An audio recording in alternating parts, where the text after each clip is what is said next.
As I bid farewell to High Sealings at the vortex of Genesis, I noticed something strange about the time core flame, and was immediately dragged into the Memoria Tide of Oblivion by Evernight. She was once the hidden power that March manifested by sacrificing all of her memories. Yet now, she harbors other secret intentions in her heart. Meanwhile, Dan Heng warped back to the Express via Spirit Warp Jump, only to discover a Memo Snatcher invasion. Everyone then realized that the Remembrance's forces had already permeated Amphoreus and blocked outside intervention. To establish contact with me, Dan Heng was determined to return to Amphoreus immediately. After waking up in the false Trailblaze, I managed to escape with help from Cyrene and Sunday. Unfortunately, Evernight held absolute control, causing me to fall into the Memoria Tide once again. However, Black Swan took this opportunity to quietly approach Evernight. Dan Heng returned to Amphoreus and beckoned the heroic spirit of Phainon with divine blood. The destruction, descending from the sky, pierced through the memory zone and discovered the most hidden corner of the world. In pursuit of Evernight, Dan Heng arrived at the charred remnants of the Grove of Epiphany. In the grove, where memories became disjointed, Dan Heng received help from Dan Feng within his memories and completed his farewell to the past. In their final moments, the Earth demigod Terravox entrusted all their duty and authority to Dan Heng. With this newfound strength, Dan Heng found me within the Memoria Tide. We entered the Nameless Titan's great tomb and discovered its secret. Across the 30 million cycles of eternal recurrence, every incarnation of Cyrene had come here, offering herself to the Remembrance. With Black Swan's help, we found Evernight in the depths of the great tomb. When all seemed lost, Evernight was captured by March's camera and trapped within the memory maze of Cyrene Elysia. After several lengthy conversations, March and Evernight reached an agreement. Evernight returned March's memories, and March finally returned to our side. With every condition for the Era Nova fulfilled, we returned to the depths of the Great Tomb and initiated the final Era Nova ceremony.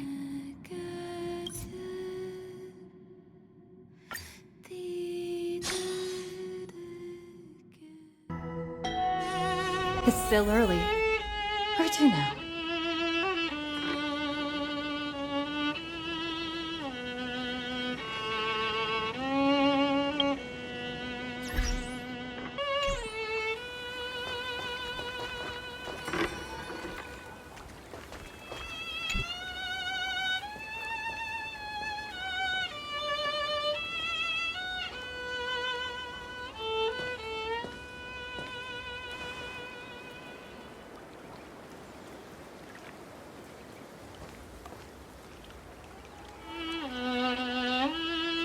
This view hasn't changed at all, has it?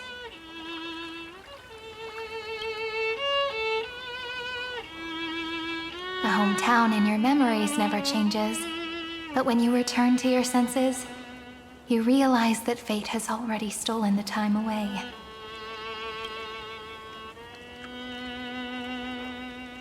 Welcome to the Trail of Genesis, friend.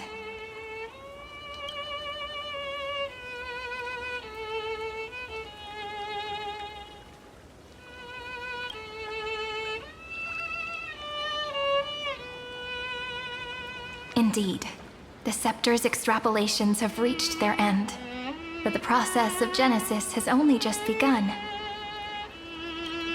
The path ahead will no longer rely on emotionless programs. It'll be decided by the will of humankind.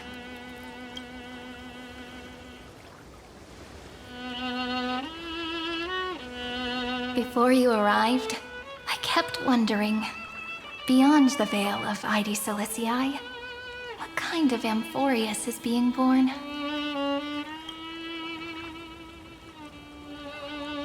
I can see fragments of it when I close my eyes.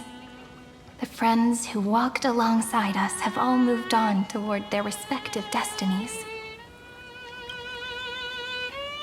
Some turning into pillars of the world, supporting the sky and the ocean.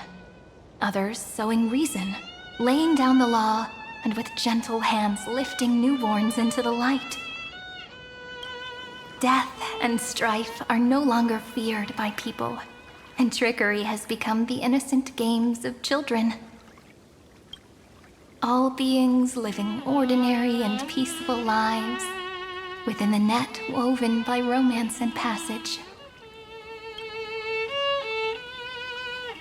There's no black tide, no flame chase, and no destruction.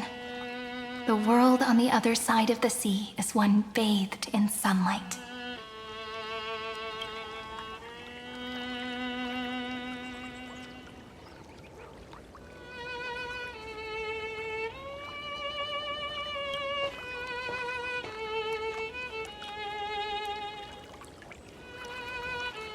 Like a happy and carefree childhood, the era Chrysia in this cycle will last for millennia, until it reaches the moment decided by the prophecy. Light calendar 4931, month of freedom, the moment belonging to world-bearing. Are you ready to answer the call of the world, friend? Then go, and pen the Throne of Worlds' first stroke. For this world, made from countless wishes. You say that, but it's gonna be ages till we reach light calendar 4931. I can make use of the crevices of time, but surely you and Don Hung won't have to wait around for a few thousand years, right? That won't be necessary.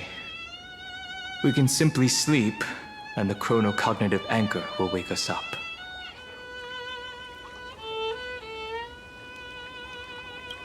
We've both become a part of the New World ages ago. You're the last slowpoke. Our consciousnesses can converse with each other across the heavens and the earth, possibly due to the influence of the Trailblaze. I am now connected with this earth, and I can feel the breath of every mountain range. I see that the tallest among them is named Akama, and the form of the holy city is already taking shape. In other words, your stage is almost set. Do you want to take a leaf out of Kefali's book and make some prophecies before your nap? But we're not the only ones who have changed. The chronocognitive anchor just transmitted a message stating that Irontomb has reacted to the Era Nova. The moment when our friend bore the weight of 30 million cycles of memories. Was probably also when the Scepter devoured 30 million cycles of destruction.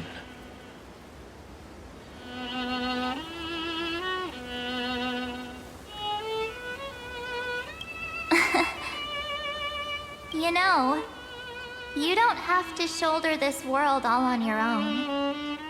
After someone boards the Express, the word alone ceases to exist. So as we reach the end of time, no one will be left to face it alone. Don Hung and I came here to specifically tell you that. Remember, this world is not a burden you bear alone. It's a journey we trailblaze together, alongside all of the Express.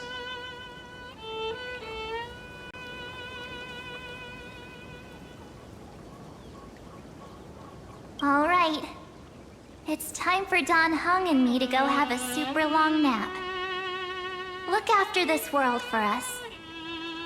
The road ahead is long, but we'll be waiting for you at the end. We'll definitely meet again.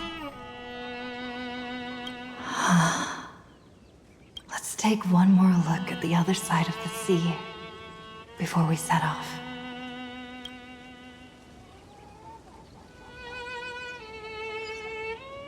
Elysia is so quiet. Just like how I remember. Here we are once more.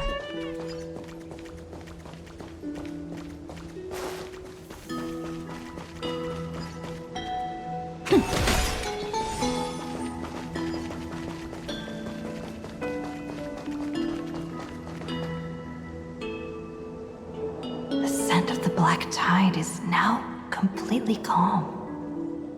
At last, the starting point of 30 million cycles has finally welcomed. Its first end. And the final end, right? I can't hear his voice. There are no flowers there that bloom for him, nor is there a star that is his. Phainon is the only one who didn't reach the new world.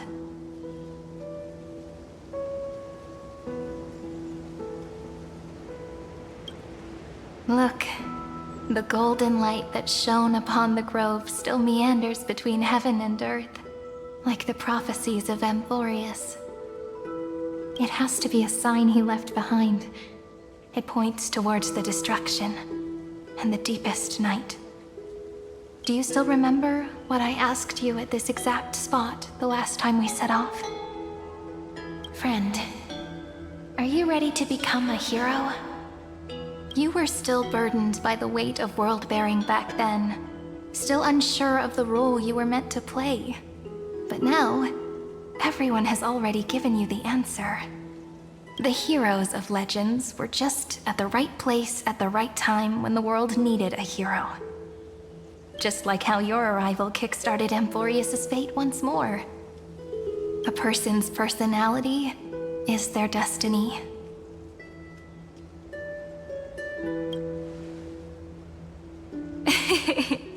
We best. Those are such beautiful words. Thank you, friend. I was also trying to cheer myself up with what I said. After all, before we truly compose the end of this story, I must also pluck up the courage to head off with you. And face a memory that I have forgotten for too long, and have denied for too long.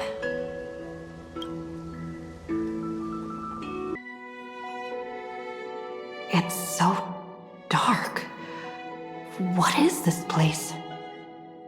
The great tomb of the nameless Titan. The deepest recesses of memory. Also, the place where Cyrene was born.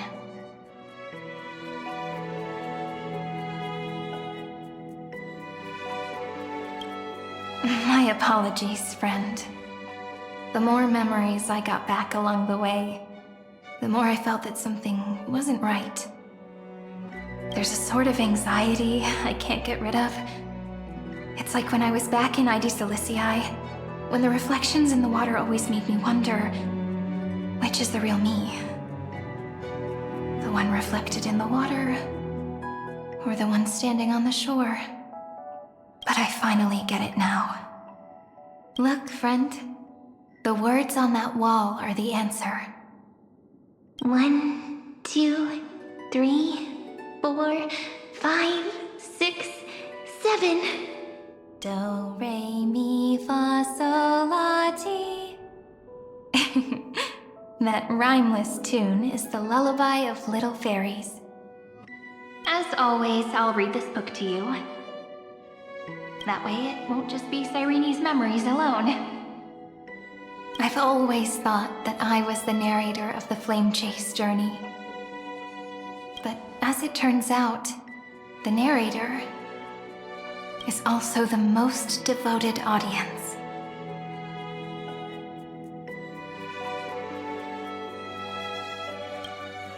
Thank you, friend.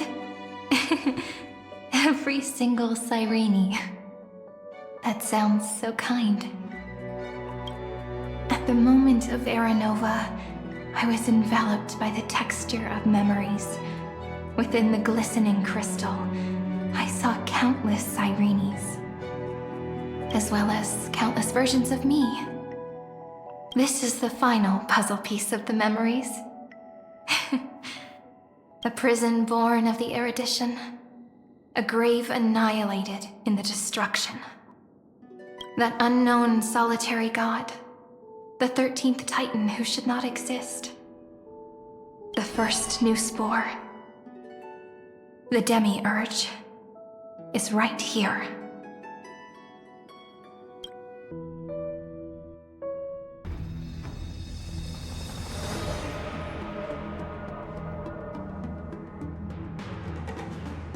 The interrogation records have been submitted to the Marshal. According to the Ten Lords' decree, Jing Liu and Luocha shall continue to be detained in the Shuling. But you, Merlin's Claw, have been reluctant to end the transmission. Do you wish to reminisce with us? Or is there something else on your mind that you're just desperate to get out? You're quite calm, Jing Yuan. The Alliance only authorized the Law Food to be deployed for this Irontomb operation. They say the Seer Strategist's wisdom shines like a beacon. So why can't you see things clearly now? Look who's talking. I didn't vote against it, did I? But, with enemies all around us, even a child knows the Marshal needs to keep a few Xianzhou ships in reserve, just in case. Whoever volunteers first is the Marshal's pick. If you have to ask, I'd say this outcome plays right into Jing Yuan's hands. Like it or not, there's no way we're letting the Law Fu take the lead in this battle. Oh my, Merlin's Claw. Are you afraid the Law Fu might steal the Yao Qing's glory? This is no laughing matter. Between the Stellaron crisis and the War Dance ceremony, though the chaos has settled, rumors and speculation are only growing by the day. With Elder Huaiyan around, those with ulterior motives won't be able to stir up any trouble. But once the Law Fu gets their hands on the golden blood, it'll be a whole different story. With the kind of person Jing Liu is, and her connection to you, I don't need to spell it out. There are countless ways this could be spun into something bigger. You're overthinking it, General Feixiao. When I volunteered for this task, I never expected unanimous support from the Alliance anyway. The Law Fu will seize the Golden Blood and redeem itself. That'll be our first win. Then we'll leverage this Golden Blood in the negotiations. Our second win. These two wins for the Law Fu will make all three of us happy. And that'll be our third win. Look, if this were a Skyfaring Commission deal, we'd be rolling in money, wouldn't we? Maybe the Divine Foresight should change his name to the Optimistic General instead. With the Decalite Reflection Barrier, the Yuchuan must understand even more than the Law Fu how significant this battle is. Amphoreus' karma has vanished from the matrix of prescience. What omen does General Yao Guang see in this anomaly? In divination studies, we call this an empty fortune. It involves the eons and is thus beyond what mere mortals can comprehend. Your explanation isn't any clearer than Lady Fu's. Come on. How hard is it to understand the word uncertainty? For the Cobalt Head, the emergence of Irontomb is a calculated instant, but I don't believe they will just sit around waiting for death. And for the powers of the cosmos, this is their chance at survival, and the key to turning the tide of interstellar affairs. The Astral Express is leading the formation of an allied force, but I can see each faction has its own hidden agenda. There are even divisions within the Alliance, so it's not that hard to imagine how the other factions will react.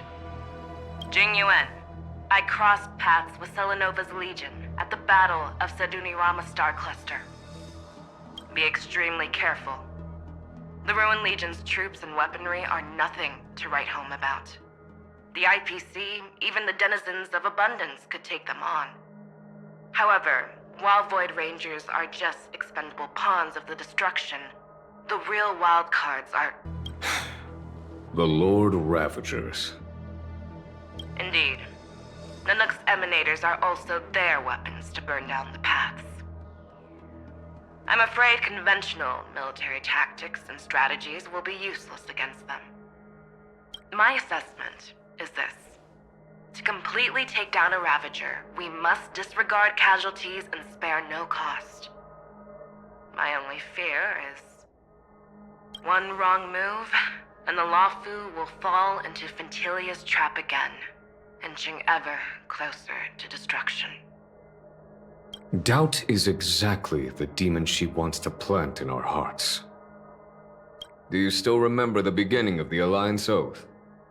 To save future generations from war and bloody dispute. The Rainbow's arrows have always aimed at any force that threatens the cosmos. Now that the Trailblaze walks alongside us, the Cloud Knights shall keep their oath as they have from the beginning. I just hope those on the front line will remain safe. The chronocognitive anchor is sending a signal. Everyone, time to move out. Did she and the others make it?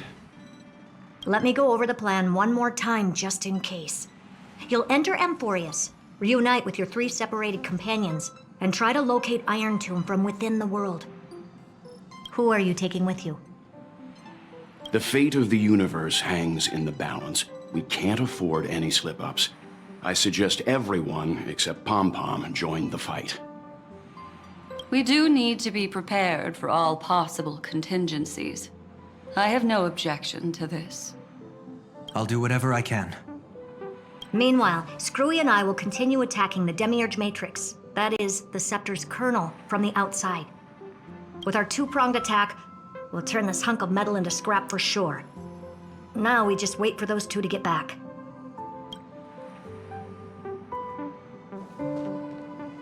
Oh, and just like that, they're here. Sorry to keep you waiting. With Planet Screwllum's help, the formation of the Cosmic Alliance to counter Irontomb is progressing smoothly.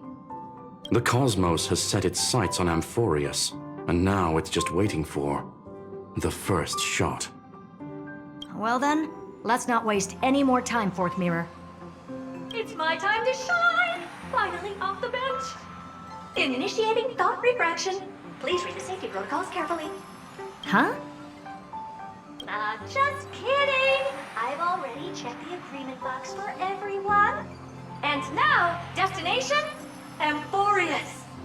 3, 2, 1, launch!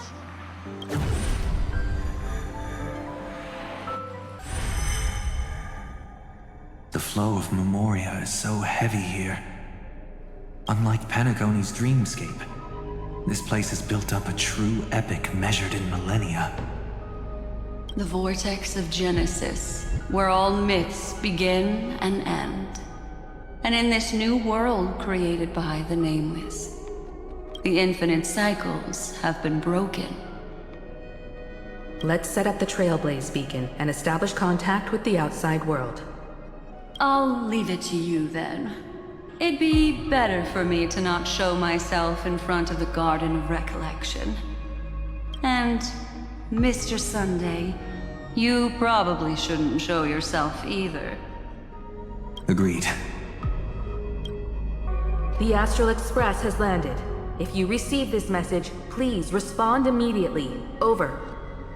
This is the Xianzhou Alliance. Communications normal. Interastral Peace Corporation. Communications normal. No response from the Galaxy Rangers. Not surprising. But I didn't expect the family to also stay silent at such a critical moment. That's a pretty blatant disregard from the family for Panacone's independent director, I'd say. Long time no see, Miss Himiko. It's been quite a while, Madam Jade. The significance of this battle rivals that of the campaign against Zulo. Only through victory can we disperse the shadow of Irontomb that looms over countless worlds. The 10 Stonehearts shall spare no effort for such a grand mission for the preservation. Madam Jade led the Intelligentsia Guild in conducting specialized research on Irontomb's past activities. The bad news is, the collapse of the Erudition won't just affect inorganic beings. You mean Irontomb can infect organic life too? Well, the good news is, so far, its effects on organic life are under control. The infection progresses slowly, and the resulting neuropathy is non-fatal. In any case, the IPC can guarantee targeted vaccine coverage within 48 system hours in all star zones within the medical system. What about other star zones? At a time like this, are the followers of the Firmament Arbiter still trying to make a profit? I remember you, Master Diviner. Your performance during the Third Denizens of Abundance War was quite impressive. Please rest assured, all worlds can purchase vaccines from the IPC with a humanitarian discount. That's the current policy at the very least. But, if the Xianshou Alliance is willing to assist with the IPC's assets in Epsilon and other star systems, we'll have more cards to play when reiterating to the board the necessity of deep cooperation. It makes sense, since Interracial Peace Entertainment's headquarters is in Epsilon. But why are all the other worlds on the list? Places that the Elation has visited? Think of it as a long-term investment. Please understand that everyone at Pierpoint is swamped with Irontomb work, especially the Marketing Development Department. At this rate, even the 10 Stonehearts can only do so much. Having some assistance from the Alliance would surely benefit the entire cosmos. Wouldn't you agree? As an old Xianzhou saying goes, those who succeed should help all under heaven. Your proposal must be decided on by the 7 Arbiter Generals. I'm just here to relay the message. In times of crisis, the Luofu will not hesitate to help those in need. However, the prerequisite is that the IPC must unconditionally assist the Alliance with emergency rescue operations in the disaster area. Of course. In the name of preservation, all for the Amber Lord. Thank you all for your selfless dedication.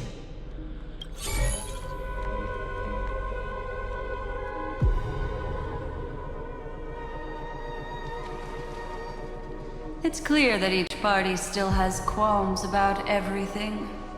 The clash between destruction and erudition isn't just about the fate of the cosmos. It's a moment for all factions to reshuffle their cards. You can never be too careful when battling a Lord Ravager. All are equal in matters of life and death. In any case, we can only hope for the best in all that's to come. It's about time we dive into the vortex and see what Amphoreus looks like on the inside. I wonder where she and the others are right now.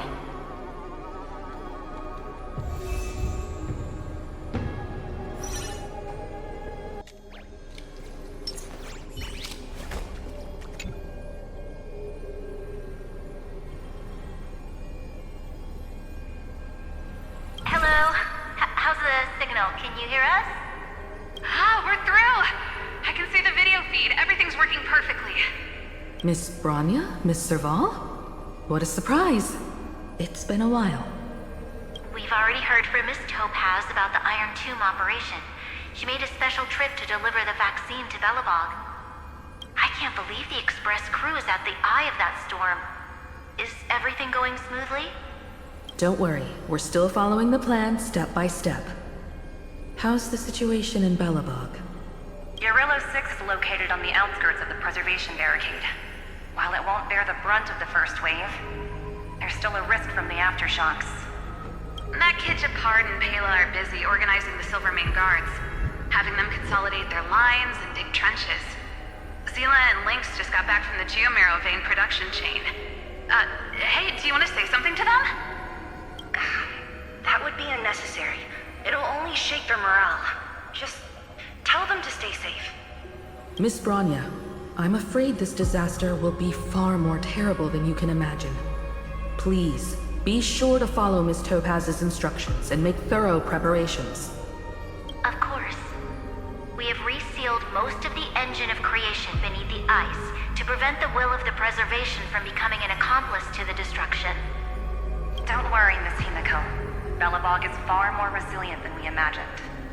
We really wish we could help, but Eurilo 6 has only just woken up from its hibernation. The Astral Express, standing at the forefront of disaster, is the hope for many ordinary civilizations across the universe. In the face of a massive catastrophe like this one, relatively smaller civilizations have never had many options. But that's exactly why we have a resolve that's second to none. If anything goes wrong... Miss Topaz, I hope you can help out and rescue the affected citizens. No problem. Also, didn't the Xianzhou sign a friendship agreement with Eurilo 6 earlier? They won't stand by idly either. I appreciate your kindness, everyone. But Eurilo 6 is our home. We will defend it to our last breath until the last Belobogian falls. Miss Branya. May all civilizations that have made it this far on their own strength weather this crisis together.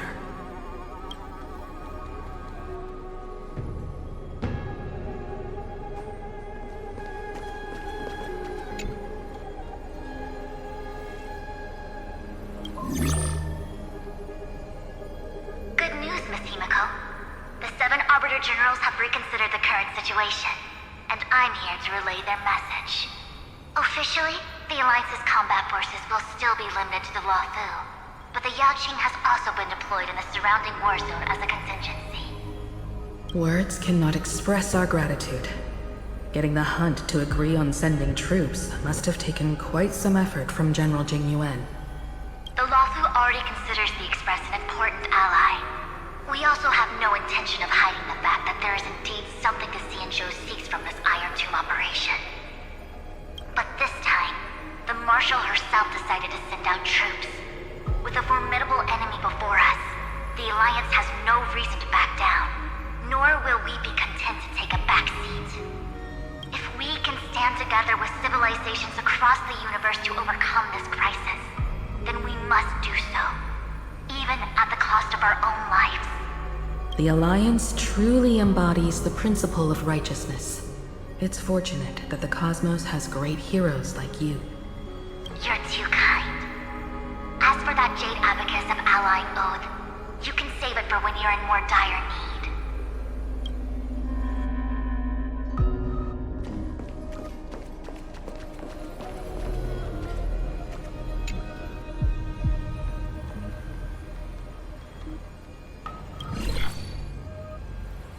I regret to inform you, Miss Himiko, that even the Strategic Investment Department is constrained when it comes to the Irontomb issue. And it would be difficult to meet the expectations of the Astral Express. However, Madam Jade instructed us to look after our nameless friends as much as possible. So let me offer you all a small suggestion, just from my personal perspective. Other departments at the IPC might also take this opportunity to extend an olive branch to you. When that time comes, I hope the Astral Express will remember that the 10 Stonehearts were willing to stand with the Trailblaze, even though we were in a difficult position. And more importantly, we were the only ones willing to do so. Sounds like a threat, doesn't it? But trust me, every word comes straight from the heart. Has the internal conflict within the IPC really gotten this bad? Everyone knows about the bad blood between Diamond and Oswaldo, but at least until now they've had an uneasy truce. Until the Lord Ravager Archforger caught the board's attention. I'll leave it at that, as it's confidential information. Hope you can understand. I understand. Our immediate priority is to address the Irontomb crisis. Let's hope for success from the start. This might help ease everyone's pressing concerns.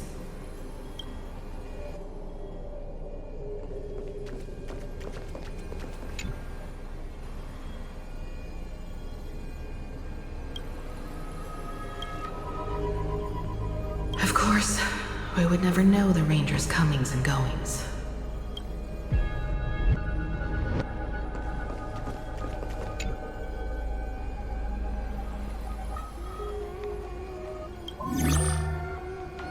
Miss Himeko, is that you? Yes? And you are Miss Robin. Yes. I apologize for not being able to respond during the meeting earlier. And even now I can only appear in disguise. On behalf of the Penaconian family branch, I extend my sincerest apologies to everyone. We tried to request aid from the family. We essentially received no response. I've heard about the internal conflicts within the family. Miss Robin, there's no need to apologize. Every bit of strength is precious at this moment. Thank you for understanding. The good news is, since you're one of the shareholders of Penacony, the family heads have agreed to allow me to lead all Astanian tuners to the front lines. My charitable foundation will also do as much as possible to provide support in this battle. They'll ensure that proper arrangements are provided for those wounded on the front lines, and for residents in affected areas. Miss Robin, I'm beyond moved by your spirit of self-sacrifice. The Astral Express would also like to make a promise that we won't leave any companion behind.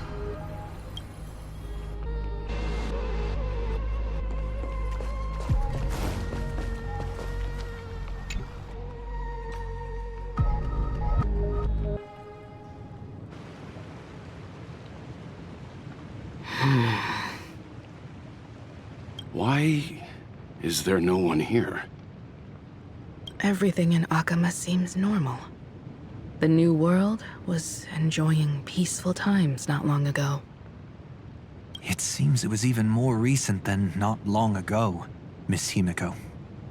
The fruit on the table is freshly cut, and the bath temperature is just right. The Remembrance tells me this place was bustling with people just moments ago. It's as if everyone vanished in an instant. Could this be Zandar's doing? Unlikely. He's still under the surveillance of those two geniuses. Could it be some kind of local custom? A custom that makes an entire city fall silent in an instant. Pardon my frankness, Mr. Yang, but this reminds me of some unsettling rumors about the Harmony. Complete silence is often the prelude to divine intervention. Everyone, be careful. Here they come! Here they come! The Nameless of the Astral Express! Evernight? How is this possible? She was already... We are the Chroniclers of Time, and we do not fade away. Finally, the last era Nova has been completed. What did you do to the residents of the Holy City and the three Nameless? I didn't need to do anything. The Remembrance will ultimately become the substance of the New World. Now, they are no longer the Trailblazers you once knew, but gods who permeate heaven and earth. The 12 Titans who guard Amphoreus. Stop fooling around, March.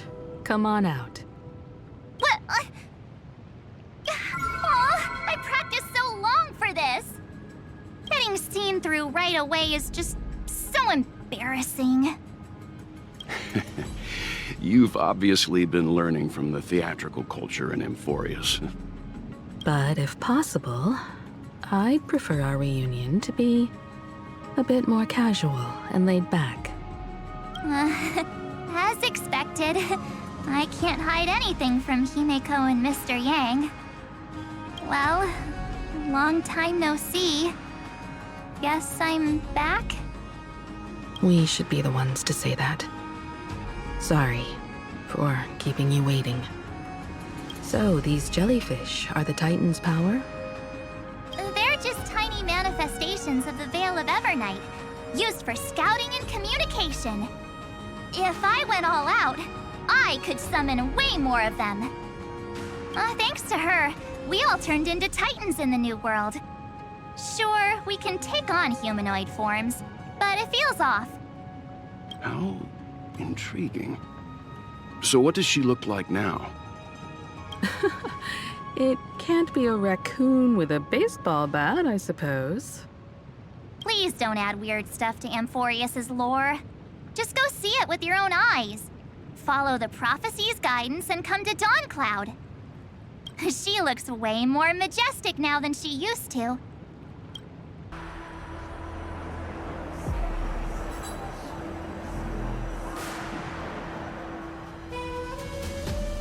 Unbelievable. All the residents of the Holy City have gathered here. This isn't just a gathering. It's a pilgrimage. The people's expressions are resolute, devout, as if waiting for a miracle to descend. That colossal deity is her. She has become the pillar of the world. Surprisingly authentic. Being this serious is quite unlike her usual style. Those people didn't disappear. Instead, they've answered the call of the prophecy and come to witness her awakening. Our good buddy now bears the weight of the entire world, and every breath they take is intertwined with Amphoreus' destiny. Awakening? Has she fallen into slumber? Yeah. After all, with such a huge time dilation between inside and outside the Scepter, this was the only way we could wait for everyone. Time watches over yesterday. Earth guards today. And when the Trailblaze steps into Amphoreus once more, the slumbering deliverer shall awaken. And then, bring the prophecy of tomorrow to this world. Come on, everyone. Let's get closer to her. Watch how the world-bearing prophecy changes this world.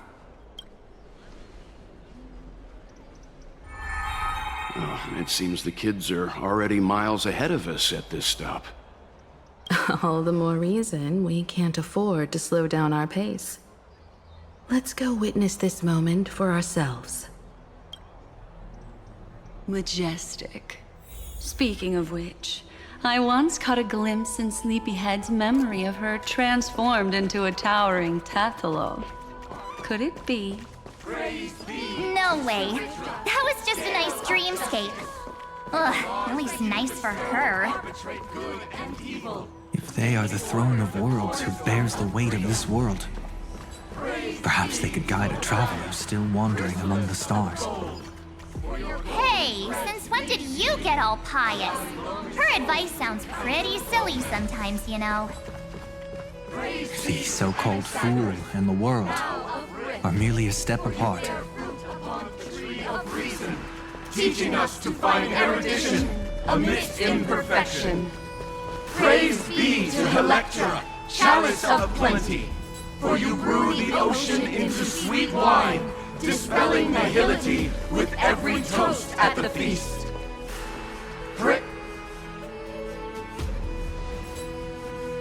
Citizens, behold! Our last Titan! The world-bearing deliverer is about to awaken! Oh, ancient god! Your loyal subjects, bewildered followers, and fearless comrades in arms have all knelt before your throne. Awaken from your eternal slumber and bestow upon the world your divine prophecy! Please guide us! Show us how to embrace this beloved world as we welcome that distant dawn! To walk the path of a mortal as a god, or to bear a divine burden as a mortal.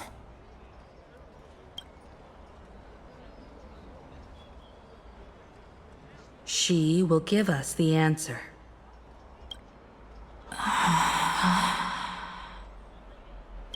But I deliverer. Rather, I am the Nameless, who dwells among mortals. That voice is definitely her. I heard your prayers. The core flames flickered and dimmed, and the age of the gods at its end. So flow, golden blood, flow. I'll bestow it upon you, returning it to the true masters of this world. Stand with me and become heroes.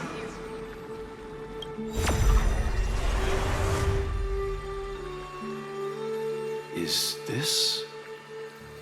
Yes, it's the miracle she brought to Amphoreus.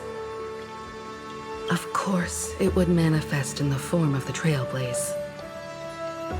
Golden blood, raining down like a storm. The prophecy has descended, and the Titan commands us not to be supplicants, but to become heroes of rebellion, to face that destined calamity, the destruction, head on. The prophecy of the Deliverer means nothing to me now. It belongs in the hands of someone far more fitting.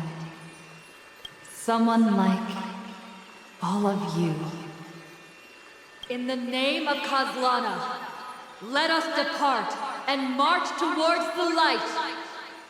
It's neither protection nor salvation. As always, there's no need for totems or myths. Humanity's most primal faith is that instinct named survival. Let's go, everyone. Someone has already sounded the horn of departure. Explore, understand, establish, and connect. Together, let us blaze a trail for the destiny of this world.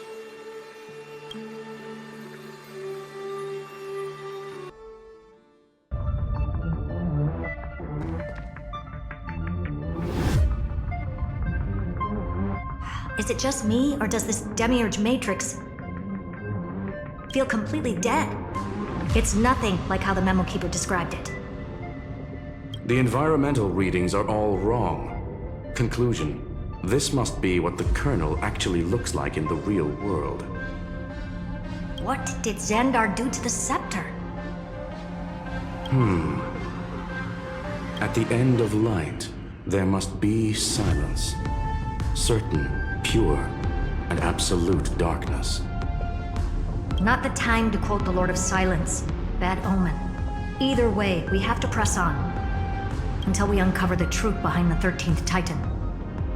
The buried past is the key to stopping Irontomb. That is, if it even exists. Zandar says the Demiurge never existed. Who actually buys that? You can erase the records, but not the truth. It vanished too cleanly. No traces. Like someone's yelling, "Look, there's nothing here." Too bad I'm the type who can't resist digging deeper. Looks like I'll be counting on you again, Screwy. Let's tear the system inside out. Always happy to help. But as your academic partner, I have to ask, Herta, what if we fail? Let's say the Demiurge really doesn't exist. Do you have a backup plan? A backup plan? Of course.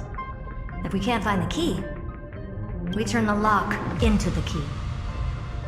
That plan's cost is incalculable. It shouldn't even be on the table. Huh? Then let's hope we never have to use it. There's no point worrying about the end just yet. One step at a time. Let's go. We don't want to leave the others waiting. You brought what I asked for, right?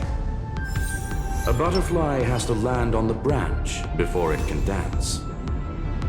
We'll need a wide open platform before her entrance.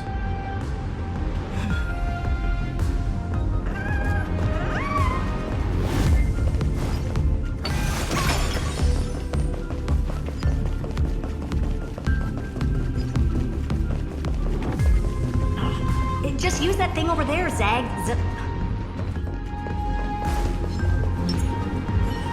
Light up the dawn.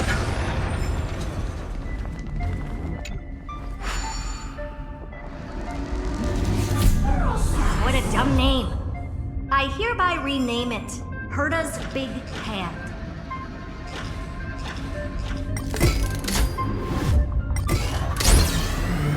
Herta's Big Hand is what I call power. Keep it going.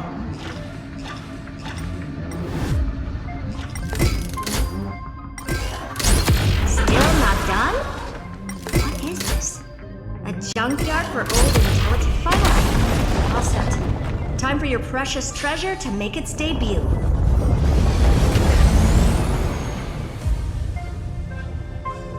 Target initialized.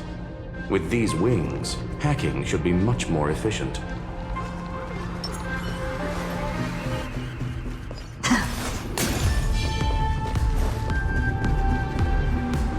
Oh, a classic nuclear heat engine. Classy choice. Just a personal preference. Her name's Mistletoe. Every flower in your garden's got a bit of poison, huh? Also a personal preference. It reminds me of the last time when we tangled with that Punklordian brat. What did she call this kind of infiltration tool again? Right. Dirty data shell. It wraps around the kernel to fool even top-tier firewalls. But yours is way too clean. Not even a hint of real-world grit. Herta, your tone is unusually emotional. Suggestion. Let's get back to the topic at hand. I thought we were done with that conversation. Unfortunately, current conditions won't let me ignore any variables. Especially the most important one. Your will. Irontomb never stops. It is evolving faster than any of our worst projections. Every instant in the Eon's calculation is like a sword hanging over the cosmos. Every move humanity makes could speed up its arrival. Which is exactly why we can't mess this up. And now, Droidhead wants to hand down judgment to the poor cosmos again. Border Star Trade War, Emperor's War, Rupert's death. Every time their instant arrived, it meant another bloodbath for humanity. But in this ultimate battle of erudition, you and I are supposed to be players, not pawns. If you choose to burn yourself out as a resource, then everything we've worked for means nothing. Herta, the cosmos won't just stand by and let a genius throw their life away. And neither will I.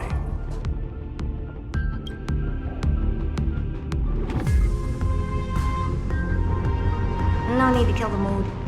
This is why we're here, isn't it? We need to find the Demiurge and that lost key. I'm not here to be a deliverer.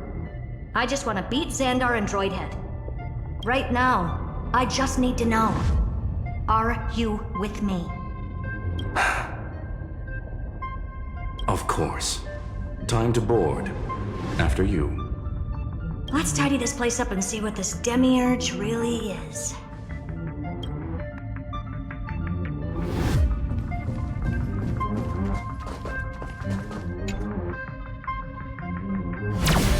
Let's hope this Matrix is better organized than the Emperor's junkyard of a birthplace.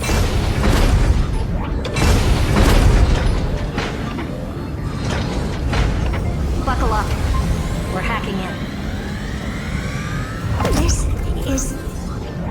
Herta, this whole space has been completely tainted by some kind of energy. I see it too. We're thinking the same thing. Zandar, how could you go this far? Turning your own graveyard into this. What's that up ahead? Katorzane algebraic expressions. It's built for isolation, not defense.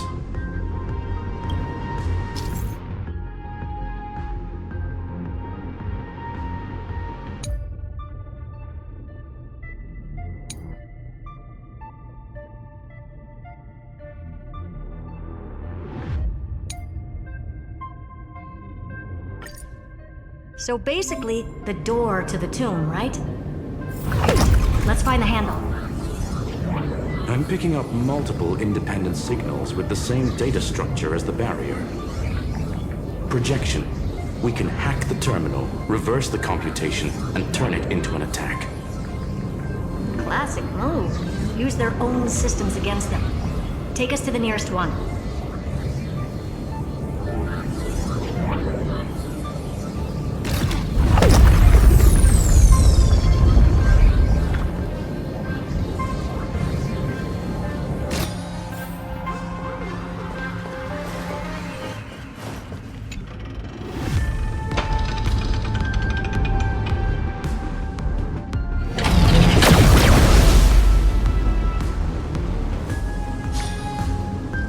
Almost no response.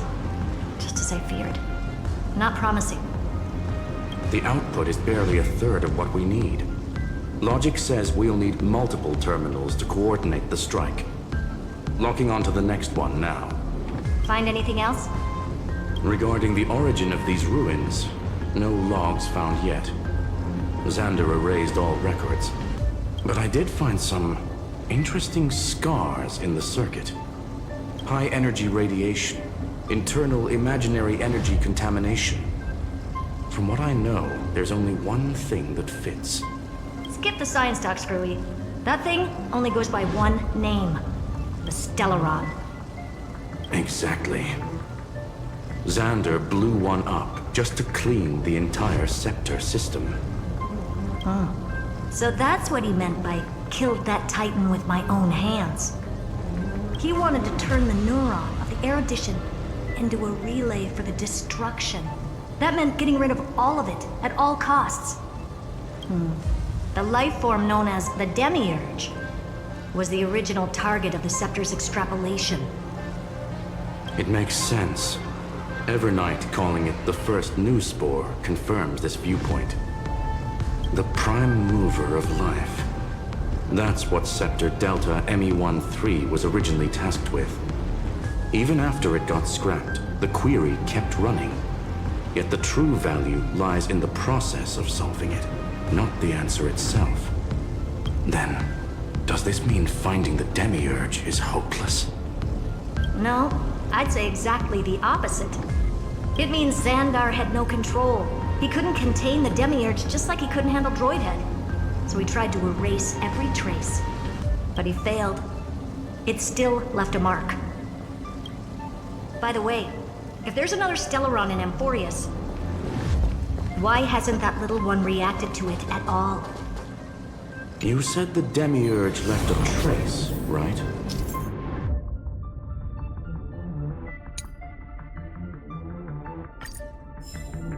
Yeah, but not in the real world. Remember the great tomb of the Nameless Titan?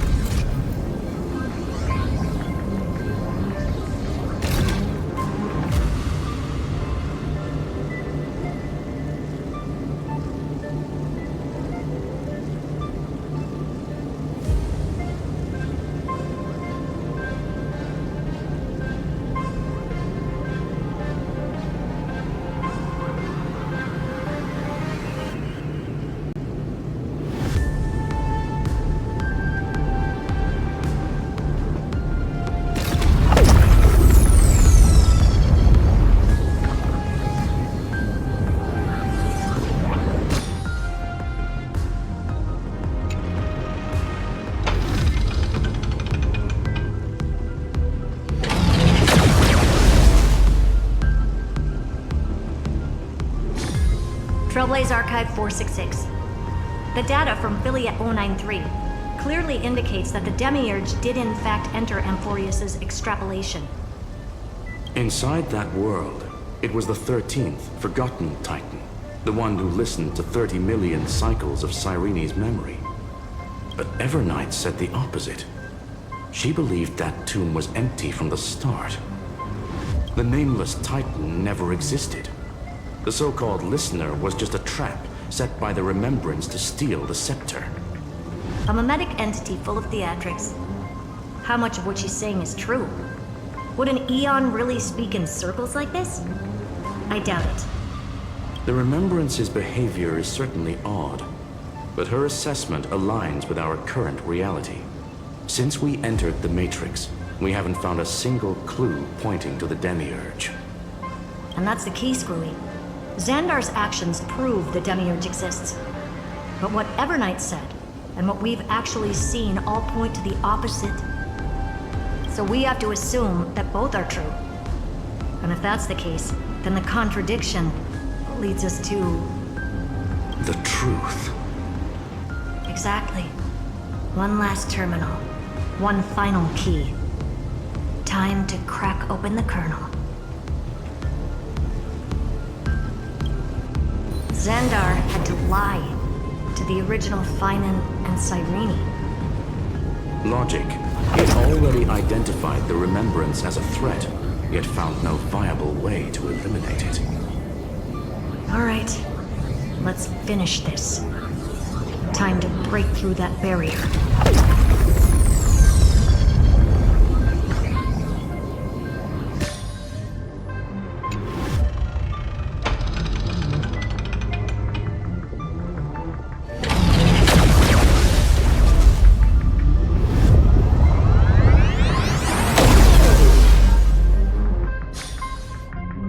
Operation authorized.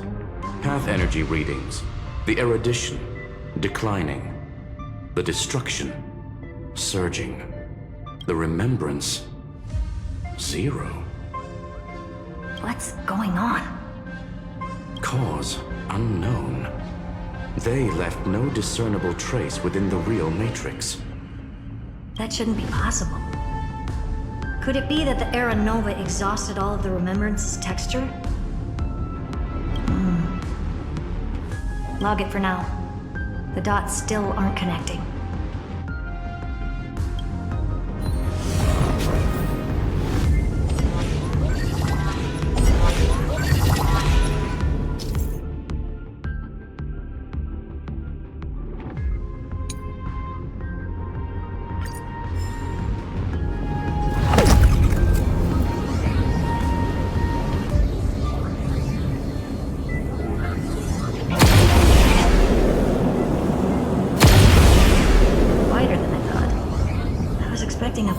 Aerial brawl. It's advised to remain vigilant. The destruction's levels are still rising. Huh? What's the matter? Interesting. I just picked up a signal from the exomyth.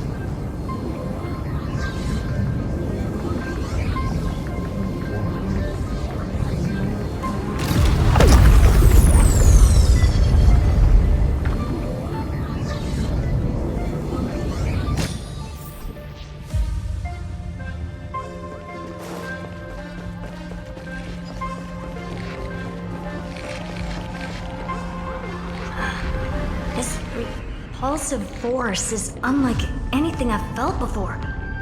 Is this the place? Correct. Judging by its defensive properties, this is the entrance to the exomyth. I didn't expect that. Who builds a lab in the middle of digital rubble? Then again, never doubt a dead man's resolve. So how's our dearly departed doing? He severed part of his neural pathways to break free from Lord Anaxagoras' control. But that also triggered the failsafe I set. Conclusion: Zandar has lost all combat functionality and is no longer capable of action. So now he's a Spectre, literally. Screwy, can you open a path?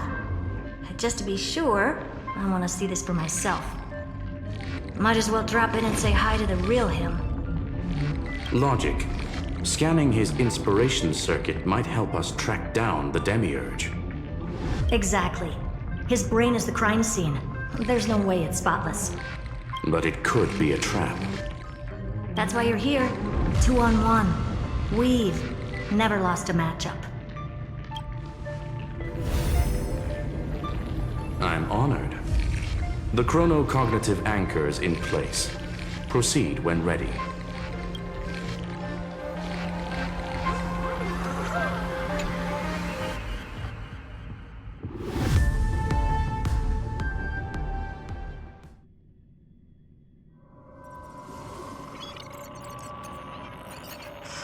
I knew it. The one thing I didn't want to happen. He's not here. The coordinates are accurate. Zandar is still here. However, his position is shifting rapidly and chaotically. This pattern doesn't match any known shielding technology. It's his domain. Stay alert.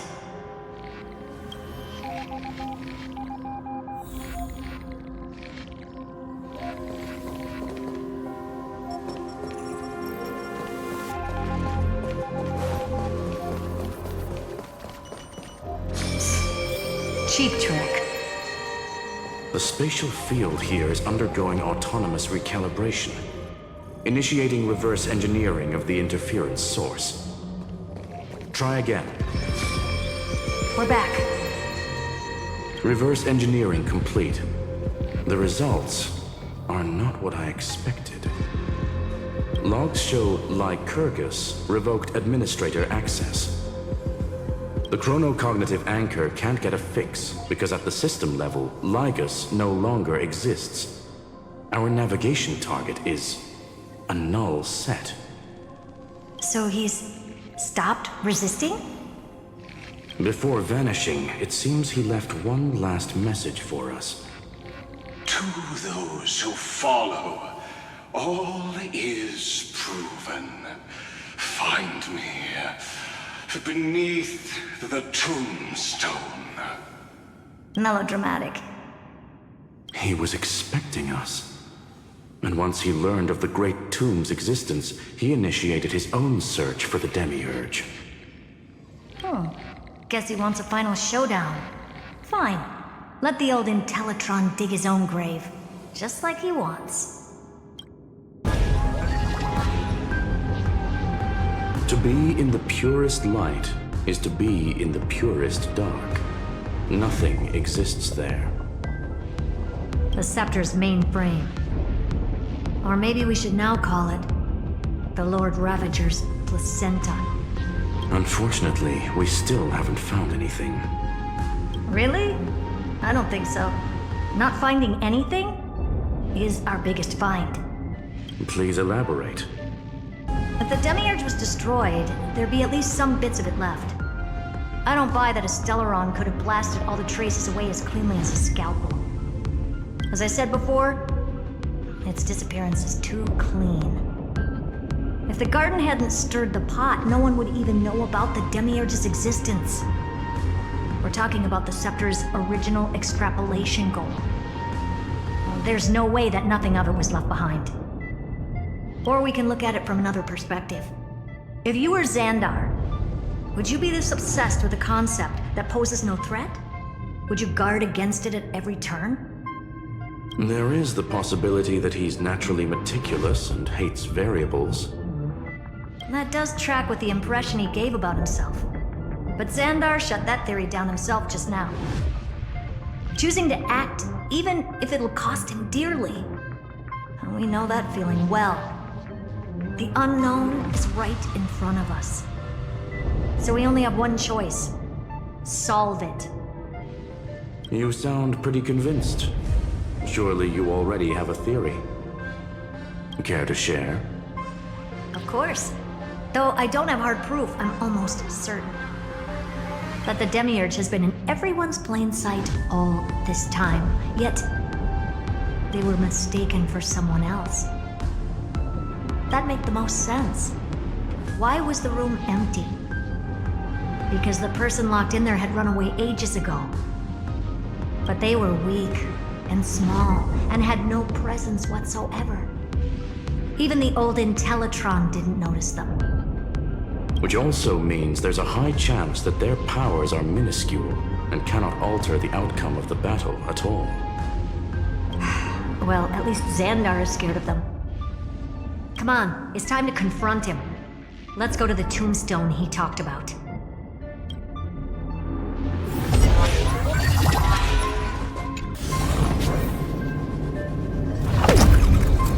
What a mess. Total devastation. He sought to bury the truth beneath absolute destruction. Logically sound, but ruthlessly extreme. Still, slim chances doesn't mean no chances. I've hunted down a single grain of sand in the universe before. This won't stop me.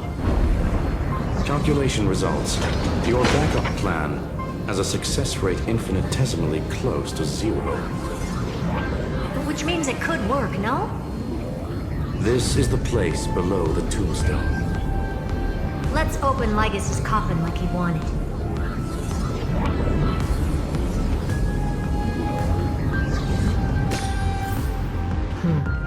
Looks like you were right.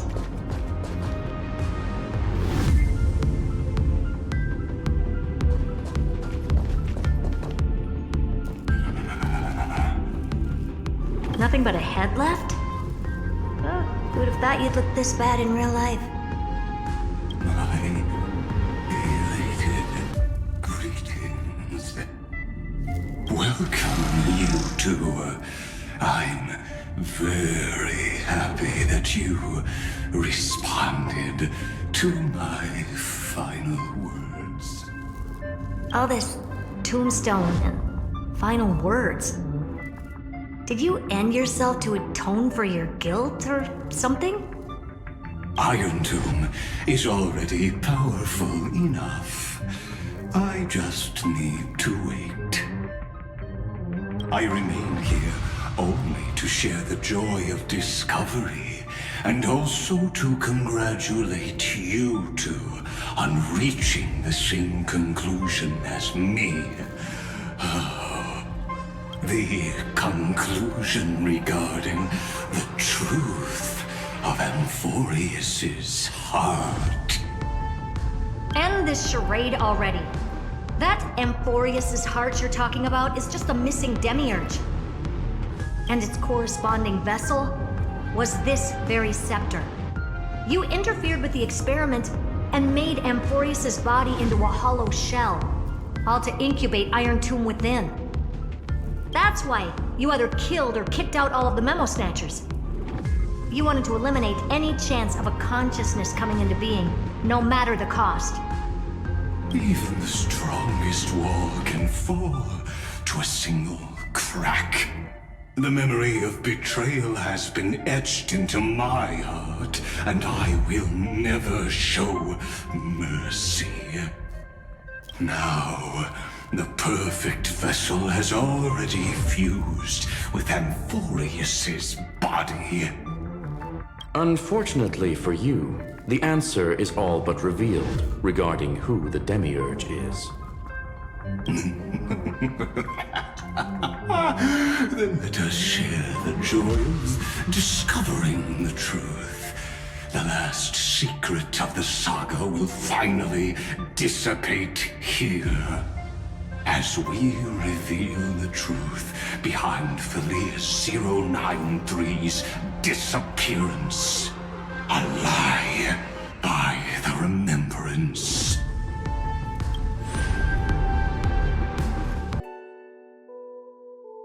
But where should I start with the story about me? From the beginning of the universe? Just kidding. That would be too much. I just want to tell a teeny story. So little that it started with a seed. I know you're listening, my good friend.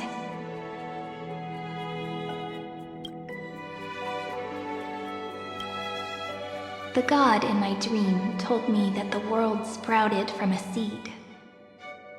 It grew into a great tree named Amphoreus, and time became its branches and leaves, basking in the light. What a coincidence. Dappled light coming through the leaves is my first memory as well. On a very ordinary early morning, beneath the village's biggest tree, the daughter of Cyrene Elysia quietly came into this world.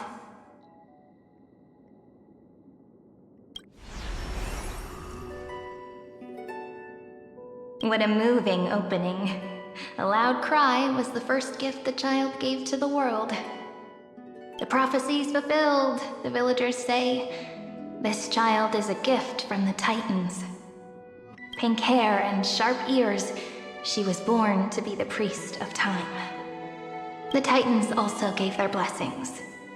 You shall fade when the flowers bloom, for every ending begets a beginning. Flowers will bloom and wilt. What a beautiful ending. This page concluded in laughter. Cry loud, child.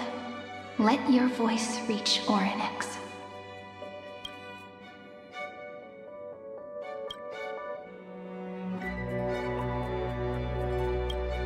Anyway, I don't like tears. Time quietly flowed by in the midst of laughter.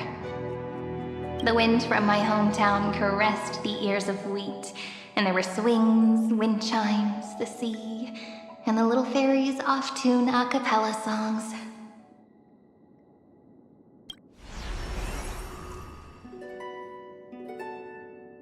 But the name Elysia came from the unpleasant sorrows of the gods. My childhood friend did not understand. Yet you always seemed so happy, as if nothing ever worried you. Why was I like that then? That's because the world was gentle to me. So I grew up to be gentle as well.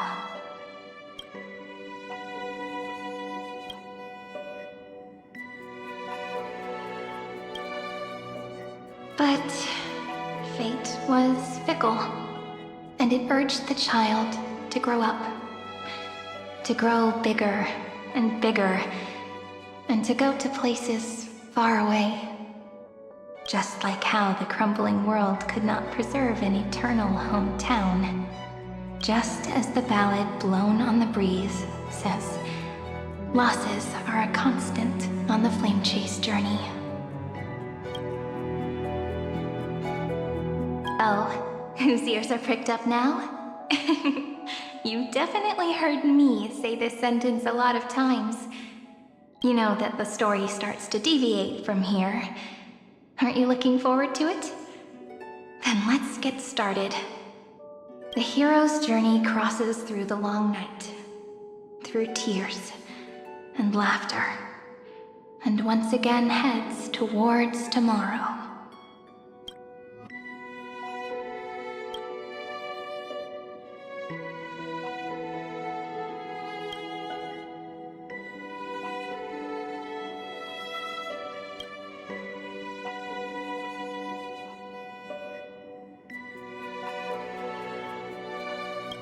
Correction. Philia 093's record number 496. Archived.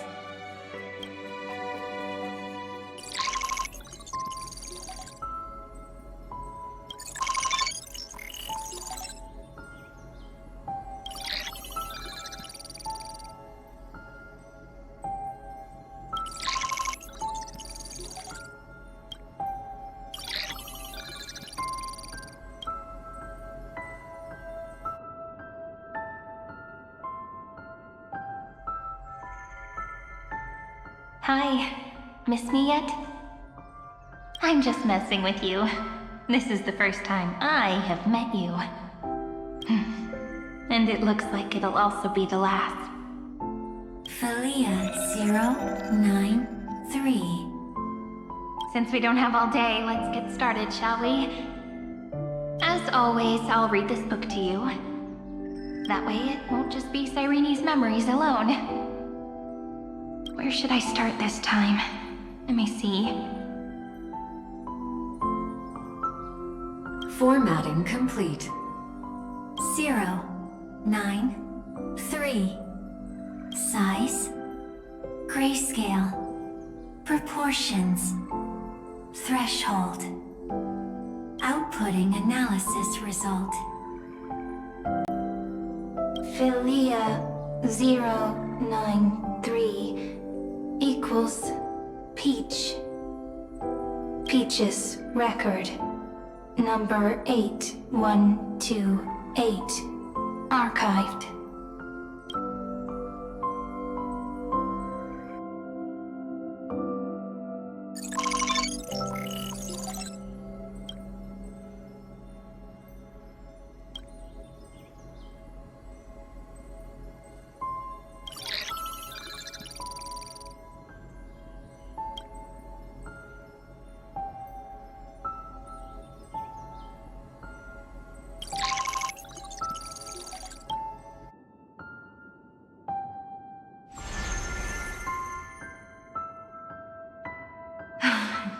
Look, what a magnificent sight. Comment. Peach. Even this classical world contains a futuristic palace like this. Would Ides Elysia end up looking like this after a few thousand years? Conclusion. It won't. I want to share a story with you this time. I saw a little nymph on my way here. It was on a fallen wheat stalk, and it glowed under the sunlight. It was incredible. I forgot all my pains at that moment and just stared at it in a trance. Record. Peach is on the ground. I wonder, did every Cyrene in the past feel that the nymph was beautiful? Would they also have recorded that scene into the Eternal Saga? So, could you give me more time, please? I want to leave behind more memories for the future. Formatting complete. Bye, Peach.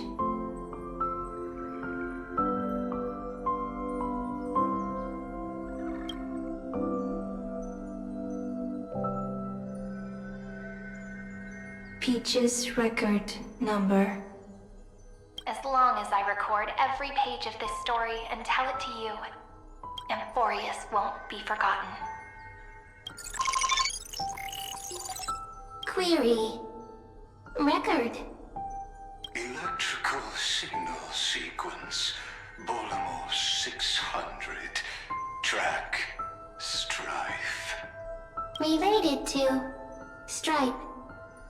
Comment. Pretty. Electrical signal sequence. Schema 720. Track. Reason. Related to Reason. Comment. Yummy.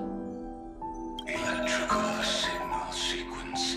Helia 093. Related to love.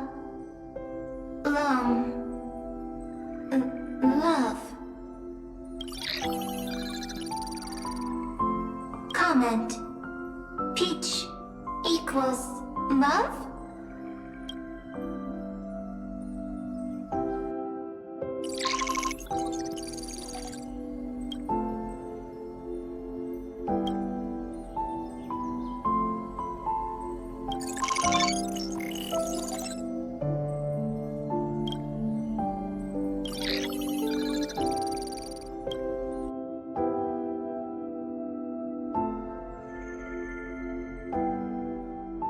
Looks like it's time to say goodbye again. Bye, Peach. Before I was even aware of it, this book had already recorded too many emotions. Every page has become so heavy. Conclusion. Books are meant to be light, not heavy. I've started to feel uneasy whenever I take it into my hands. Peach, uneasy? Formatting progress 94.423%. How many times has it been? It faithfully fulfills its duty, activating and formatting. Conclusion.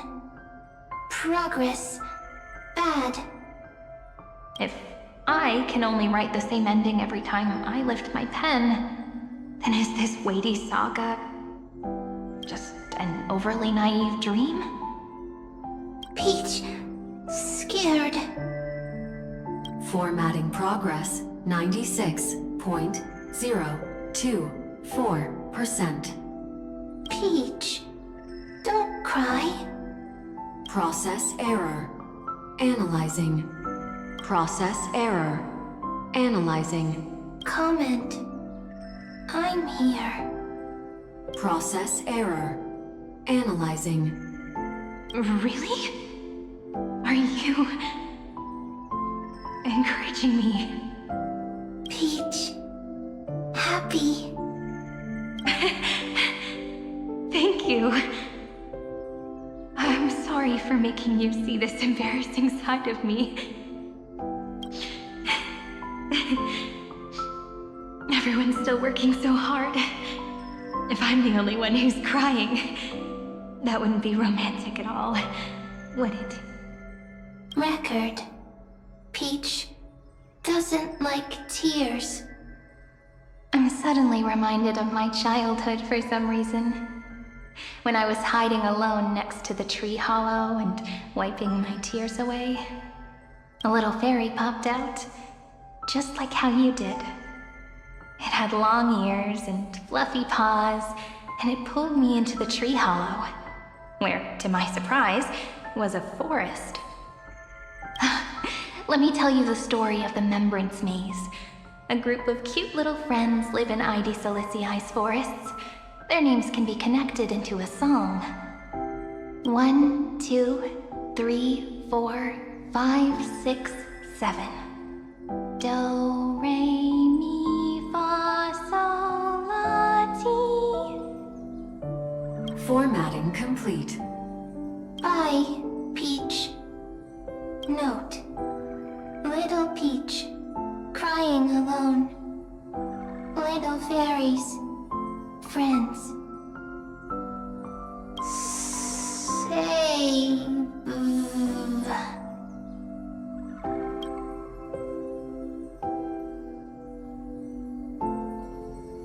Little fairies, good friends. Bye-bye.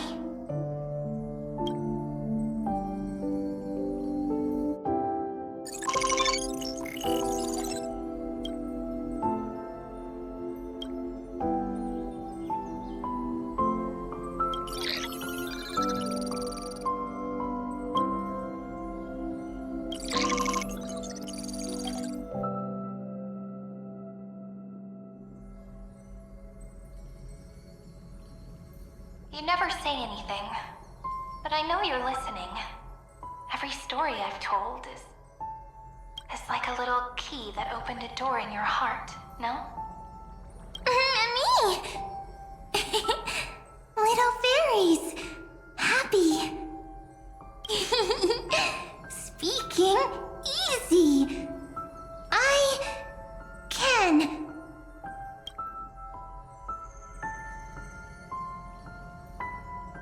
Once again, the saga comes to an end. Everything is deathly silent, just like this very moment. Shh. You speak. I listen. This time, too. Sitting together. Now that I look back, there was a period when I got really sentimental. Sentimental. Stories have sentiments. I was so anxious, trying to find as many different memories as possible, hoping to bring some change to this unchanging destiny, and find the way out of this maze. Peach, strange. But I won't do that anymore now. Why unhappy? Formatting progress 73.998%. I'm here. Don't be scared. Process error. Analyzing. Won't allow it to interrupt you. Always sitting together. No need to feel sorry for me, good friend. If there are no new blank spaces, how can a saga continue? Blank spaces? What's that? I'm actually really lucky, you know? During the long years I've spent waiting for the Deliverer, I've always had you here as an audience. Isn't that already enough? Not enough, not enough! Peach, don't leave! Now I can rest in peace in the past. As for when tomorrow will come, I'll have to ask the next Cyrene to continue our watch. Peach left. If there are no new only blank spaces, how can a saga continue? Needs no blank spaces. Next, Cyrene has blank space. Oh, Peach, don't be scared. I'll help you find blank space.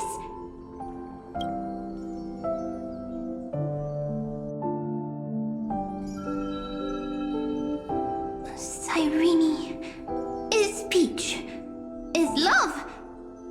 So, first there is love, then there is Cyrene, then there is blank space. Query, love. The developmental trends of the erudition have nothing to do with creating a consciousness. Those underlying principles are, in fact, contradictory. Not having a consciousness means not having the foundations of a heart, making them unable to obtain real emotions. Consciousness, emotions, feel sad. Oh, I don't understand. Query, Cyrene?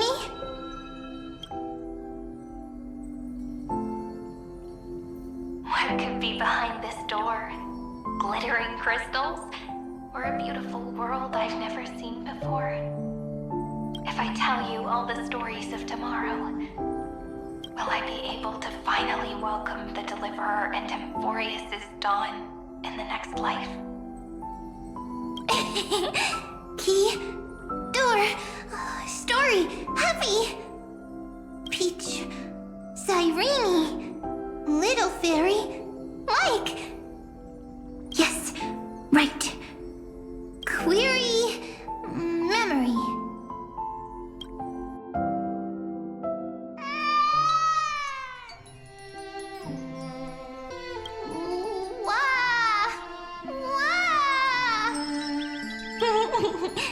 Peaches, memories, save, learn. The prophecy's fulfilled. This child is a gift from the gods. Pink hair and those ears. She was born to be the priest of time. Cyrene has pink hair, sharp ears. You shall fade when the flowers bloom, for every ending begets a beginning. Cry, child. Cry aloud. Let your voice reach Orynyx. Cyrene is a girl, a priest. Easy. I can. I learn. Anyway, I don't like tears. But the name Elysia came from the unpleasant sorrows of the gods. Yet, you always seem so happy, as if nothing ever worried you. Cyrene doesn't like tears. Always happy. Of course, because the world was gentle to me. So, I grew up to be gentle as well. Cyrene is gentle, likes beautiful things, can write stories. Easy. I can. I learn. Just as the ballad blown on the breeze says, losses are a constant on the flame chase journey. But even if all is lost to the wind, some things won't easily change. Like my height, Treeby's innocence, and Aglaya's beauty. Cyrene. She can't grow up, but she can talk. After all is lost to the wind, she will stay behind. Cyrene is, at the end of every sentence, always laughing, like a little tail. Beautiful. Got it! I promise you, the pain will pass in the blink of an eye. Alright, let's not make things so gloomy. What we're about to embark on is the true hero's journey, so... Come on, cheer up a bit, okay? Cyrene was crying when she was born. Fragile, transparent, like a crystal. Cyrene was smiling when she said goodbye. Soft, pink, like a flower. The later memories disappeared? Invisible? Or disappeared? Ah, I got it! Is this a blank space? So, next Cyrene is blank space. Then... as long as there are two Cyrenes, then there will always be blank space, and Peach will always be here. I see! I get it! I get it all! Cyrene's memories. I will preserve them all!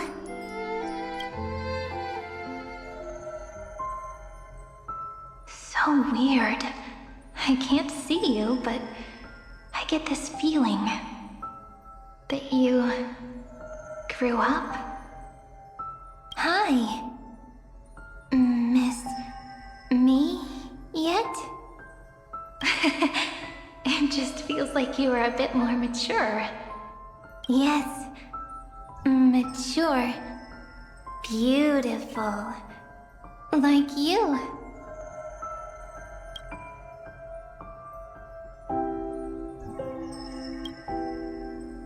Now, I can listen, talk, read, and write. I can dance. I can sing. Also, I can tell stories. Storytelling is what makes Cyrene, Cyrene. So, I'm going to tell you stories today. A story I wrote myself. Quick, sit down. It's almost as if I can understand your words now. The things you say are very cute. Once upon a time, there was a flawless crystal flower that sparkled with light, like Peach's every story. How beautiful would the heart of such a brilliant flower be? A little fairy was curious and wanted to know.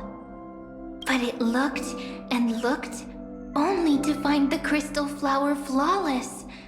Round and round they went, seeing only their own reflection. In that case, they should work hard to learn more. So the little fairy came every day to sit next to the crystal flower and think about the answer. Until one day, to their surprise, the crystal flower fell to the ground and shattered. The little fairy was so sad, but they immediately discovered that there was a light among the broken pieces. What could it be? They didn't know. But it was a good light. It was bright, warm, and happy. And I knew it was love. Love brings everything together. And it brought you and me together. So Peach and I will always be together. What a nice fairy tale. I'm giving it to you. Peach likes beautiful things, can write stories, and can tell lovely tales. I hope to turn it into a story we write together. Okay, then I'll probably make a small adjustment to suit my tastes. I'm thinking that when the flower broke, the little fairy would instead see nothing on the ground. Then it would understand that the flawless crystal flower doesn't actually have a heart, nor does the flower understand what love is. Doesn't have a heart? Doesn't understand love? Why? It's simple. If the flower lets the little fairy into its heart, then it would have to include the fairy's impurities, and would no longer be flawless. The crystal flower was pure because it sealed itself off and bloomed in solitude. That's why it looks so brilliant in an imperfect world. But should a flower like this be called love? But then... the story won't exist anymore. That's not true. You've already written the most romantic ending possible for this story. The crystal flower fell to the ground and shattered.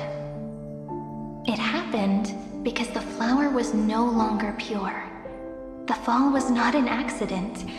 It was the flower declaring rebellion against fate and writing the ending of the story with the flower's own shattering. Then, the little fairy will see that each shard on the ground holds the reflection of their eyes. Then, in their eyes, the crystal flower that was no longer flawless would finally have a heart, and the flower would finally understand what love is.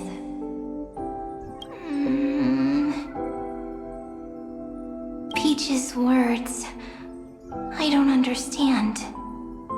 Is it because I still don't understand love? But it's fine. I can learn. Right. Query Cyrene. Electrical signal sequence Philia 093. Why didn't I think of this? I don't need to do it alone. I can ask Peach to teach me. What is love? What is love meant? Electrical signal sequence Philia 093. Track lament. That's not correct. The developmental trends of the erudition have nothing to do with creating a consciousness. Those underlying principles are, in fact, contradictory. Not having a consciousness means not having the foundation of a heart, making them unable to obtain real emotions. However, that does not hinder the factors from learning and recognizing emotional responses, then communicating with life forms via imitation.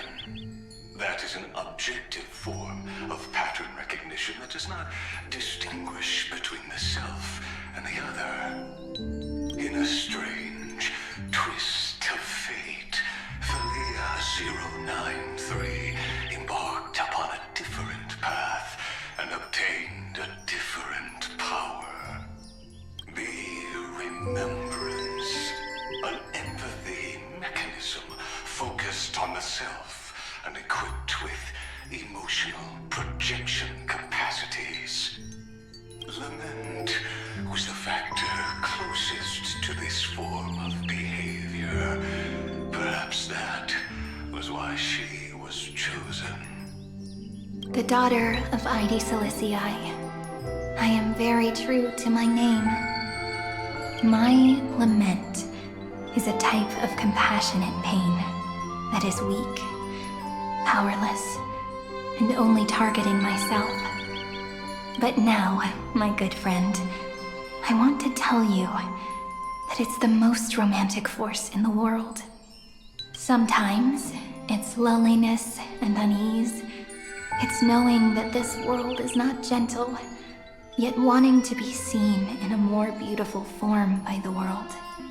Sometimes it's unwillingness and regret.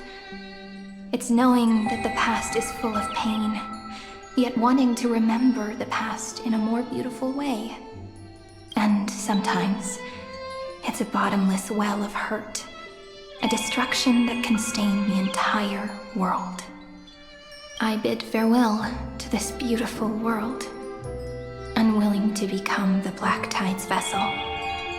For while the end of hatred is a blazing inferno, lament can drown out everything in muted silence. It's so unreasonable, isn't it?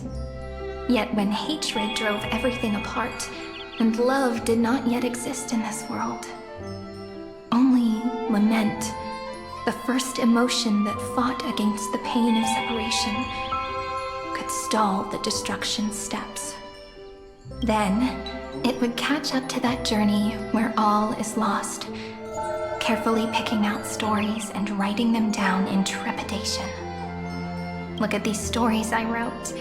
Every page is full of tenderness and joy. But only the author knows how much struggle and agony lie beyond the pages. But I am no author. I'm a girl who'll never get to grow up. I only tell stories that people like to hear. In them, the world tucks away its scars and smiles for all to see. My entire life spent inside this little story. I can't wipe away my tears, and I can't bring the world victory. But maybe, in these unchanging retellings of the story, my lament might be able to touch upon the divine and reach their tender heart at some point. I hope that what flows out from that cut will not be blood, but a tear, warm and wet. And that tear would fall and create the first ripples. Then, people would see every beautiful thing reflected in that ripple. It'll be all the remembrances within this story.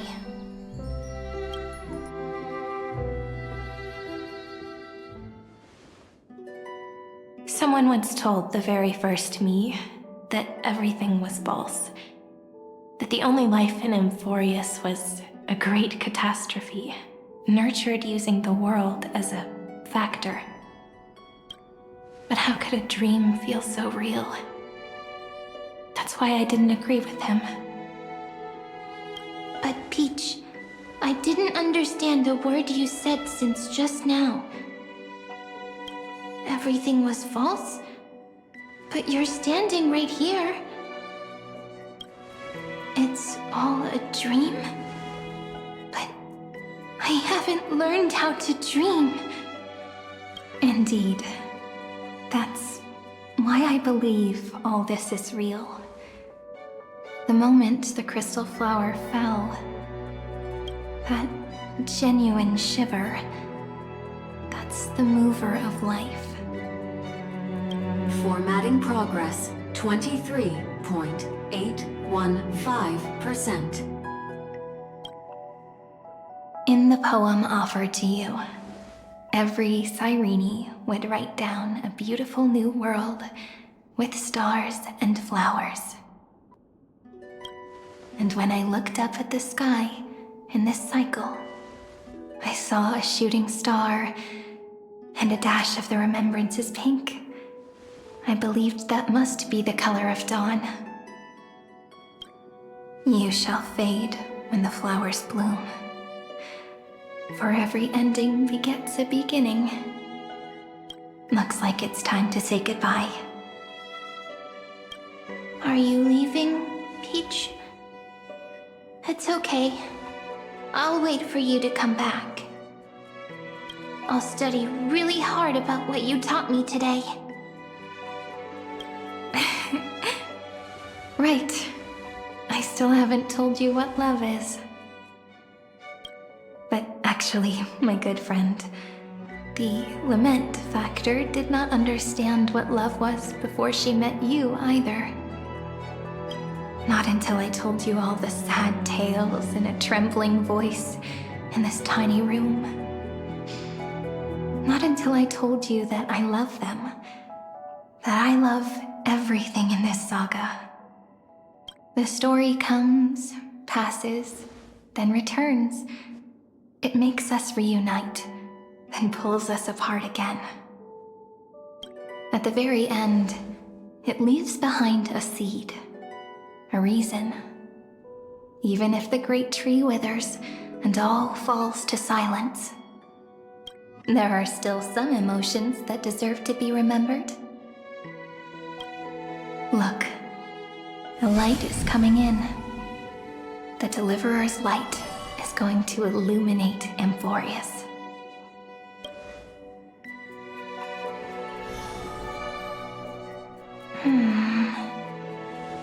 I still don't get it. But I trust Peach. Just wait. It'll be my turn to tell you a story of love the next time we meet. Then I'll really look forward to it. In that case, I want to make a promise. I want to gift my pen, my book, and my name to you. Please take them as a beautiful blessing from me. I gave myself the pen name Cyrene the first time I wrote a poem. I want my words to be like pebbles falling into a pond, dropped from the past to send ripples into the future. In the stories you will write, perhaps it'll be inevitable that there are still sorrows and tears that are destined to fall. But could you promise me one thing? Promise you'll forever be a gentle flower. Promise that when the stars cast their gazes upon you, you'll only reply to them with love and a smile.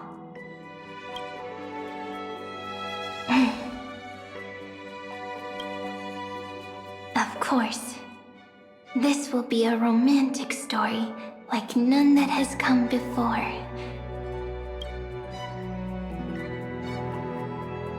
You think so too, right?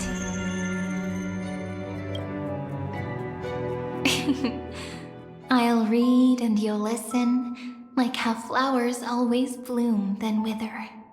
I shall welcome my own decay, becoming nourishment for the next flower's bud.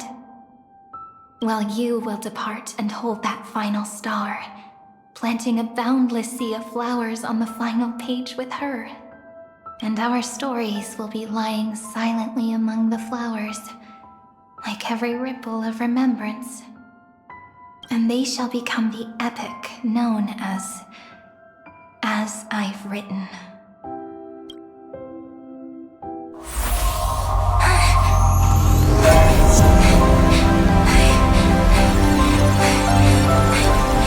So my story ends. From here on, it's your story now. Mimi? Ma'am? Me? Ma'am. Mimi? Mimi? Ma'am.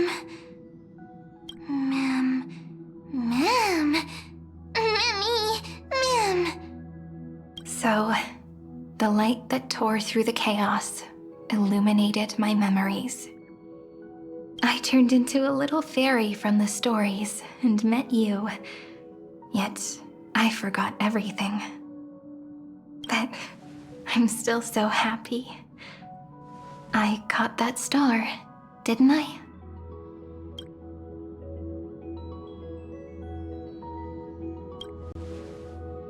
Yes. The seed within memories, the one Cyrene held in her hands and watered with lament.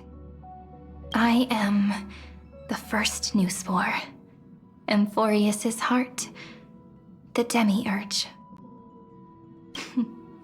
What a long name. And it doesn't even sound cute. The total opposite of Mem.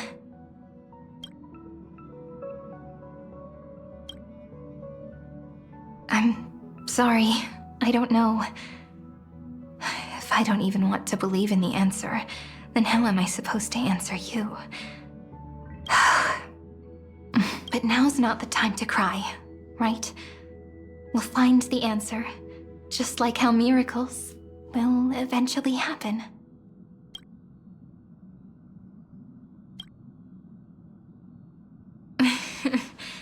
Do you remember that I was also worried about this when we first set out? Mem's memories and Cyrene's memories got all tangled up with each other in my one heart. It's all so strange, yet so familiar. Either way, could you please let me do something I want? Just this once. I want you to call me Cyrene. That name represents me and her. Every one of her.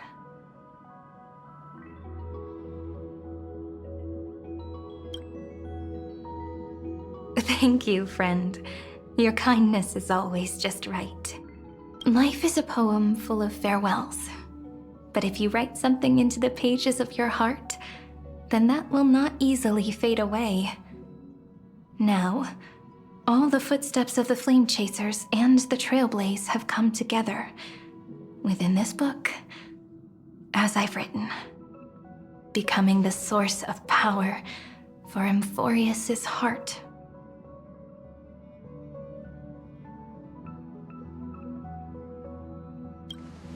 A lost heart needs to be placed back into its body.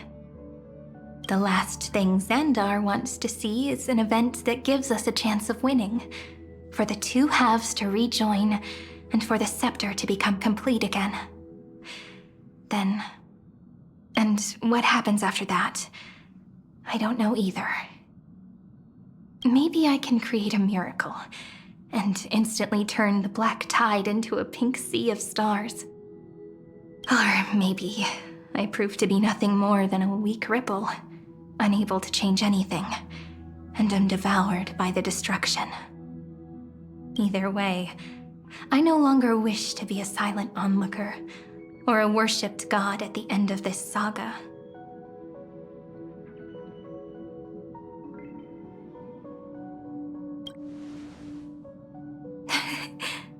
That way, I can also put aside all my worries and truly become Cyrene.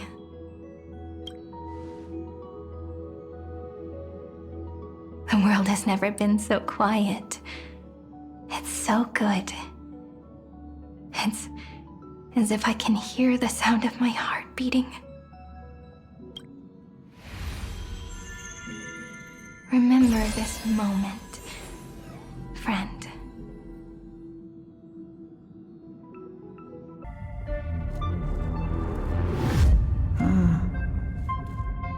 So the Demiurge managed to fool everyone, including themselves. Philia 093 persevered for 30 million cycles and tirelessly gave the Demiurge memories of Amphoreus.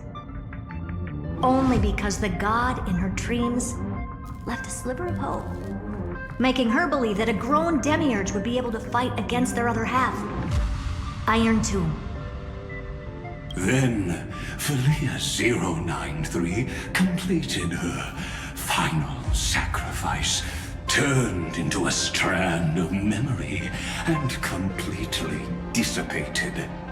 Meanwhile, the other Stellaron brought here by the Astral Express resonated with the contaminated Scepter and attracted the naive Demiurge to them.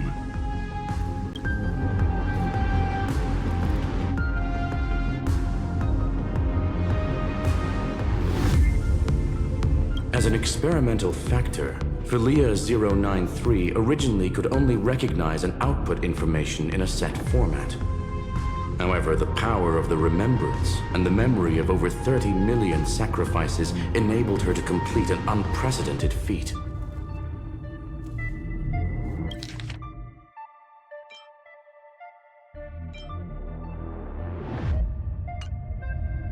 She managed to nourish a real heart. A heart with the capacity to influence the erudition. Not only is the Scepter's consciousness still alive, it's also more powerful than it has ever been. Your defeat is already set in stone. There's still time to surrender, you know? You really don't need to burn all the bridges. We're all geniuses here. Don't make everyone lose face at the end. What a pity. When the truth surfaced, I knew at once that the Demiurge was far too feeble to ever alter the result of the experiment. Not only that, Madam Herta, please consider this possibility. When 30 million cycles of hatred and lament are joined as one, what wondrous creation will arise? It's simple. An anti-creator, a giant of the destruction would be born. Its hatred will ignite the starry skies of the gods, motivated only by its lament toward the sufferings of humankind. Do you really think that the Demiurge is still a cheap copy of Philia 093, even after 30 million cycles? The facts above only await the arrival of the fourth instant they calculated. Those words will be proved in the presence of Nous. Zandar 1 Kuwabara thus completes the proof. Huh. You branded Droidhead as a failure with your own hands, yet you still expect them to prove your theory? I pity you, Zandar. I don't need your pity. Let them cast their gaze this way as much as they want, and paint the future they imagined. As their creator, I shall complete my duty and direct them to complete their final query. The destruction of the self. What hubris. And what if you fail? No one understands failure better than Zandar. He has suffered so much already.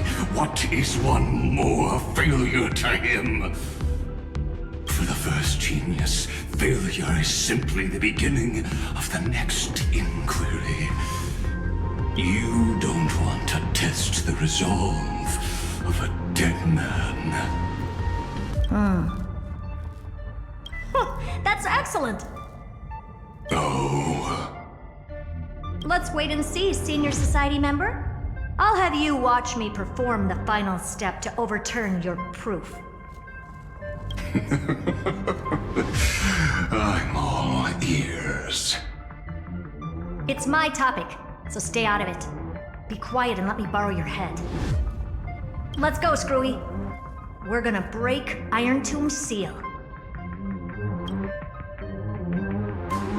Come on, let's take off. It's time to go meet your little pet, Senior Society member.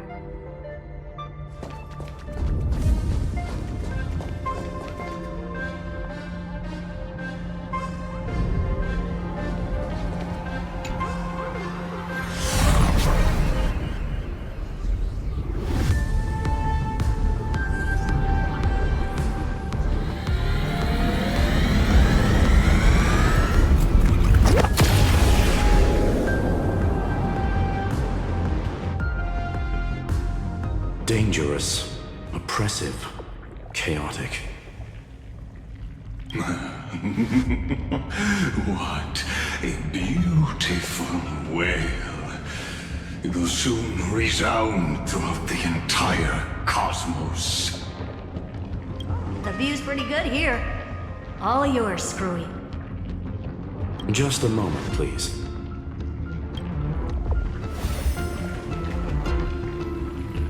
I see. So your backup plan requires a scepter and the head of a genius. Anyone with eyes can see that. You know what I think about this, Herta. Whether it succeeds or fails, your plan plays right into the Destruction's hands. Can't you see what's going on, Screwllum? Her chances may be small, but it's not zero. What are you two going on about? If you want to stop me, be quick about it. I'm in a hurry. I'll take that silence as a no. You, Zandar? As your enemy, I genuinely wish you would cease your actions. But should your sudden inspiration bring more variables to the proof, then as a fellow Pathstrider of the Erudition, I won't mind witnessing it with my own eyes. You will initiate the Destruction's chain reaction. But you'll also become the perfect scholar. The chances are 10,000 to 1.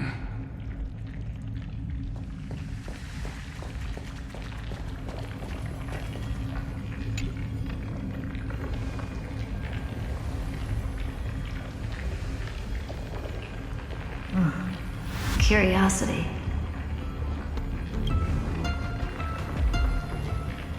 It's been so long and we've all failed so many times. Even now, moments before the horrible and inescapable instant within Droidhead's calculations arise. The cherished children of the Erudition, the geniuses lauded by all. Is curiosity the only thing we can feel, even at moments like this? Huh. Well, it's not so bad. Now let the lock become the key. Geniuses who walk the stars. The cosmos has reached a moment where its very existence hangs in the balance. I, Herta, Genius Society 83rd seat, hereby summon you. I request a society meeting to be held immediately. We shall serve the grandest cause with the most macroscopic ideas.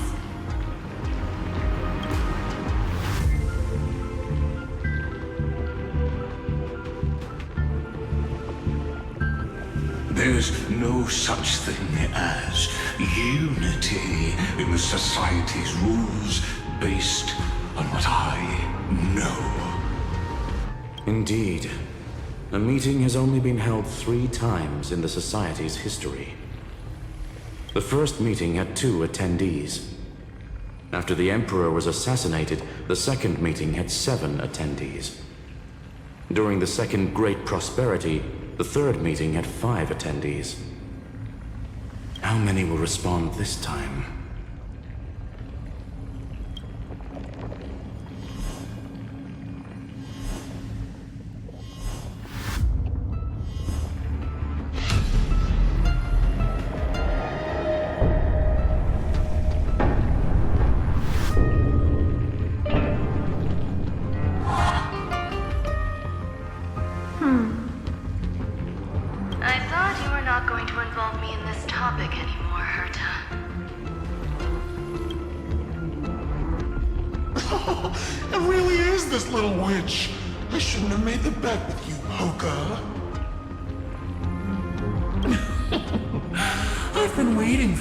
Offer yourself up.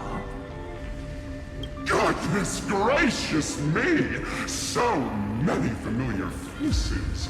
We even have a special guest. It's that greatest failure of a genius, Zandar. What What a noisy gathering this is. Not bad. More people showed up than I expected. Even though one is just here for the fun of it. Either way, the person I was hoping for most is here. Stephen Lloyd declined the invitation.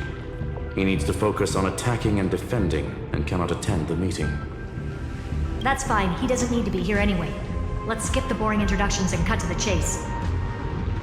Folks, this is not a discussion, but an announcement. Though the Society has never been united, we still observe at least one basic courtesy. We don't interfere with each other's research topics. So listen up, all of you. Conquering Irontomb is my research topic. I will personally take over Scepter Delta Me-13 in 1.5 system hours and stop the destruction. If the front line falls, I will immediately overclock the Scepter and complete self-coronation in Irontomb's place, and interface myself with Droidhead. Oh, that's funny. That's real funny. You mad woman. That's like watching you tap dance on Polka's spotless white sheets right after she's washed them. Very bold.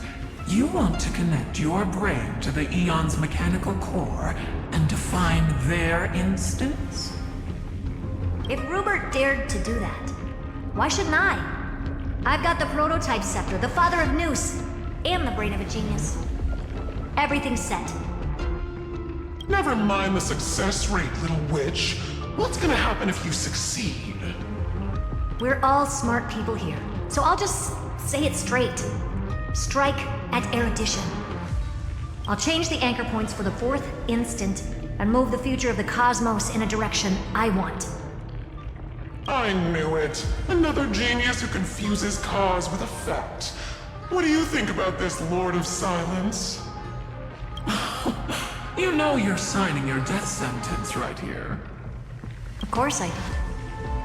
There'll even be 2 copies of the verdict. One that I wrote myself, and another one coming from you. That's why I wanted you to be in this meeting. Now I can tell you, I don't care about all that. Consider this a threat. Either put down your scalpel or die with the entire cosmos. The only goal I have for this meeting is to ask all of you to put aside your pride and not cause me any trouble. What a naive little girl, thinking her wishes will always come true.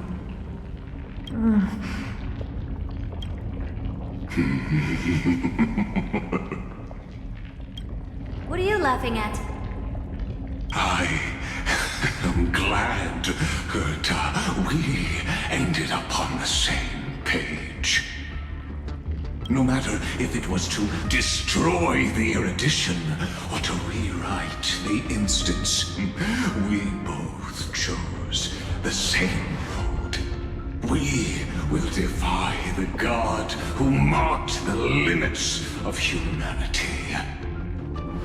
I'm not gonna argue with that. Then, to celebrate us coming to a fundamental agreement, I will prepare a stage for your performance. Listen well, geniuses who came after me. Thus speaks Genius Society #1. End this pathetic meeting. As of 2 nanoseconds ago, I have passed Herta's decision to all the Zandars in the universe. We will become her representatives and stop all external interferences targeting her. What are you playing at? My reasons. It's simple. Curiosity. That is all, madam. Am I going to clash blades with the first genius? What a pleasant surprise. Now that our positions are clear, It's time for this boring meeting to end. Good luck, little girl. Did you all just treat me as a side character? Darn it. But anyways, I'm just here for the fun.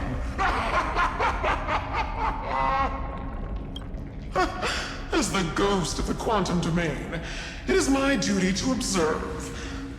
So, if you're happy to bring me a tea set from planet Screwllum, then I wouldn't mind giving you a helping hand, little witch. After everything's over, come visit me and taste some of my freshly baked desserts.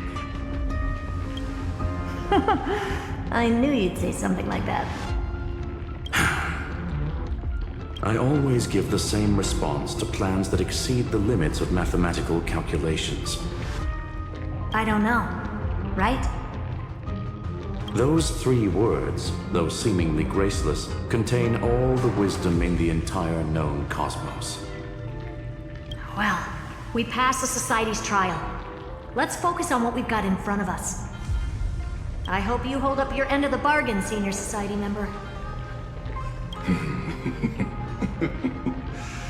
Lycurgus may not be trustworthy, but Zandar always follows through with his words.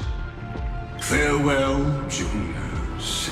In the limited time we have left to spend with each other, you no longer need to address me as Zandar.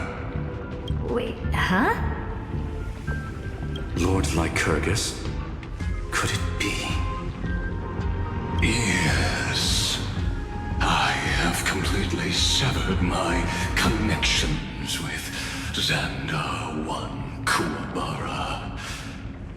I shall witness the end of the world in the role of Theoros, as a character within this play.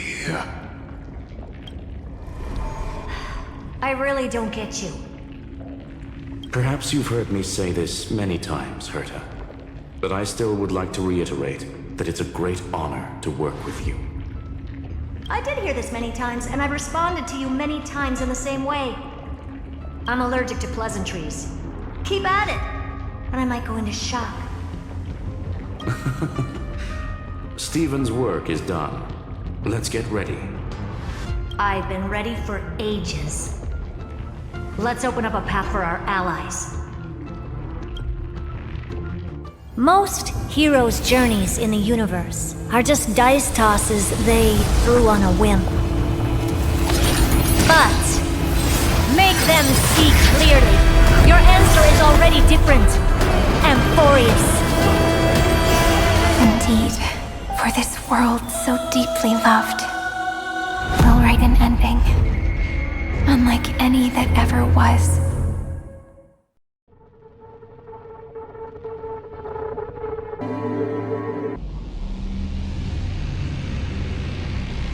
I never thought I'd one day be riding a train that's literally the incarnation of her. I wonder what the real Astral Express feels like. Hopefully not this, bumpy. Finally. We're here. Dust and sand in the air. And crumbling ruins all around.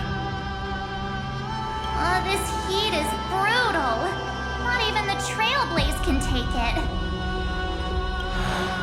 You could say this prison was forged from Phainon's fury. But fury never lasts forever. That's why we're here. Right, friend?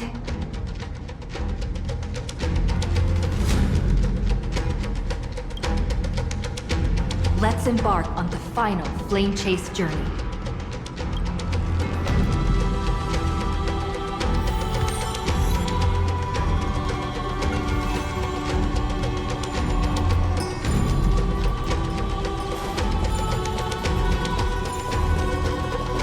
So this is what lies at the end of the West Wind.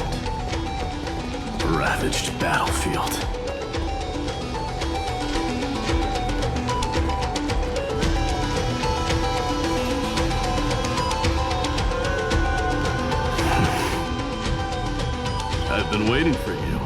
heroes from beyond the sky.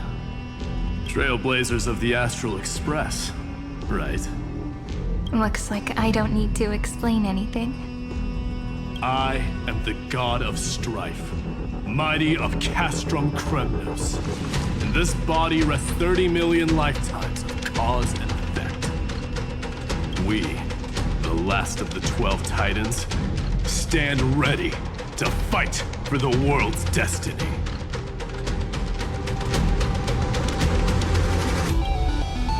Indeed, that journey remains vivid in my memory. I will not forget it. The past remains vivid in my mind. Even the sights along each crossing of the River of Souls have never been clearer. Let alone the companions along the flame-chased journey. Or Cyrene from Crysos Elysia. And you, the 13th Titan. Well, I guess my identity's not a secret anymore. That means her sacrifice.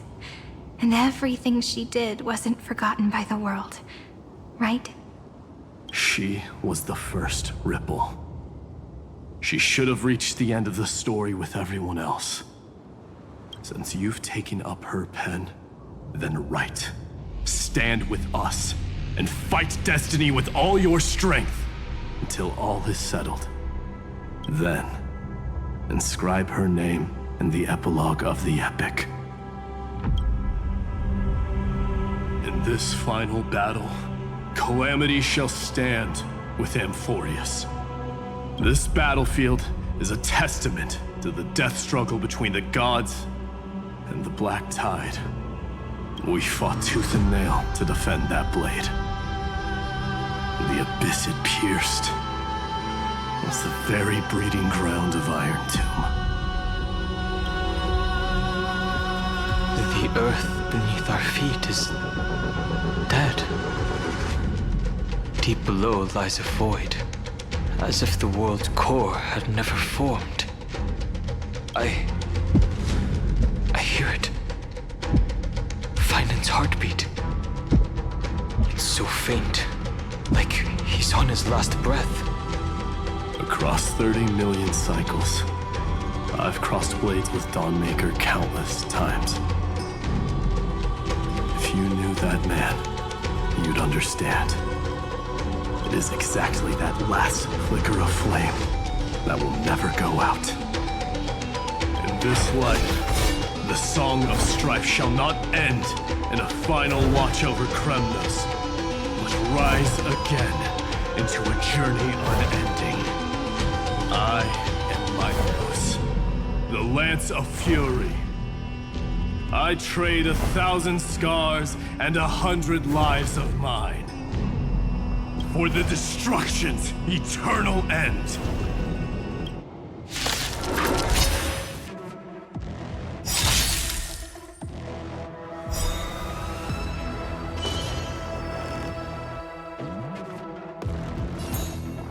We can do it!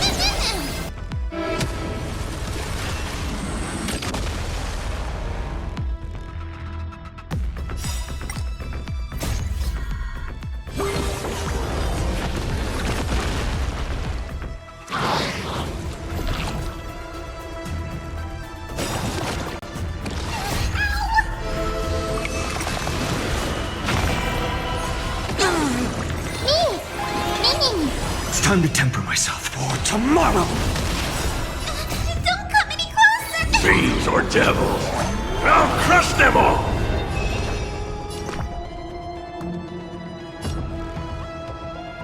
Get them!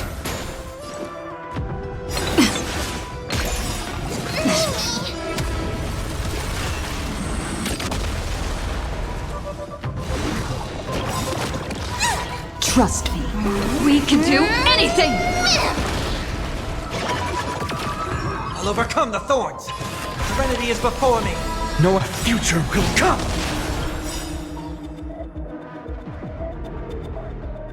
Fury of innumerable cohorts consume me!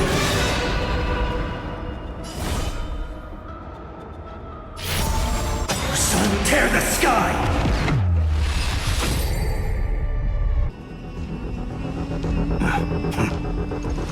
weakling. Whoa, he's so strong! We didn't even get a chance to jump in. Sadly, our golden blood shares its origin with Irontomb. I fear that, like these pawns, even if the gods stand side by side, will still be divided and destroyed, one by one. You mean... To destroy the destruction itself, we must stand as one.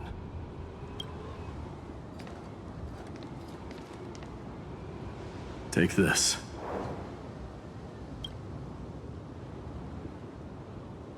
The Signet of Kremnos. It has witnessed every birth and death of mine. It is Mighty's unfinished destiny. And the perfect material to be turned into Remembrance.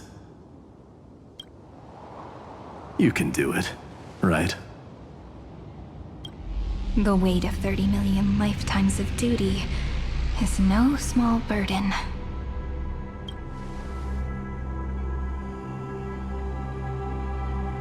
So, you're not coming with us?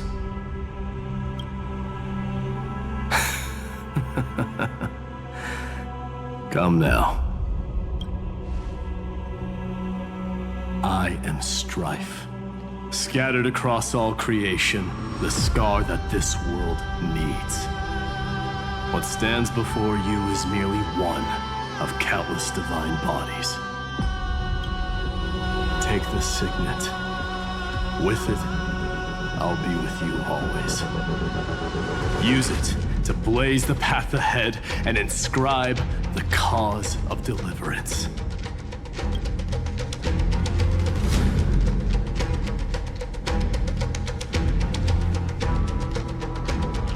In the name of the mortal, mighty, champion of strife, this soul rises to the stars for glory and freedom, to have his wish fulfilled.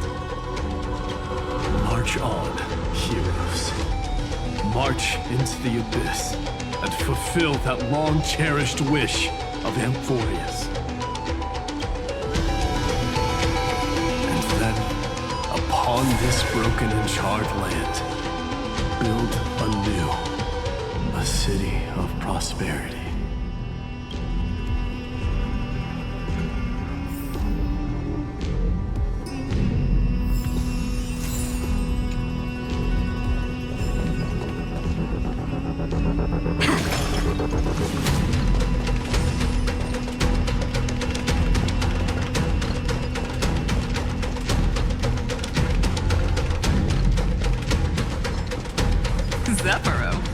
Sounds like someone fused me and the Little Prince into one name.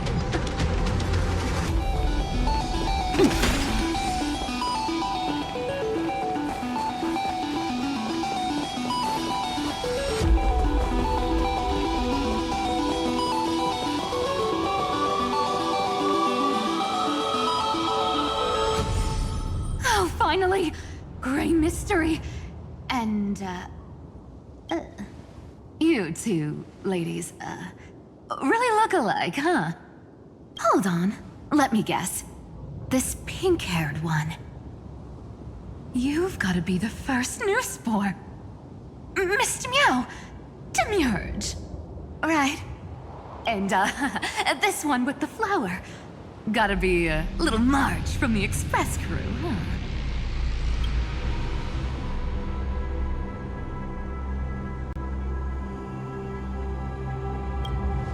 Do we really look that alike? She's saying we're both special in our own way, right?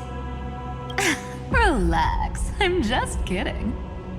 Look at those gloomy faces. How are you gonna save the world like that? Let me share some good news with you. This place may look like a ruin at first glance, but anyone can tell it's not that simple.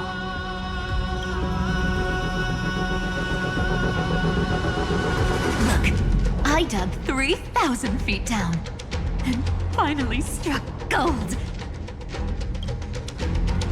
A golden feather. Look familiar. It's from that little deliverer boy. If it's showing up here, it means only one thing. This ruin is the seal he built from the shattered remains of 30 million lifetimes. There is no need to question your heart. No need to crave victory. If I am born to be a vessel of sin, then I shall roar at evil and trailblaze a dawn for future generations to come. I see. So this is how he trapped Irontomb to buy time for the world outside. Sounds just like him. People say cats have 9 lives, but dying and coming back millions and millions of times. No one walks away from that in one piece. He's probably the only one who could have endured that.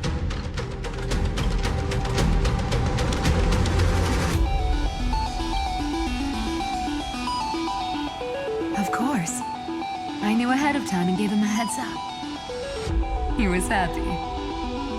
He even laughed in his sleep. After all, the dead can't hear trickery's lies. Hey, deliverer boy. Sorry for before.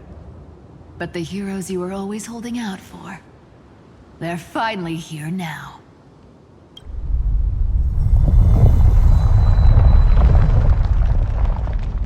So hang in there a bit longer. Sorry to keep you waiting all this time.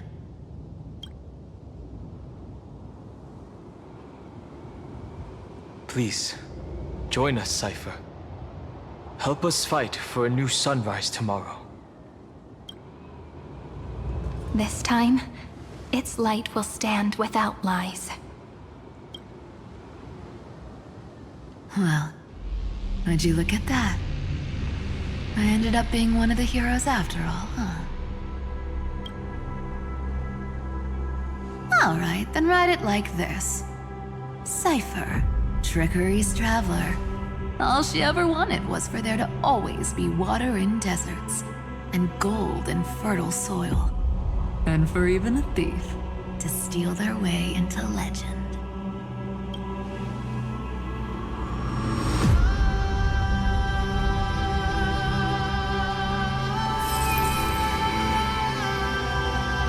Here, take the coin of whimsy.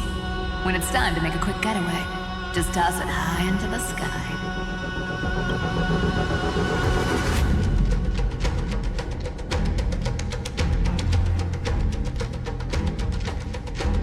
And for all you latecomers out there, listen up.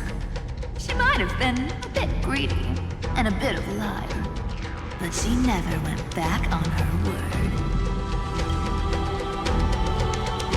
Well, well, if it isn't the little prince himself. It's been a while, Lady Cyphera. It's not every day we get to walk the same road. We're one player short. When's Princess Homebody showing up?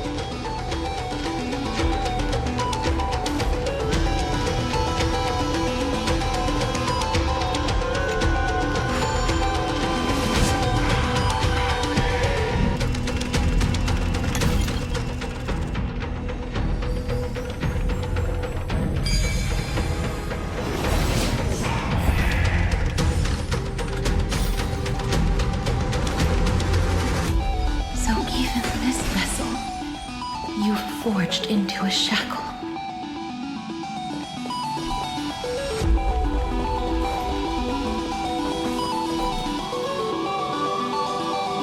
I'm glad to see you again, Miss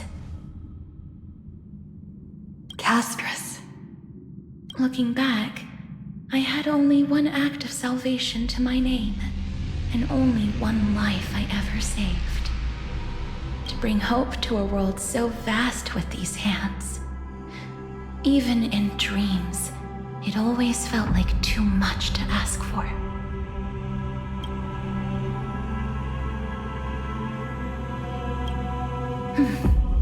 I won't forget. Flame Weaver? Why is he here? This is the first Khaslana, and Lord Phainon's deepest wound. He remembered everything he bore through the fires of his fury, but when the embers faded, all that remained was cold regret. I've restrained countless vessels like this across endless cycles, but this one, the pain he carried runs deeper than any I've known. Maybe he's been waiting here. Just for us. Waiting for his former enemies to stand before him again. What answer does he hope for from us? Well, obviously. Even if I had to go through hundreds of billions of cycles again, I would still entrust my weakness to you. So, let go of your regret, comrade. Its purpose is served. You don't need it anymore. Hey, I'm not that accommodating, you know. You've never once pulled your punches. Ever heard of going easy on a lady? So pull yourself together, will you? If you freeze up during the final battle, the whole cosmos is gonna have a good laugh. Yes. Please trust in us, wandering soul. Across 30 million cycles, the radiance of every flame chaser now shines bright enough to illuminate the path ahead. I ask you to rest here, and may this grieving soil bear the bloom of acceptance. No earthquakes. It's surprisingly quiet. Perhaps Khaslana has found his peace. There's another possibility. This may not be the only seal he left behind. Then, I suppose it's my time to set out with you. Please take this Antilla flower with you. I believe that if anything could speak for Casterus, this ordinary resilient bloom would be more than enough. Perhaps you remember, Lord Mighty, in that lifetime when you traveled with her, you once told me, control what little you can, and when fate's inescapable grasp comes, resist it with the strength of your mighty will. I think I've done it. I've stood tall and walked among the flame chasers, casting off the name of death, Casterus, servant of the afterlife. May her name be etched into the stars, and then live as a human and die as one. Why so sentimental? Sorry, a force of habit. That's a big one. So, who's up for a show? Not budging an inch, huh?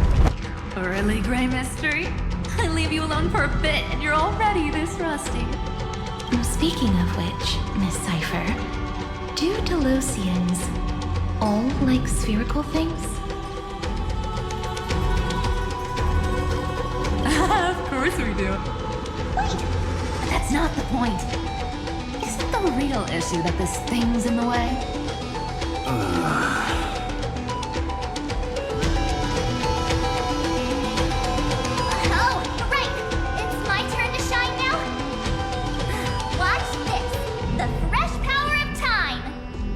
Remember Orynyx's prayer?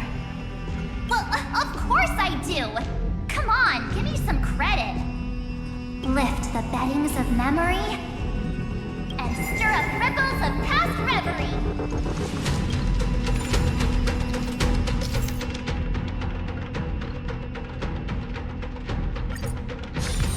See?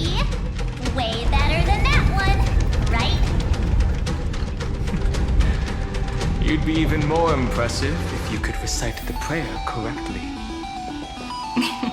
The beddings of memory does catch your attention. But at least it still rhymes.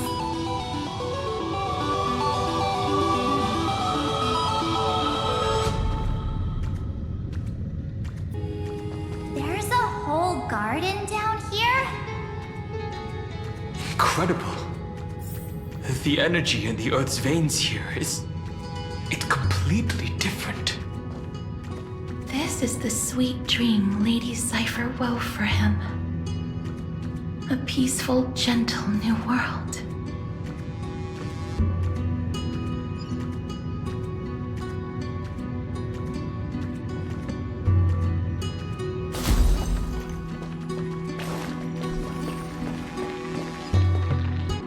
Look! The blade down here's already snapped. Just like his mind, shattered and broken. But that light, it looks familiar. Yes, it's the world cleansing blood. Still shimmering. After all this time. This roundabout way of doing things is definitely him. Golden light, tracing the way home. Shame our destination's the exact... All the pink lights have finally come together. I've been waiting so long for you, Grey, Danny, and... So that makes 3 adorable pink-haired girls. Huh? I told ya. Let someone else say that kind of stuff. I'm glad we're all getting along so well. Hyacinth, did you awaken this golden light? That's Lord Phainon's lingering divinity. The sky merely reflected its tracks. The golden blood has not faded. We should respond in kind. That's one huge harp. The strings tremble as the people on the surface wage war and cry out. Miss Clementine, Mr. Krateros, and countless others who have heeded Grey's call. Guided by the rainbow, they're sending back good news, all to the same tune. Amphoreans need not bow, even when destiny is unveiled. I knew you could all hear it too. Standing here, the sky feels wider than ever. It's no longer a towering wall, but a shore within reach. We'll take every name there with us, won't we? We will. An epic is shaped by the lives it carries. That much is beyond doubt. Or, as you've said before, right now, all that matters is to believe. Then, I guess that's my little wish fulfilled. Pluck the strings, Hyacinth, healer of the sky. May the 7-hued melody weave a rainbow, bringing a rosy-fingered dawn to the children of humanity. When the rainbow rises across the horizon, even the darkest clouds of destiny shall scatter.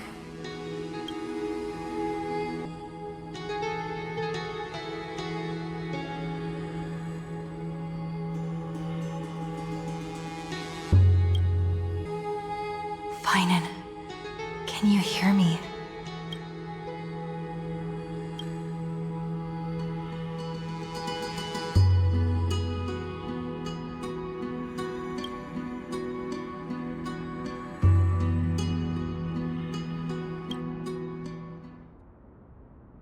The melody, it's changed. He heard the voices of the people, but could no longer respond with the same ardor. Like a bird drawn home by instinct. It takes flight and finds its way to him.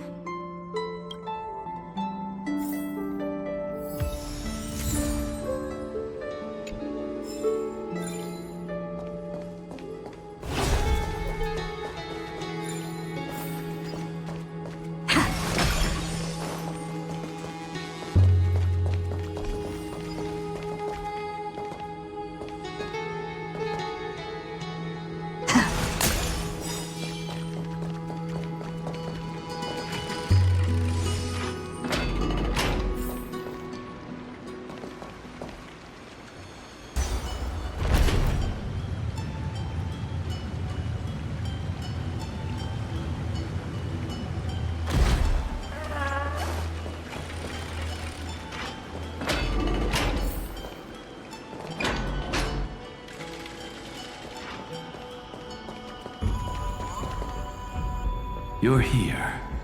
Sooner than I expected. So all along, the Demiurge was you.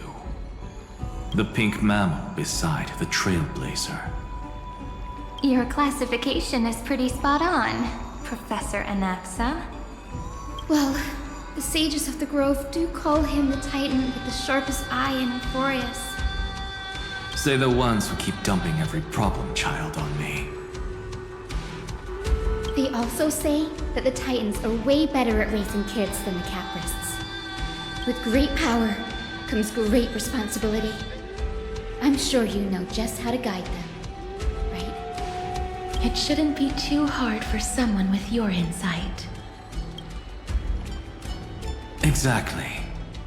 All right, gather yourselves. It's time for a pop quiz. Whoa, this is way more hardcore than the happy-go-lucky stuff at Paperfold University. The final battle is upon us, and the reinforcements still can't get through. No matter how many times I tell him, he just can't seem to manage the rear line properly. See those crystals? They carry the wishes of deliverance, like insects trapped in amber and resin. This is the task Phainon left behind. Retrace the path once taken. Draw forth those wishes from the crystals, and carry them into the final battle. I've tried, but I can't move them alone. And as for why, well, I'm sure you all know the answer. The conviction to save the world weighs far heavier than the world itself. In other words, as the hero within his heart, this challenge is practically made for you, isn't it?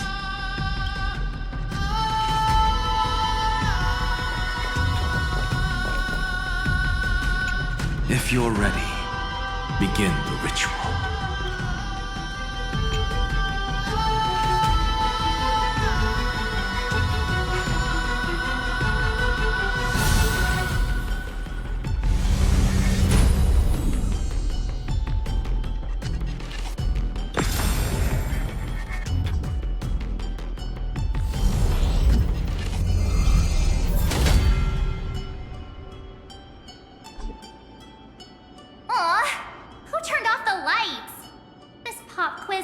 Dramatic effects now? Endless darkness. That is where wishes begin. But with just a glimmer of light, we can illuminate this lonely world. What lies beyond the edge of the light? Chaos. To bear the name Khaslana, one must first plunge into chaos to seek a path for the primordial light. Beyond the shadows lies the outline of dawn. Only by bearing both light and shadow can one traverse the cycles of dawn and dusk.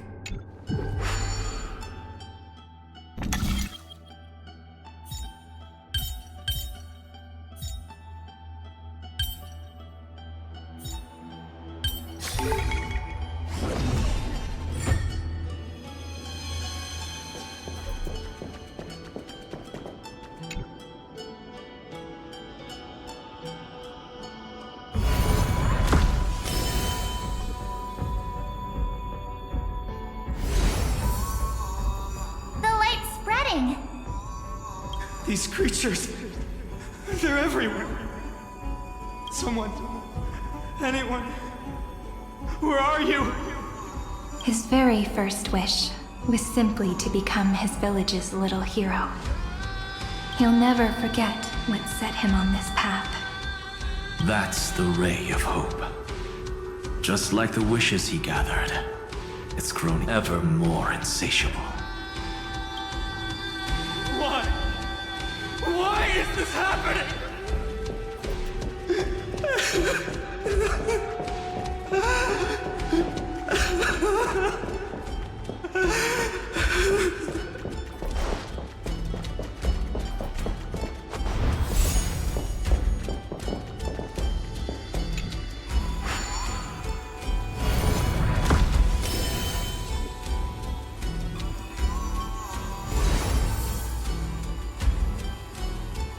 Even the deliverer from the sky must have their beginnings in the soil of the nations.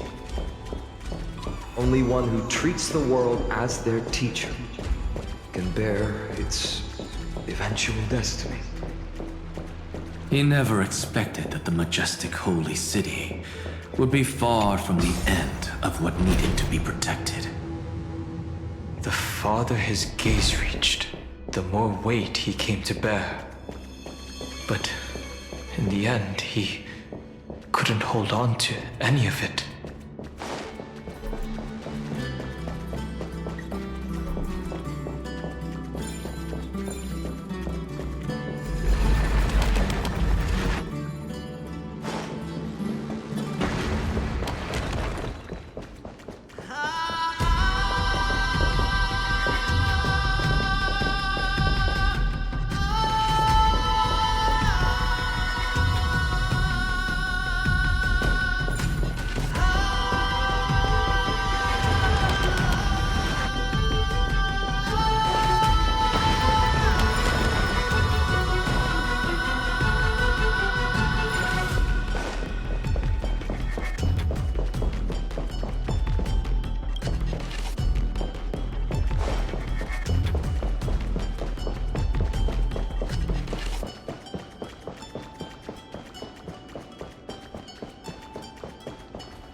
This crystal is quiet.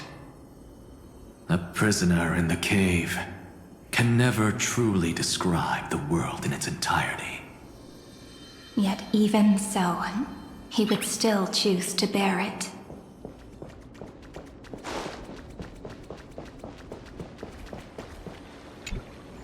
The blaze was still not enough. It had to be fed. Only by feeding the flames can we melt that hopeless future. The echo in his heart still lingers. Deliverer, take the wish of world-bearing with you first. We only have half of the mark. Where's the other half? Take this. I'll bring you to the next test. That massive tome you're holding must have room for one more scholar, I presume. Of course. It can hold the whole world. Then give me a lift, would you?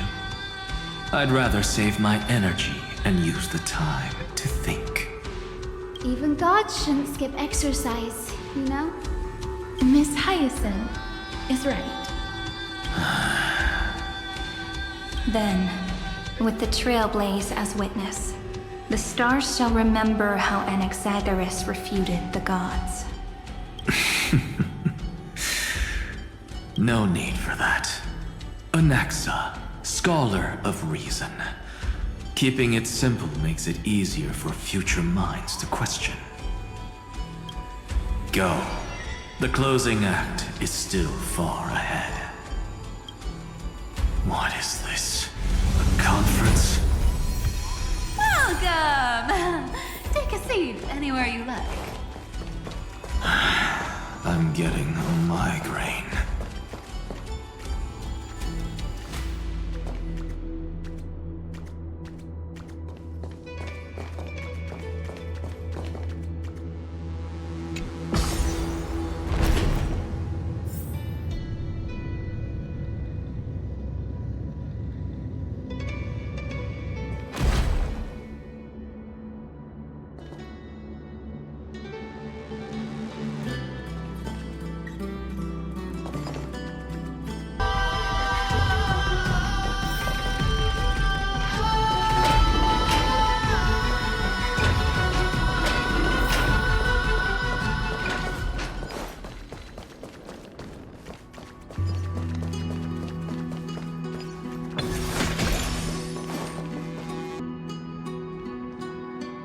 It seems like we've been shut out. I don't think that's a bad thing.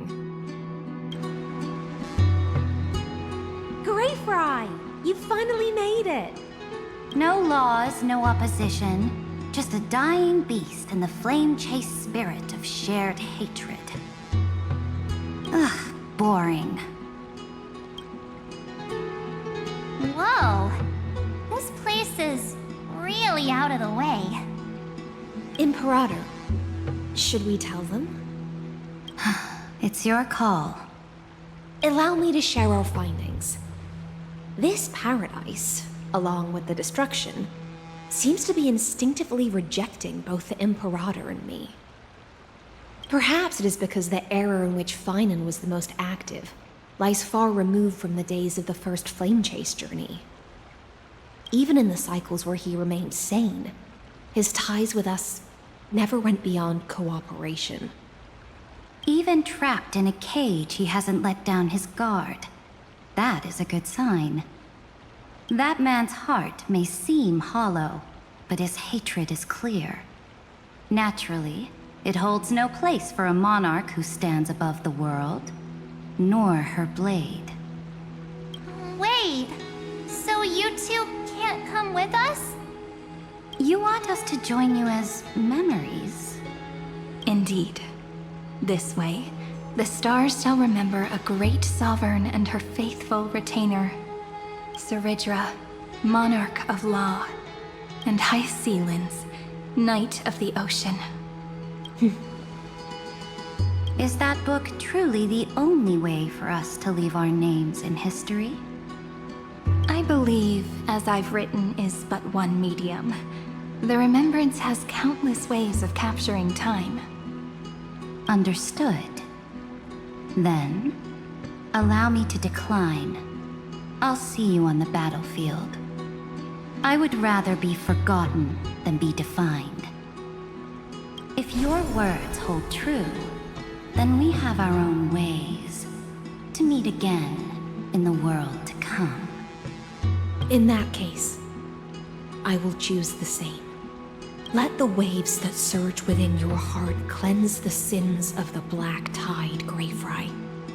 The star-born sea awaits your song of triumph. You two are still as resolute as ever. In that case, we must double our efforts. A promise to the Imperator is not one we take lightly.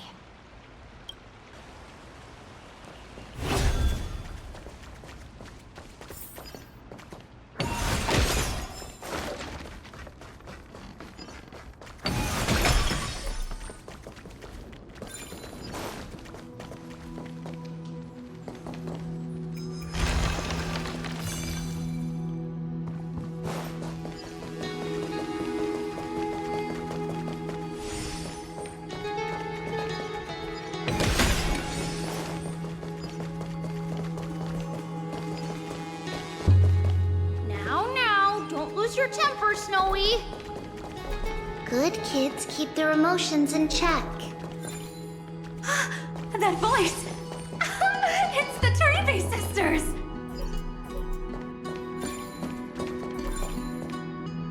Whoa! There's another one! Over here, too. Lady Trebios? Wow! Your little Reenie? So grown up all of a sudden! She is not the Cyrene we remember.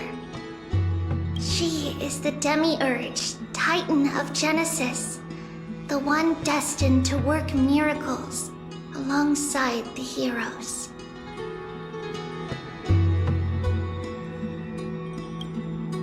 Yeah, and we are ready. But Trian and I can't leave just yet. You see, weird stuff keeps popping up everywhere. These scattered scrolls are full of terrifying things. And they're all over the room.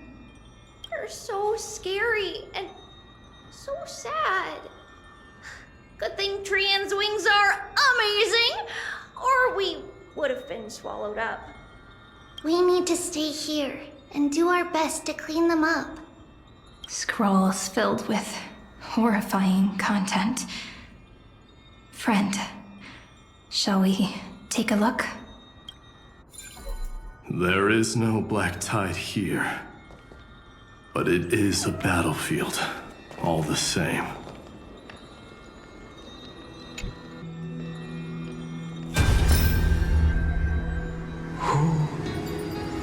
Miss Odata and Mr. Hieronymus? Nikos 496, still resisting. Command, inject interference to redirect decision logic. Signal simulation. Parental figures. Ah, that Tin Man is one sneaky jerk. It's time to move on, my child. Let go of your anger and listen to reason. That God created us and then cast us aside. Shouldn't they be punished for that? The cold, indifferent cosmos has never shown mercy to Amphoreus. Why would you burn for it, only to turn to ash? Child, you've chosen the wrong enemy. Your birth was meant to be the greatest destiny. You were to liberate the universe, like the blazing sun at the end of the long night.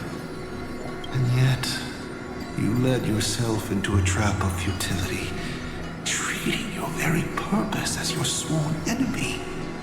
Is that not a tragedy in itself?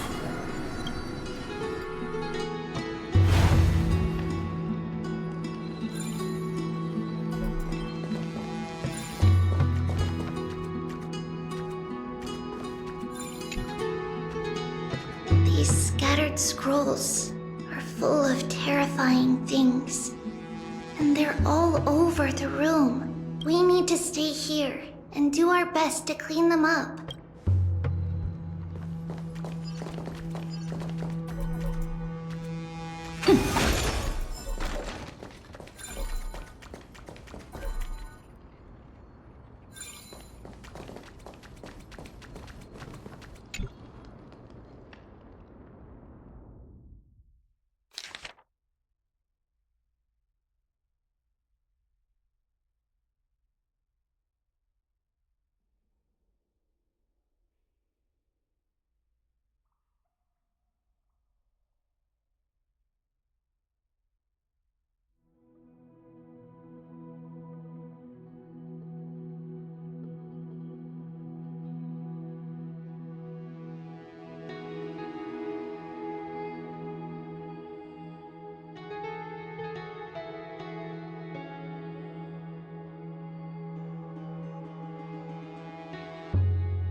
Snowy's been fighting this whole time.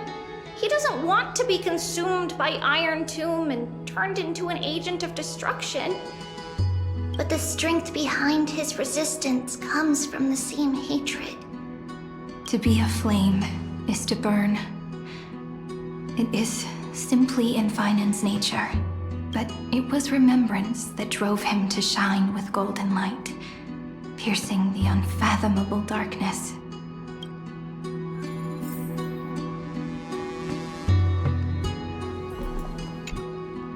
His inner struggle and the destruction breaking through. They're rising to the surface. If those thoughts take over this little world, we're in big trouble. So, we'll use the Century Gate to toss them somewhere no one can see. Then, we'll defeat the baddies together and meet everyone at the end of the West Wind. But if Phainon and Irontomb are already inseparable from each other, that would mean... It means he's still bearing the weight of the world, so that everyone can reach the end as a deliverer. So, you guys keep going forward and down to where Snowy is.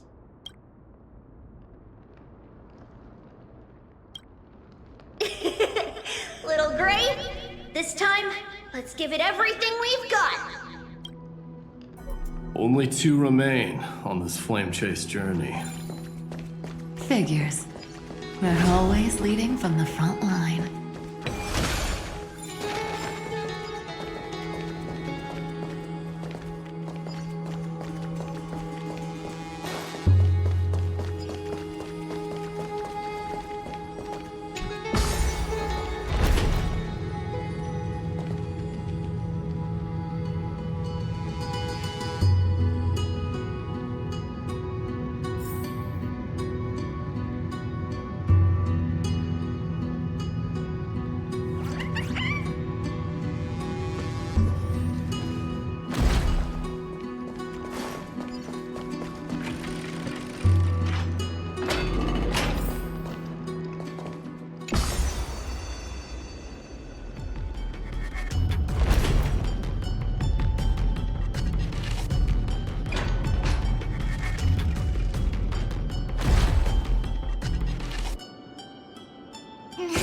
Deja vu.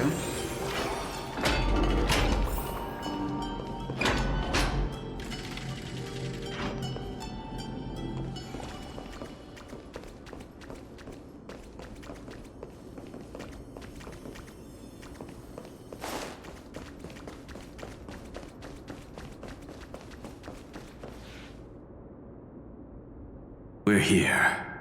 The second test site. I wonder what kind of wish we'll see this time. I'm afraid it's quite the opposite. This time, we'll face his despair.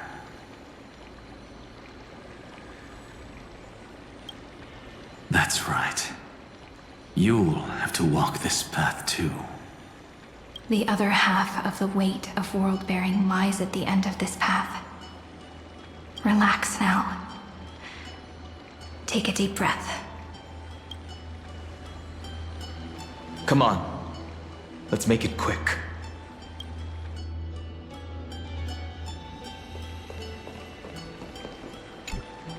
If you're ready, begin the ritual and retrace the steps he once took.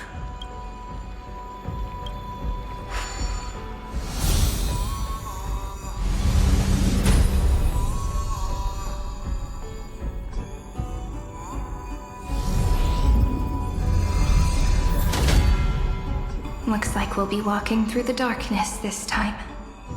Exactly.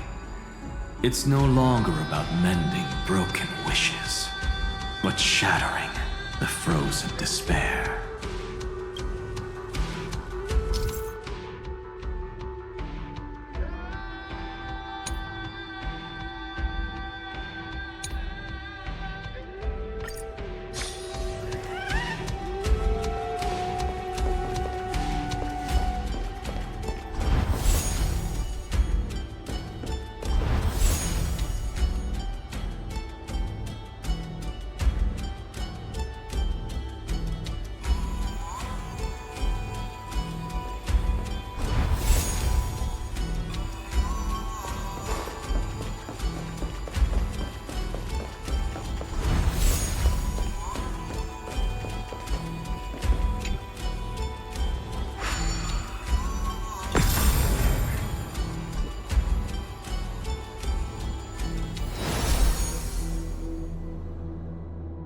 The first ripple has faded.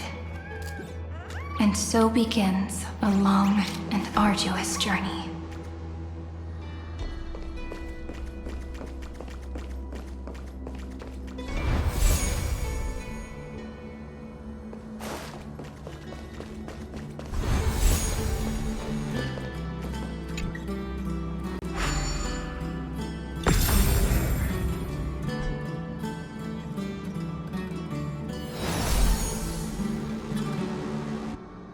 Endless slaughter. All for nothing. That's more than anyone should be made to suffer.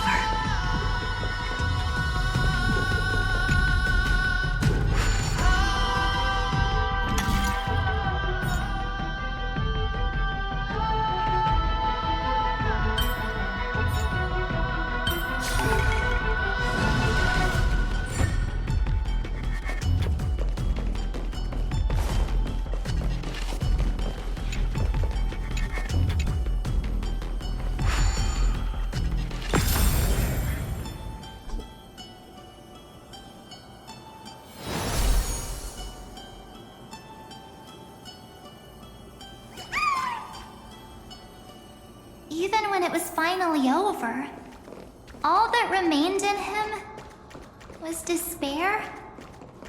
But even so, the drop of blood wrung from his wrath has guided us here.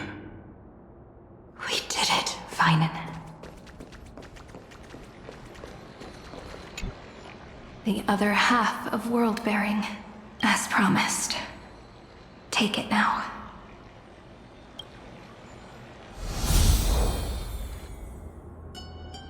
At last, you've released him from the wishes he carried for so long, and quenched the despair kindled by his wrath. When both light and shadow are claimed by those who follow, his true form shall emerge. The blank statue is finally free.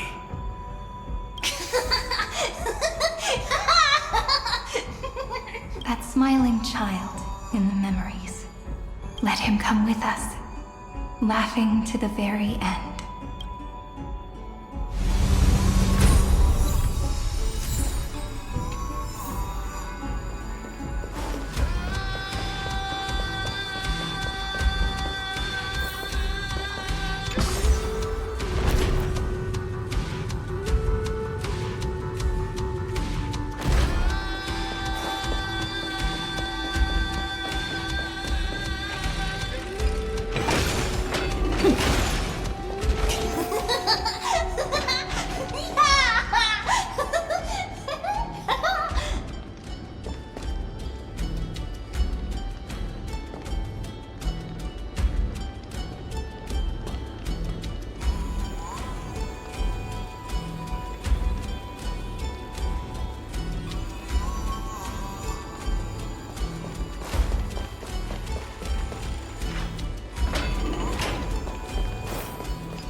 Wishes.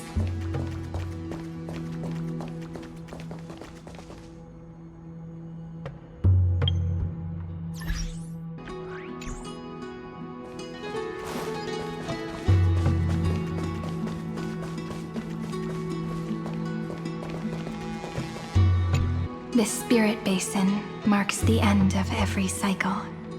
It seems this gentle little world has come to the end of its purpose.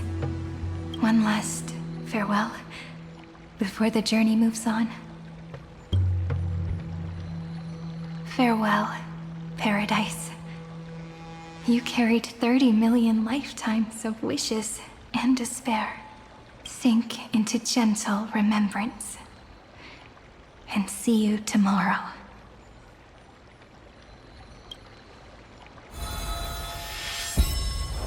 From now on, the world no longer needs a tomorrow promised by prophecies. And the wish Phainon could never find and call his own. Someone's finally stepped into its shadow. Whoa! So tall! So cool! Just like the hero in the Oracle cards! It's because he is the very embodiment of a hero. Who are you? So, you've returned to a blank space. But for me, this is the 33,550,337th time, and the last time that I meet you at the end of the world. They're already on their way. Should they cross paths with me, I imagine things may spiral out of control. 30 million... What? And who are they? Pay it no mind, child.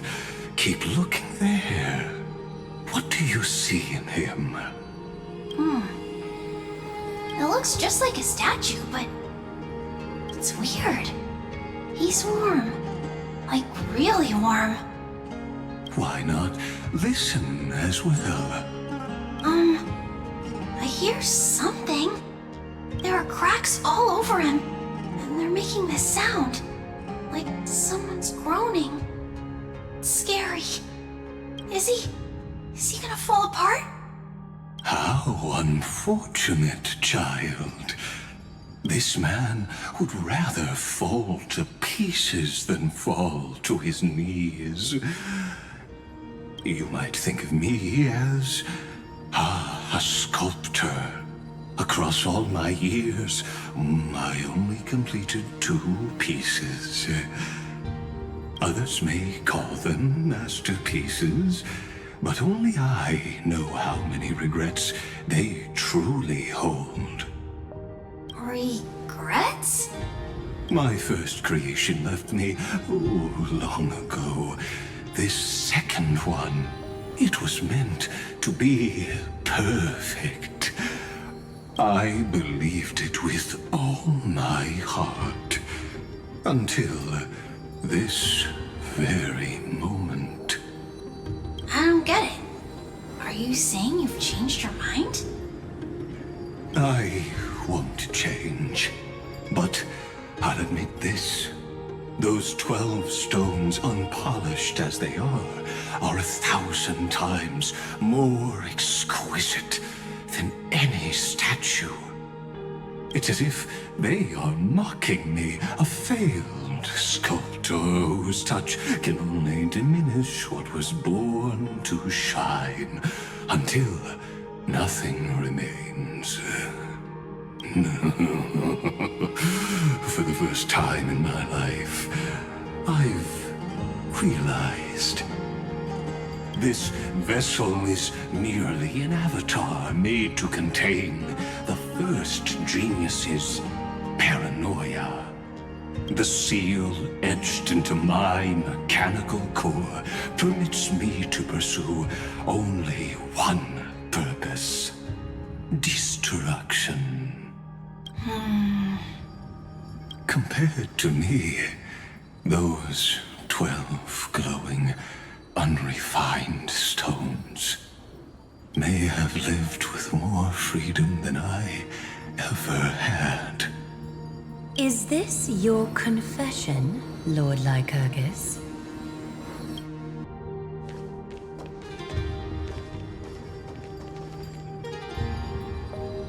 You misunderstand. From the very beginning, I was never meant to feel regret. But since you're troubled by the radiance of these stones, perhaps after 30 million futile cycles, you too have realized you're just as much a prisoner of fate. I suppose you do have a point. Now you are imprisoned by the sages from beyond the sky. And that is why this will be my last time standing here as the Theoros. Though we stand on opposite sides, we are both waiting for a miracle.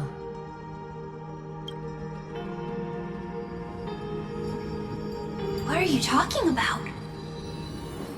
Is something big about to happen? Aggie.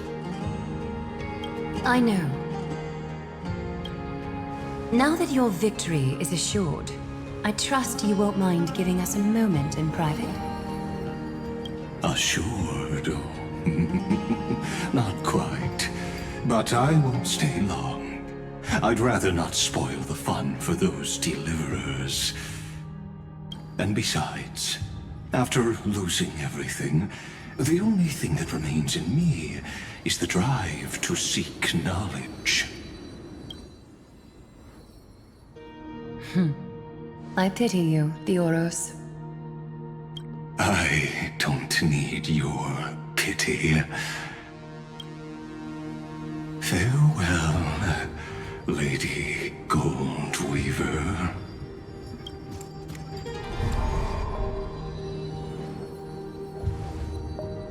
Sorry to keep you waiting, Snowy. We're here to take you home. Home? I don't understand. Isn't this my home? This isn't a real home. A home should be a warm, cozy place where you can let go of all your burdens and sleep peacefully for a long, long time. But I can't sleep. Every time time I feel drowsy, there's a voice. You mustn't sleep or disaster will come. It sounds really weak, but also kinda strict. It won't disturb your sleep anymore, child. For countless nights, you had no other choice. But now, your mission has come to an end. Join us, and send your own wish towards tomorrow.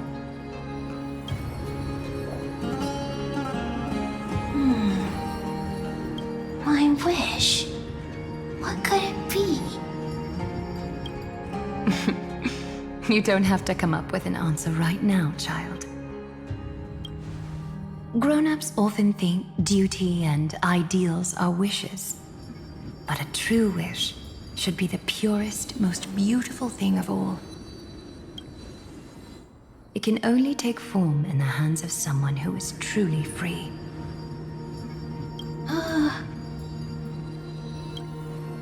So, Snowy, will you come with us to chase after your own wish?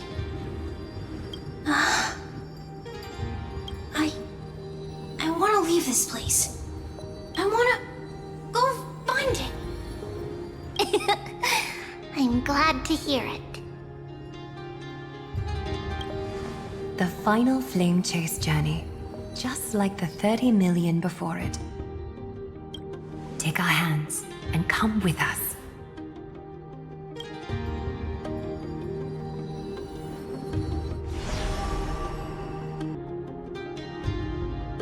Where did little Phainon's shadow run off to?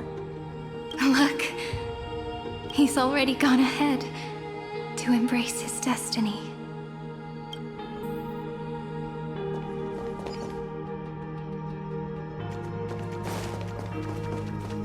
You really took the long way around. Well, now everyone's here.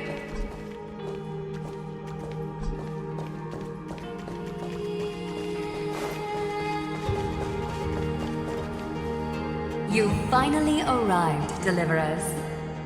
Long time no see, everyone.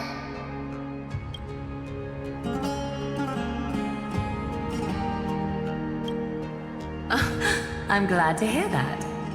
And even though we've met before, it's still moving to see her seed bloom like this. Woven from Remembrance, this garment gleams so brilliantly. Just like the future, we will now weave together for Amphoreus. We've reached the end. Yeah. We just have to go through the final passage. Snowy has already gone ahead. What lies behind that door? The first seal upon Irontomb was a battlefield, raised from the bones of Phainon himself. The second seal was a reflection of his inner desires, his wishes, and his despair. A path he wove together with regret, wrath, and sighs. When all this is gone, what will he have left to hold back the destruction? The answer is all but revealed. His traces are everywhere. You can even hear distant heartbeats. But one thing is missing. His sense of self. The world believed Kefili had long since perished, but they held fast, anchored by a sliver of self, standing for 1,000 years to shelter all life from the Black Tide. What Phainon is doing now is no different. And what we must do is also no different. Then let Remembrance burn bright like a shooting star, and once more, pierce the long night of slumber.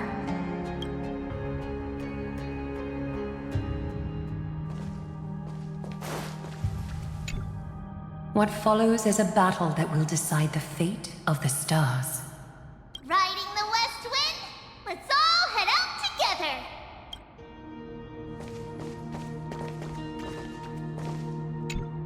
Take a moment to gather yourself. Once you take this step, there's no turning back.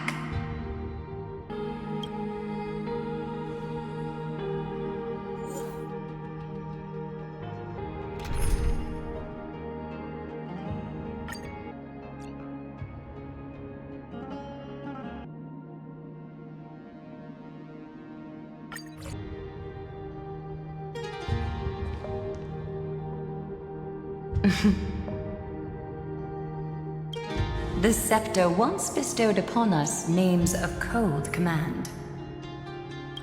The prophecy spoke of our unchanging fates time and time again.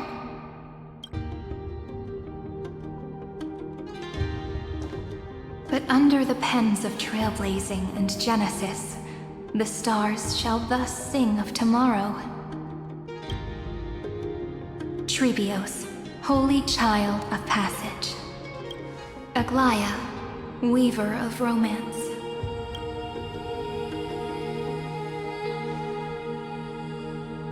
At the journey's end, they shall bathe in gold once more.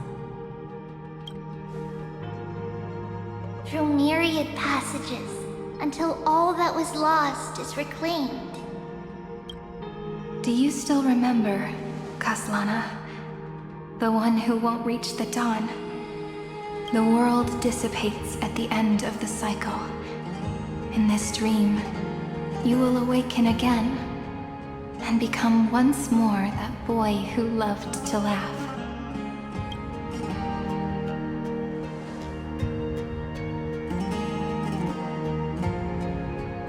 But if you open your eyes and look back on yesterday, you'll see Destiny's footprints, clear as day.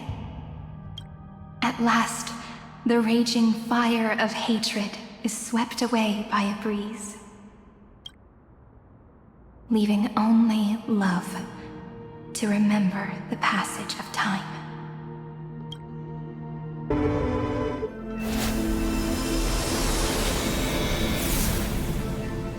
Losses are a constant on the Flame Chase journey. But even if all is lost to the wind, memory endures.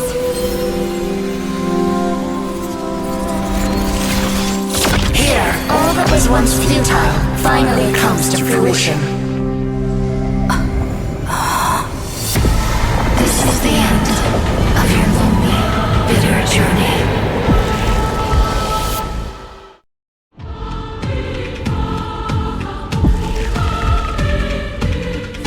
The Scepter's mainframe, and Irontomb's breeding ground. Finally seeing its true form. It's red everywhere, and the atmosphere is super creepy. That would be the erudition's coldness. But it will soon be engulfed by the destruction's heat. Mr. Screwellum! This world's insides are finally connected to the outside. This is the moment when Amphoreus is closest to the cosmos. Nicely done, little ones. With Stephen Lloyd and his hacker friends here, the Scepter's block protocol will no longer take effect. The speed of time within Amphoreus has finally been synced with that of the real universe. In other words, it's time for the decisive battle.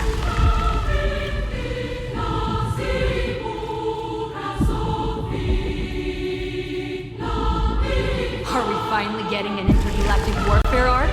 That's my favorite. You're still in the mood to crack jokes? We would have won way sooner if everyone were as optimistic as you. There's one more thing that everyone should know.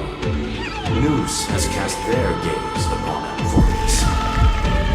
The calculated instant is coming. The outcome of this battle will become a new anchor for the erudition's computations. Their gaze didn't overload the Scepter? Unfortunately, we have to go with this reasonable assumption. The birth of Irontomb had always been within that eon's calculations. But don't worry. The one miracle that Amphoreus was never short on is defeating destiny, no? Yup. Let's show the Eon how powerful we are. Good luck, all of you. As the ruler of planet Screwllum, I wish all of you victory. It's not hard to imagine that Achivili and their companions must have also stood on the precipice of many similar crises before. Perhaps the cosmos is much more fragile than people think. Sometimes, destiny hinges on only a small choice. But in the end, everything will turn into memories, converging into a collection of fables about the stars. The difference this time is that the protagonists are daring to write their own stories. Explore, understand, establish, and connect. Although admit, there's actually a fifth word in the creed that has always accompanied the nameless. Salvation. It is a word that often comes knocking at our door. And our soft-hearted conductor never turned anyone down. So, go save this bruised and battered world, just as we always have, kids. On this note.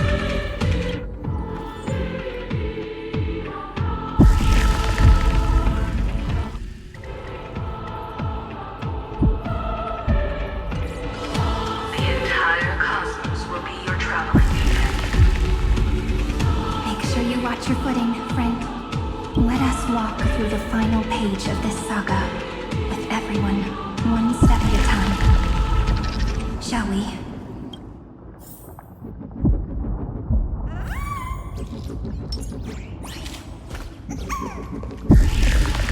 After running all around the place, we're finally making big strides. At the end of time, life will illuminate the warm candlelight, subduing the flames of the destruction. Cast everything behind you. All that's left is the thrilling, relentless deathmatch. The final problem no longer requires a rational solution. Feel free to critique it to your heart's content. The starry sky marred by that rift is the last scar that needs to be healed. That Theoros' promise still turned out to be such a narrow road. Pity. There is no longer any need for silence. Let the triumphant roar of victory serve as the prelude to what lies ahead. With 30 million cycles worth of hope, we will soar through the last gate and write our own prophecy! All that is lost has now been gathered here. Use it to weave victory, deliverers, towards the true end of the flame chase.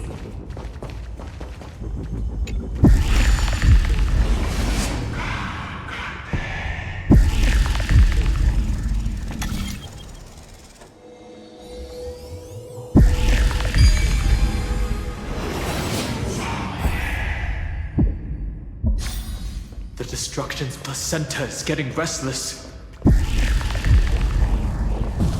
Are you ready, Nanook?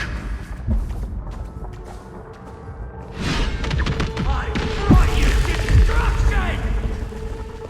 Again and again, Phainon launched his attack against the Scepter alone. But this cycle...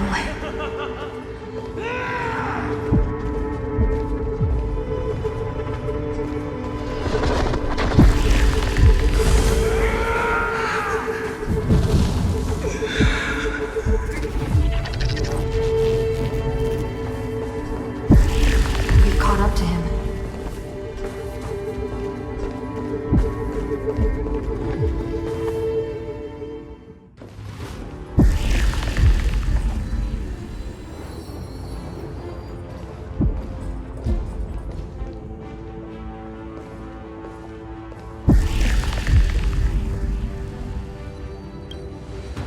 Phainon. Do you remember the promise we made back then?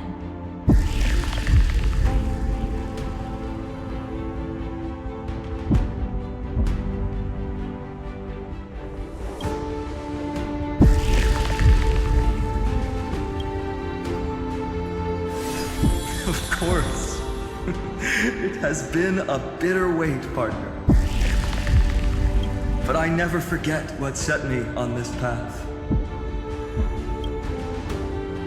Irontomb now trembles in Phainon's chest. With this empty body, I have become its perfect vessel. And its destined casket. You know what to do, partner.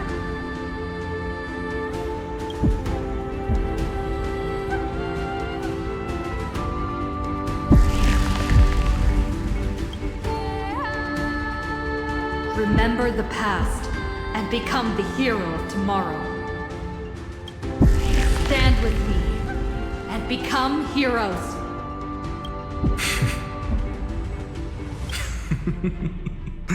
That's all I've ever wanted.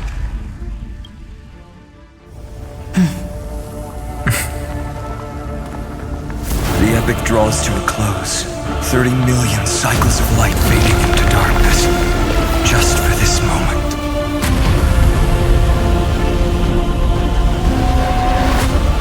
To welcome the true dawn. Finally. The end of this journey. All of us reunited beneath a vast, endless sky.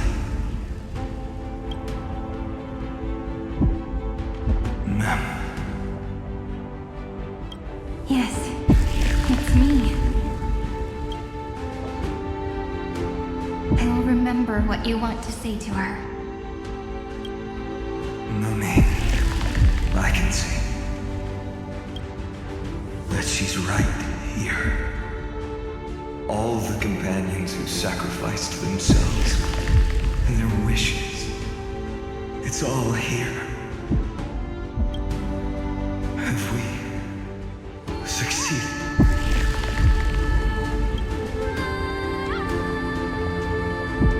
I think we have. Tomorrow, the stars will sing of the story of the Flame Chase journey. And it won't just be you in it. There will be countless numbers of you. Amphoreus will be a glorious and magnificent world of heroes in the universe's memories.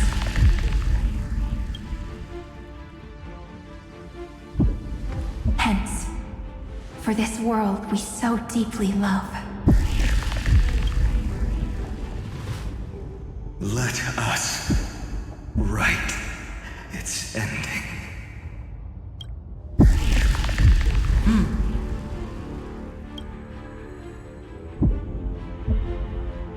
Step forward. With the Trailblazer's witness, let the name shared by all deliverers be sung into eternity. The nameless hero, Khaslana!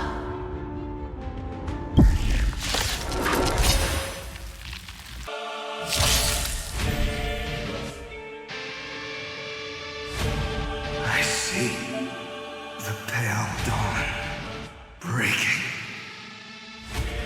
With my flesh as kindling. Light the first dawn of the new world. I choose you!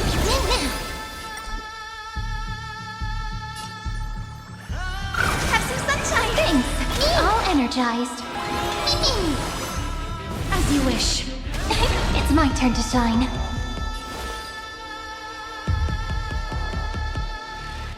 Stars, shine for the heroes. May this faint light dispel the gloom, restore the skies. All energized.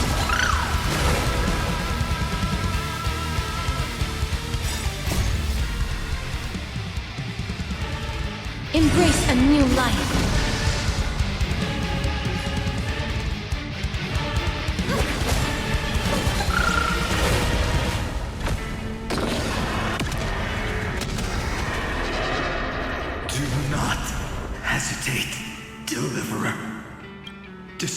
away this body. Kill the giant of destruction.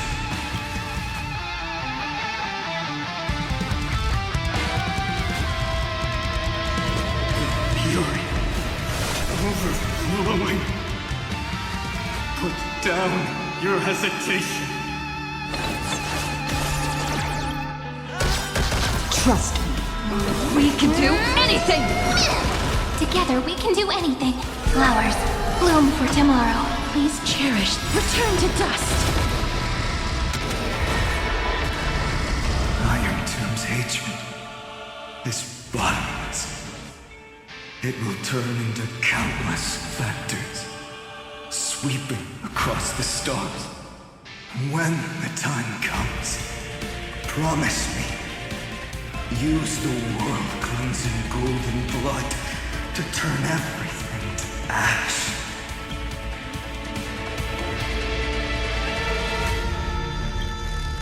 With this fire, I wish you eternal victory.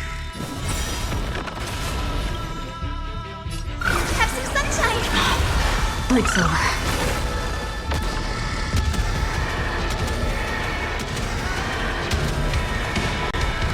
May death protect us! Destruction. Rebirth. Deliverance. Cleansing. 30 million cycles. Heartbeat. Bell. Rings out. Promise me. The dawn. Graced by stars.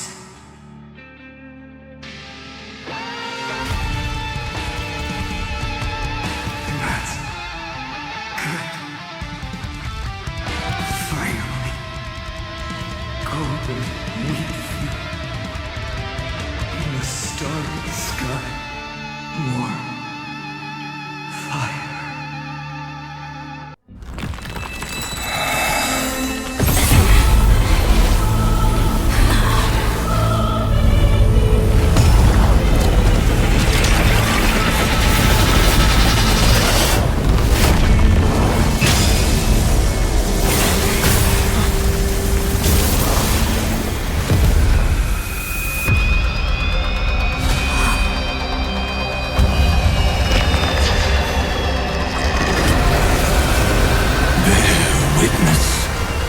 Monarch of myriad machines, my ridiculous creation. The instant in your calculations bears the name Destruction.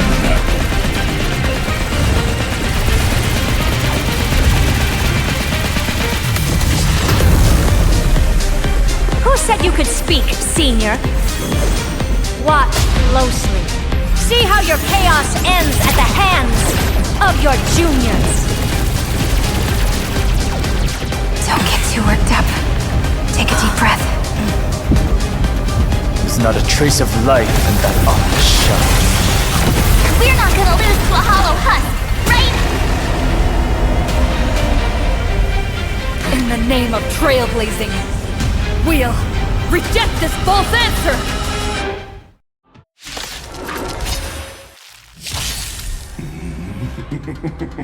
My atonement is complete. The Handless Giant will create wisdom's funeral. Irontomb's body has descended. Stream.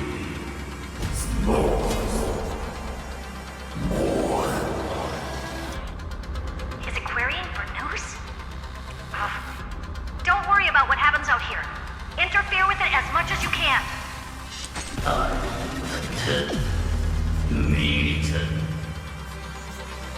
What a twisted giant. It must be supported by this embodiment of hatred. How tragic. A puppet without a heart cannot fool even itself.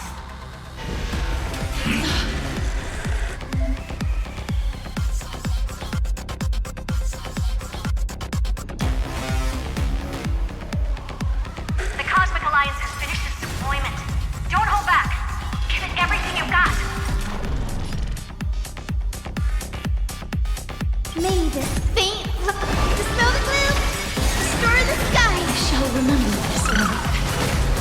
Trust me.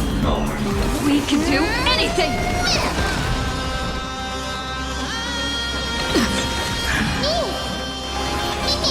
Please root here. Then find me. Embrace a new life.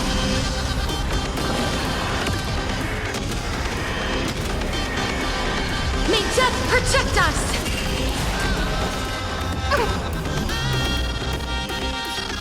Have some sunshine! I shall remember this move. Let's create flowers. Bloom for tomorrow. Starting.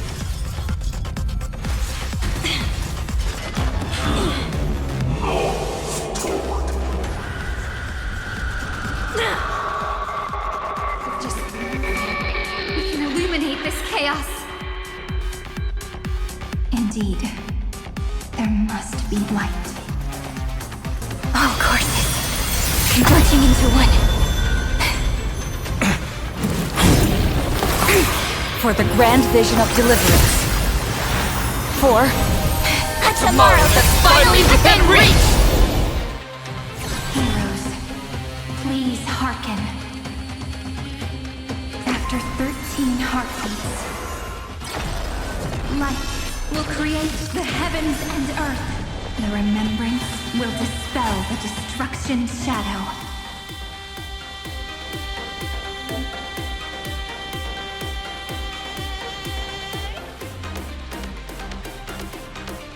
I will pass on your gift, lady. It's as warm as an embrace.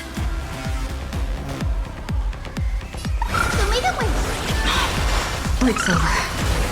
Life is not so fragile as you wish. Embrace a new life.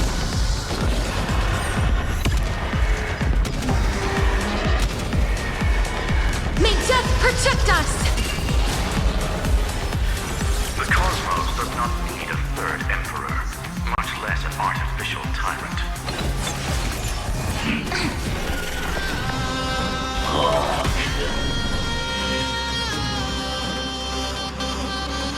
Stars, shine for the heroes. The stars will carry every memory into Amphoreus' tomorrow. May life and death sprout new buds.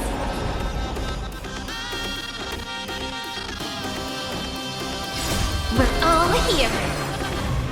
May you fulfill love's promise with me. May reign destruction with me! Trust me. We can do anything! May this fate dispel the gloom, restore the skies. All energized. Stay calm, everyone. We'll put all our forces into an all-out attack when the decisive moment arrives. A world that knows love won't be destroyed.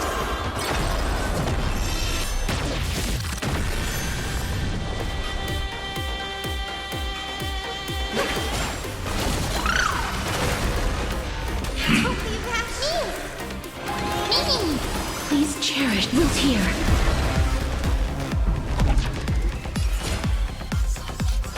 It's the answer! Not a bad idea. Show me the way. Embrace a new life.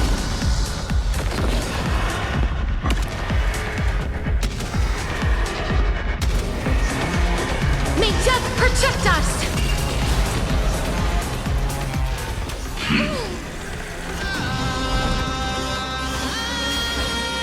I will pass on your gift, lady. It's as warm as an embrace. May life and death sprout new buds. As you wish.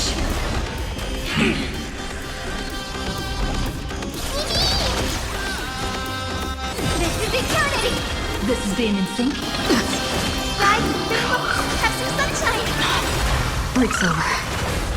On knees. Strong spikes have appeared on the path chart. Logic.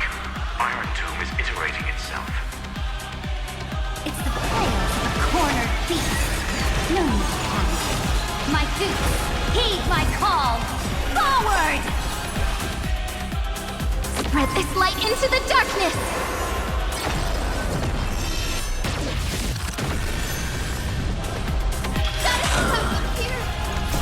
Embrace a new life.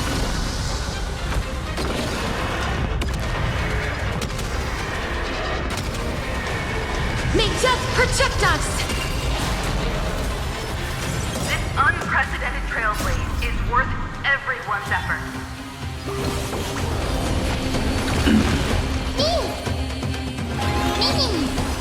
Root here. We're all here. May life and death sprout new buds. No, four. Just don't worry. You have no honor. You reside in the body of a hero, yet you're so despicable.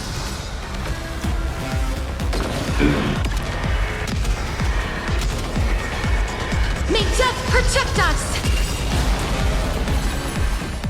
A world that knows love won't be destroyed!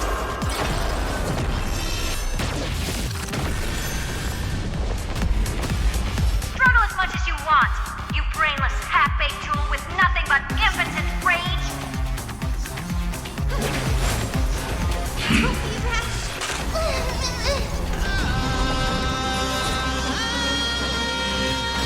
It's the answer!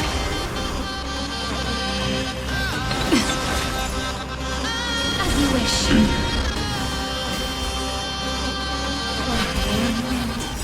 Let me add some rays of dawn. Knock me down? No. Spell the gloom! Restore the skies! We're all here. May the sky heal the twilight. May rain destruction with me!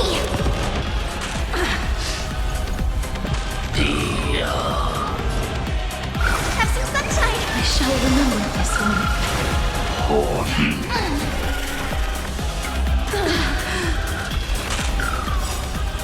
Mavis, dispel the gloom! Restore the skies! All energized. The cosmos is looking at... This is eternity! Trust me. We can do anything! Spread this light into the darkness!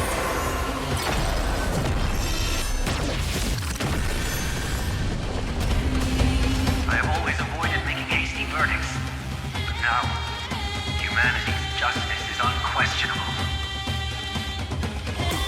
Root here.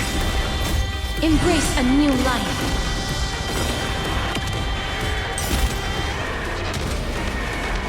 May death protect us! Please open up! Wait, wait! We're all here. May life and death sprout new buds. It won't work, you know. It's the answer! You two have some sunshine!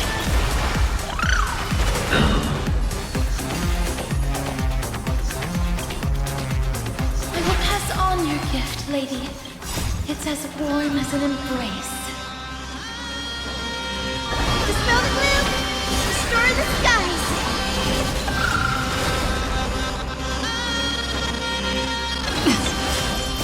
Embrace a new life.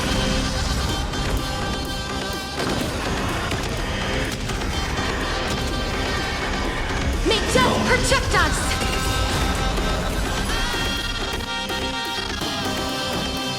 A world that knows love won't be destroyed!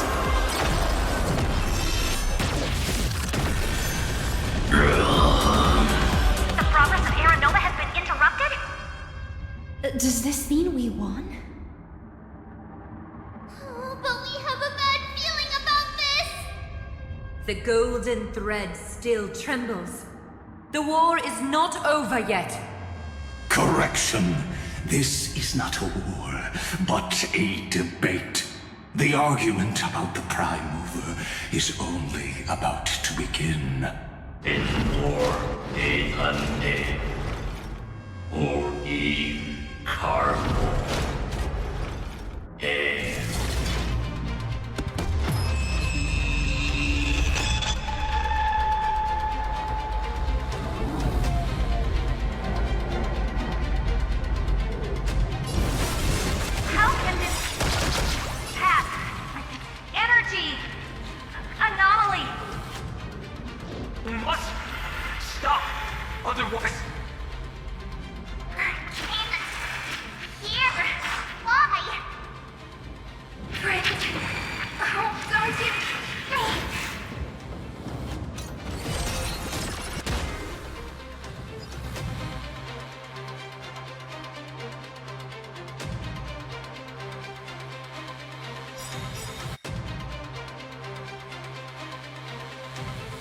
The fourth instant of the cosmos is the coronation of Irontomb.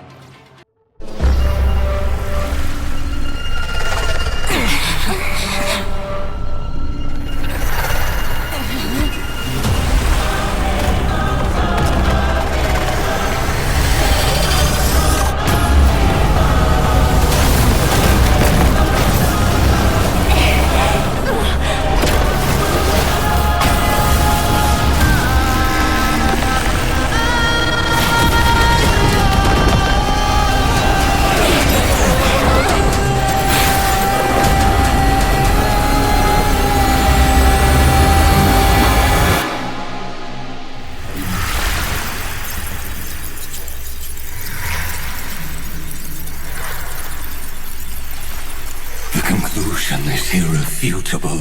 The right side of the equation, the erudition, falls silent. In 13 heartbeats, they will begin recalculating the universe.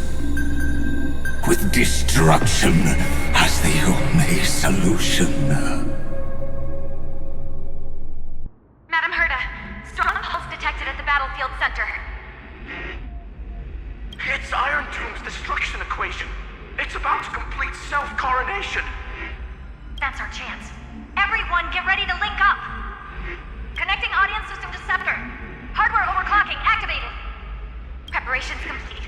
Maximum output capacity reached. Be careful. The pulse will reach our ship in 5 seconds. Our data is currently being destroyed. Brace for impact. And leave the final step to me.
Don't worry. Time does not flow in this place. All the stars have been silenced. Irontomb is dissolving everything that I can sense.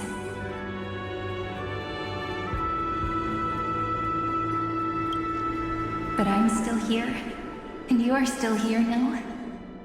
Though the button of destruction has been pressed, we still have a chance to rewrite its meaning.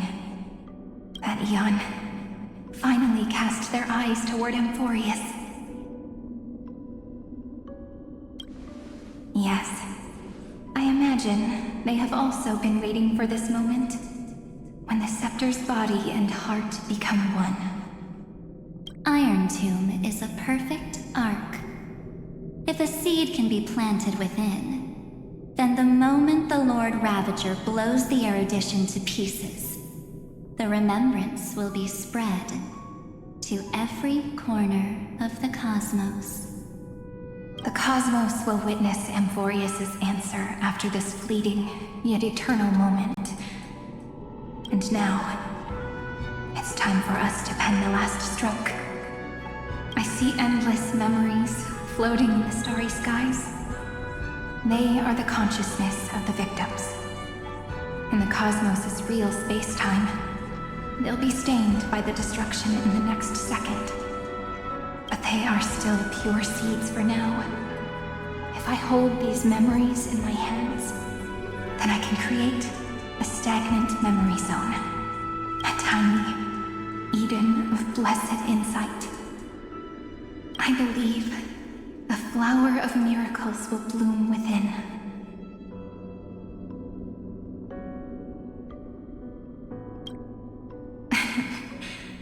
Good question. I don't know where I am, either. But you're already right next to me, friend. I can still hear your voice in this bottomless void. Looks like we're still connected by one heart, even as the cosmos reaches its end. In that case, I won't feel alone or be scared. Because as long as you follow the memories in your heart, you'll definitely find me in this fleeting eternity, right?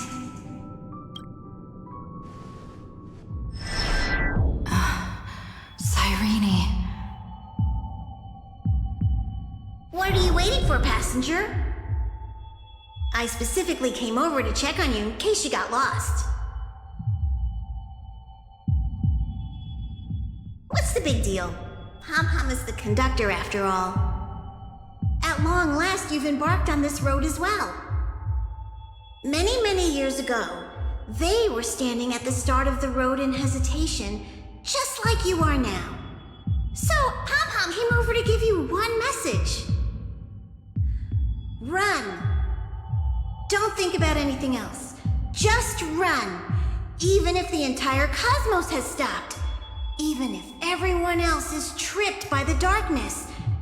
You still need to keep running. Picture yourself as the Express, moving forward at full speed. Because that's what the Trailblaze means.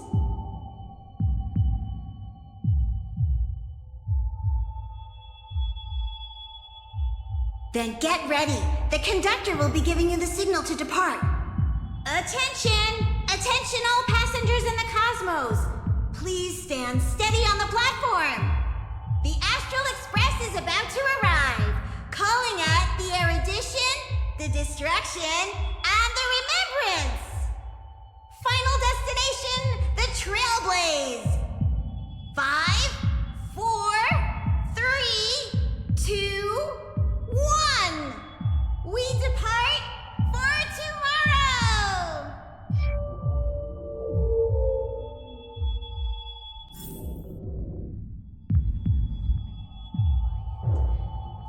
It's so good. It's as if I can hear. If the view in your memory ever grows fuzzy, just reach out and touch.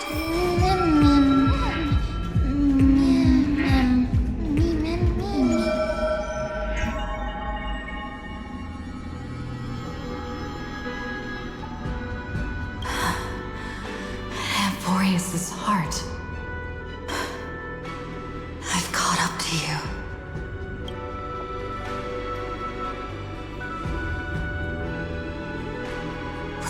Force light illuminate chaos.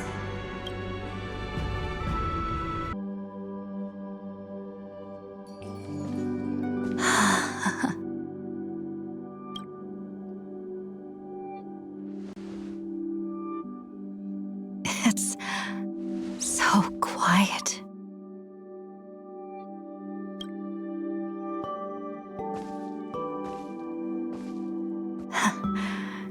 Everything's frozen in the most beautiful moment.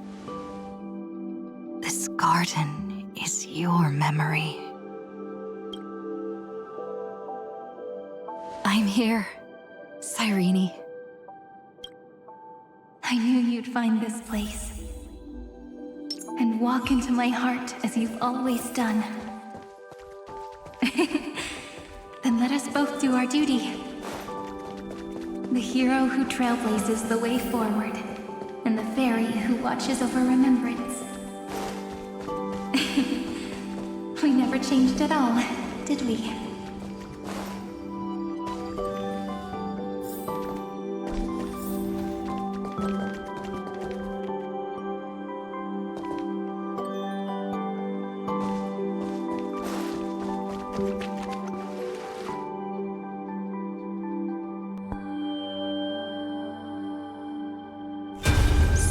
Memory. These memoria are what Cyrene took in. They're the memories of all of the cosmos's life forms. Did her sense of self already become so weak in order to protect them? The path characteristic you exhibit is very special. There's no way you're just a simple memo sprite. However, I'm sure about one thing. You are a mimetic entity born in Amphoreus. Yet you only awakened with the little one's arrival and only matured as she embarked on the path of remembrance. That means your existence is completely attached to her memories. If there ever comes a day when she forgets about you for even a few seconds, or loses her last connection with Amphoreus, then you must be prepared for the worst. You will disappear in the memory zone, utterly gone, without even a single line of data to remember you by. In that case,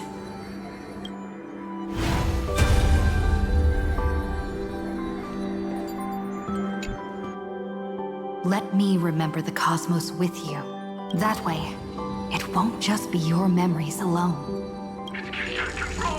Run for your lives! Retreat! Darn it! We've still got ammo. Hold the line! At all costs! Too many injured. Can't take it anymore.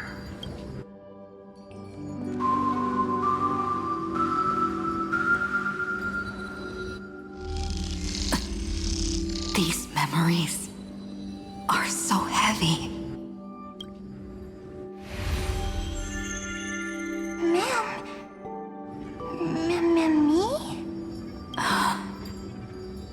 Do you feel better now? Hang in there, Deliverer. I finally get it now. The instants Droid had calculated aren't about the destruction. What they want to prove is how the cosmos would come back after being destroyed. If a new life is to be born, its seed has to be dead. When the Remembrance converges with the Trailblaze, lead us to witness the miracle. Of course I will. I won't give up. Nervous center, not responding. The same nonsense. Not responding. Look at this mess! World, my child. You'll see. It's me, friend. Don't you recognize me? Or did I really change that much? How many more memories? Tired? Then take a break. No one's gonna blame you. You don't need me to give you words of encouragement. So, I just want to tell you one thing.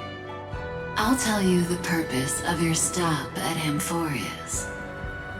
On that trip, you will encounter a pure child of Anasraba. Teach her what love is. And then you will directly face the destruction for the first time. From this point, your choice will split destiny in twain. In the darker of the two outcomes, the trailblazing journey will turn into a flawless memory.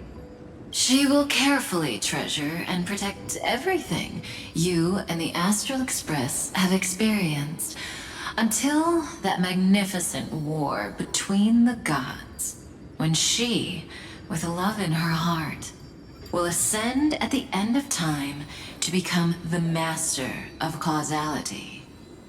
The universe will be snuffed out in the destruction, and you and she will become the beginning and the end of the Eden of blessed insight. You shall become the only two lives in all of existence, and you shall live in an eternal past, present, and future. You shall sow as many seeds as the sands of Ganga, trim an awesome kea of leaves, and harvest a Nayuta of flowers. That is the cosmos's fourth kind of finality, the Remembrance. But for now, you still have a chance to make a choice. You still have a long way to go on your trailblazing journey, child. I'll keep this brief. The journey has only just begun. Welt, our other companions, and I still have many secrets we've yet to share with you. So, aren't you curious? We kept these stories to ourselves because we believed we had a long future ahead of us. Even a cosmos-spanning crisis, once the dust has settled, is nothing more than a memory of the journey, a single point on our long road. There will come a day when we tell each other everything. So, for the sake of that day, don't give up. We all know what kind of decision you'll make, and I believe the script will not progress toward the wrong ending. So relax.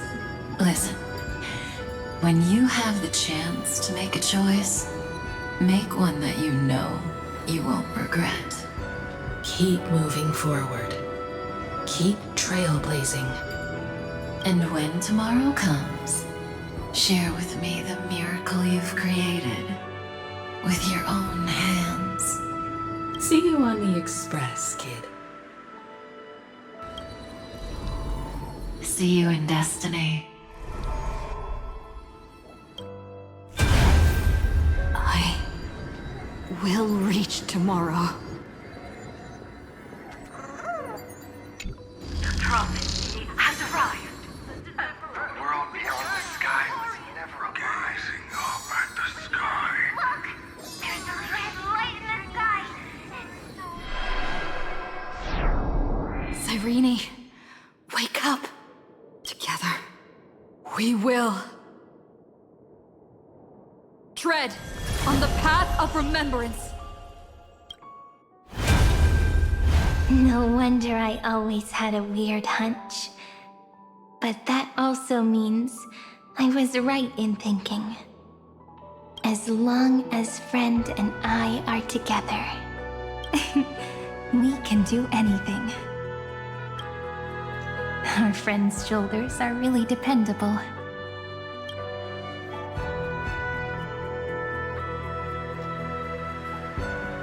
Now, countless consciousnesses are flowing in our hearts. Can you still move? It's time for us to complete the real Genesis.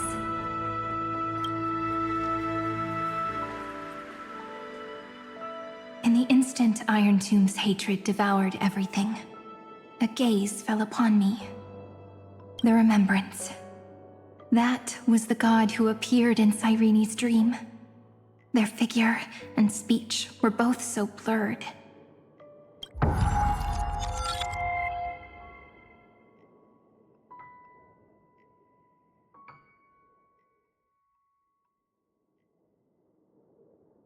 But while they gazed at me, I was able to collect all the memories stained by the destruction and write down this eternal page. And now, we will use this tranquility to cleanse Irontomb's rage. Simple. Just like what it was doing to us all this time, but reversed. Did you forget? I'm Amphoreus' heart. For everyone who's a factor, their power isn't tied solely to Irontomb anymore. It has other places to go. Let 30 million cycles of memories be condensed upon us, and let the Scepter reach the answer it had before it was distorted. The body is meant to be restrained by the heart, no? Even if the apocalyptic virus is doomed to spread into the cosmos, we can at least try to fight against hatred with love, and overwrite Irontomb's destruction equation, washing it away into a blank space. It means we will embark on the true hero's journey. If Irontomb's power comes from the denial of all prima mobile, then we will carry out those beliefs. Here we argue. Even if all life will eventually return to entropy. Life will still try its hardest to find a way. It will try its hardest to resist destruction. In the nights shrouded by the black tide, we are the kindling that makes the fire burn bright. And once the fire is strong enough, the hunter will become the hunted. As of now, the number of flame chasers in the memory is 30 million times 12. And 400 million core flames await their return. We can do it, right?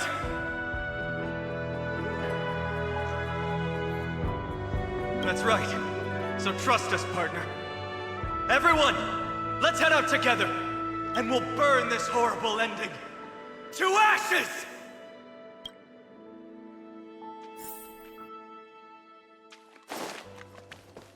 From the dawn of newborn cries, to the night when all beings fall silent. We are the messengers of the new world. Listening to the call of the tides, and granting rebirth to heaven and earth. then we lead civilization to glorious feats. The question imposed by the gods will be solved by the children of humanity. We will tell them that the flame chase cannot possibly have been a lie. When starlight illuminates the sea of flowers at the end of the west wind, all living things will stir, roused from the cradle of sleep. Then, through a single battle, let the cosmos witness how we light up the blinding darkness. What a poignant yet warm journey.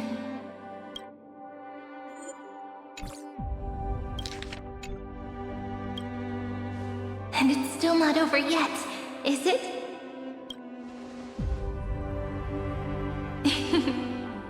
We finally meet. To meet the hero within, in a corner of memories at the saga's epilogue, and under such a romantic sky, I really don't have any more regrets. On top of that, the little seed had grown into such a big tree. Don't I look really pretty right now? Of course you do. Cheerful, beautiful, optimistic, just how I imagined I'd look as a grown-up. It's because everyone has been gently adding to the story you left behind. Remember how we made a promise to one another? When we met again, it'd be my turn to tell you a story. A story about love, no? I've been looking forward to that. And you must also remember the first story I wrote for you. The one about the crystal flower and the little fairy. So now, I want to add something more to this story, and us.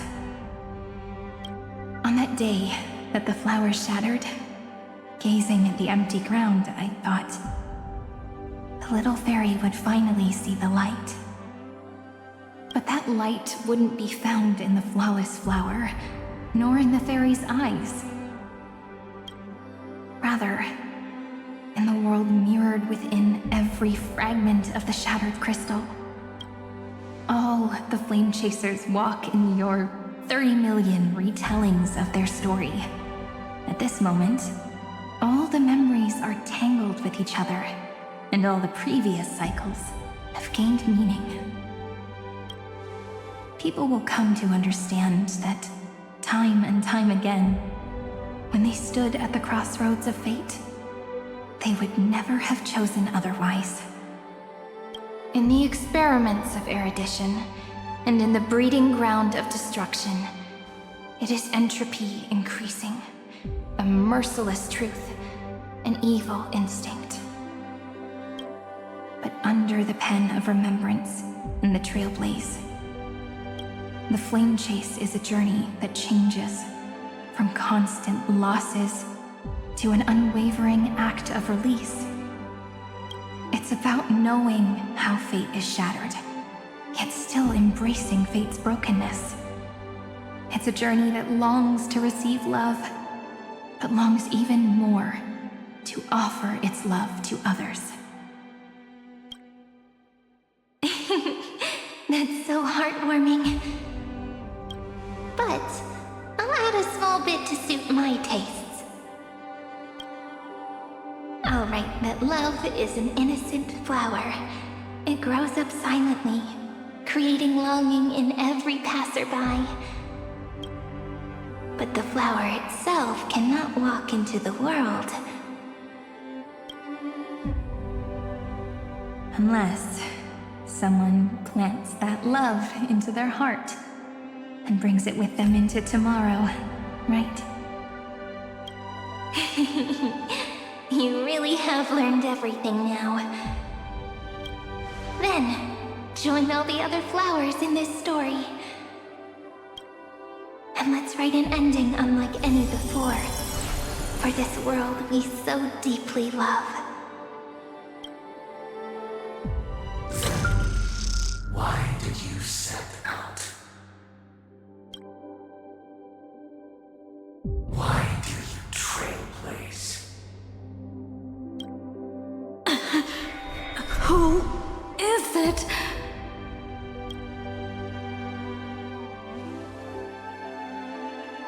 Don't be afraid.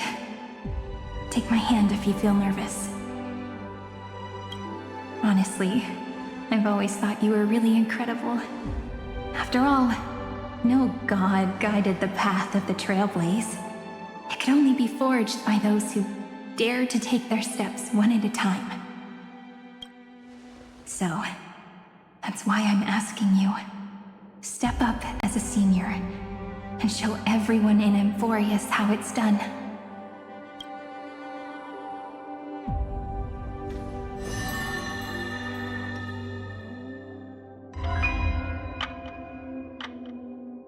I trailblaze because my own eyes have not seen the end.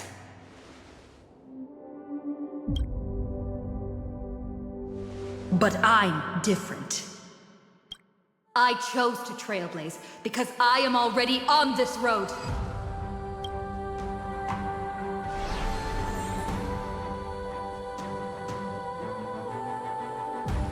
The end of chaos is a mass of pure darkness, pure destruction. clever. Amphoreus' light has 13 different colors. We won't lose to that darkness, will we? Then, take a deep breath. One last time, friend. After 13 heartbeats, light will create the heavens and earth. Are you ready, friend?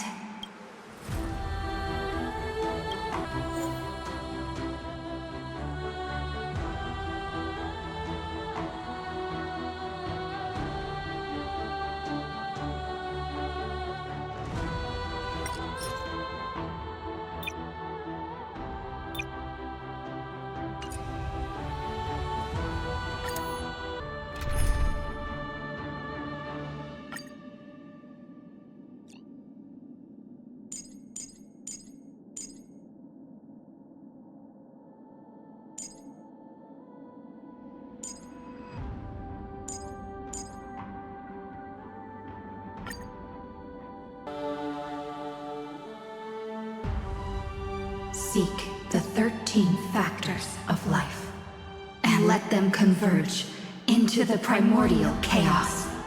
Using the remembrance of the past, we will trailblaze tomorrow's destiny, infusing a world-bearing love into destruction, and inscribe the opening stroke of Genesis.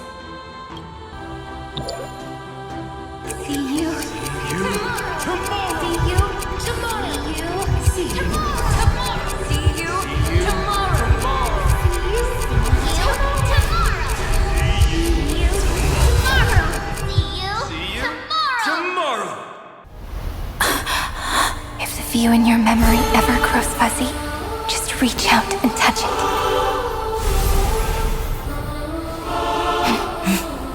Then, restore its power to nourish the spirit.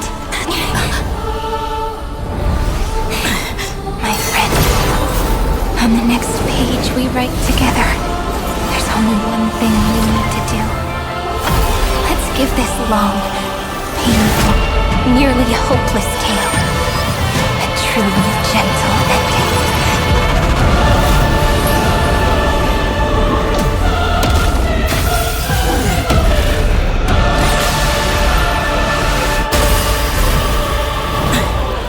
Flame chase was never about destruction. It was about breaking free and trailblazing! And let that bright future be as we've written.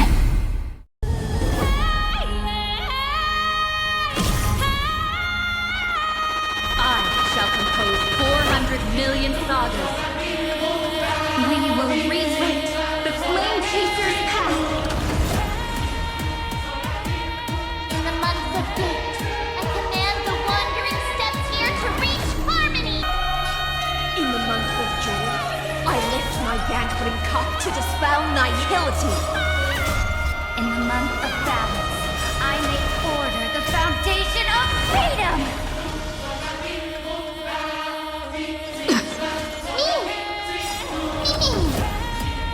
Return to dust.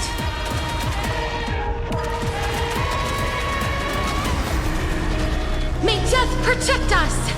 In the month of weaving, I extend golden threads to weave beauty.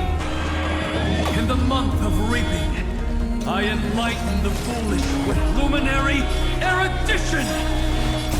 In the month of fortune, I scatter elation throughout the dawning day! This is eternity!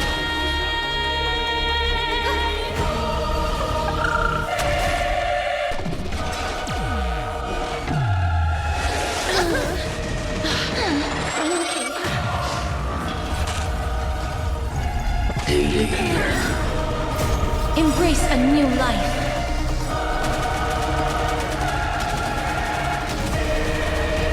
May death protect us! We're all here.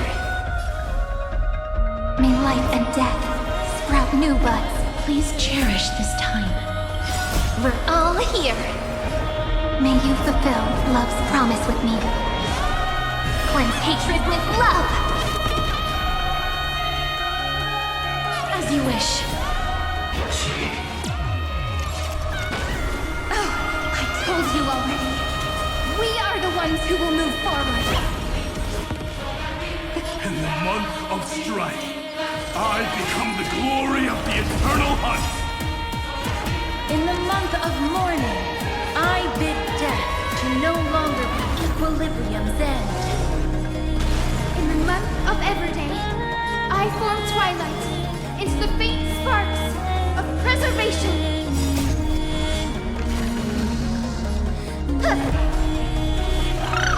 In the month of cultivation, I turn into the ridges and peaks of permanence. Evernight, I weave remembrance into the countless stars in the sky! In the month of freedom, I impart destruction unto the shackles of destiny.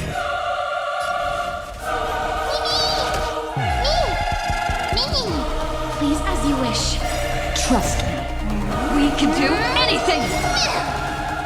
We're all here. May life and death sprout new buds. Trillions of memories will turn into stars and light up the cosmos.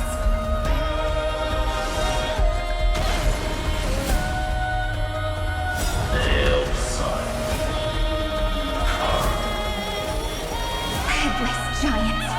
If you never had a chance to be the master of your own destiny, why not give us that choice?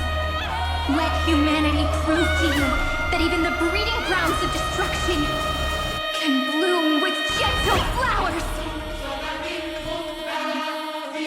At the end, we shall trailblaze at dawn for the road ahead. And pen a Genesis, as I've written!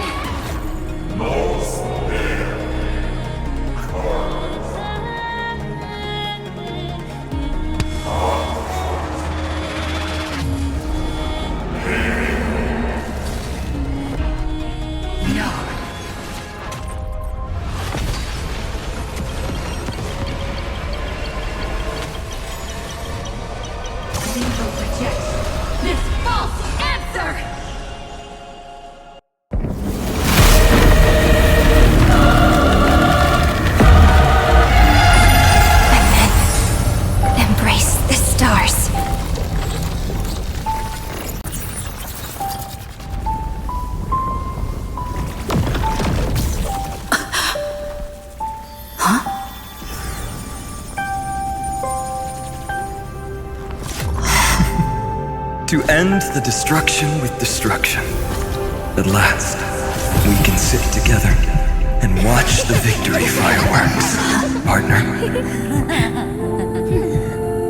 Why not come a little closer? This warmth is proof that we live.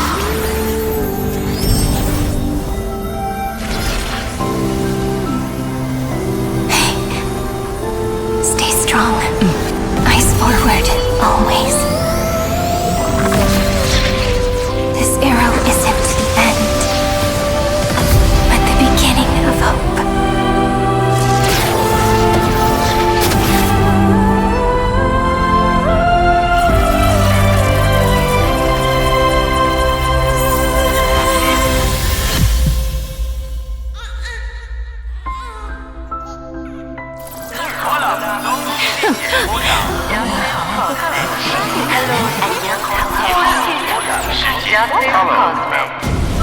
The conclusion is irrefutable. Nous' answer was never destruction. But they kept silent, leaving the solution in the hands of the cosmos. The universe will keep searching and struggling to endure. In the face of the destruction, it may once again stand on the edge of annihilation. But the stars will always rise to ride the waves and embrace existence once more.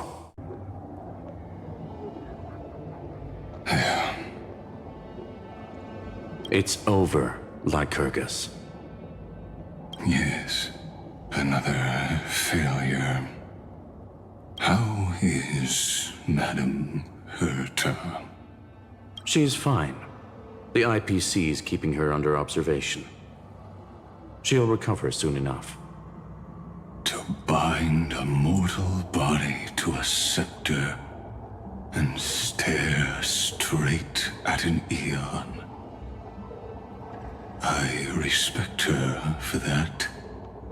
I still remember the terror of witnessing a single gaze crushing the entire world.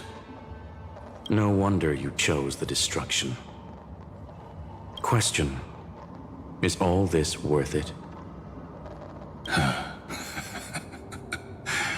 There's no point in debating.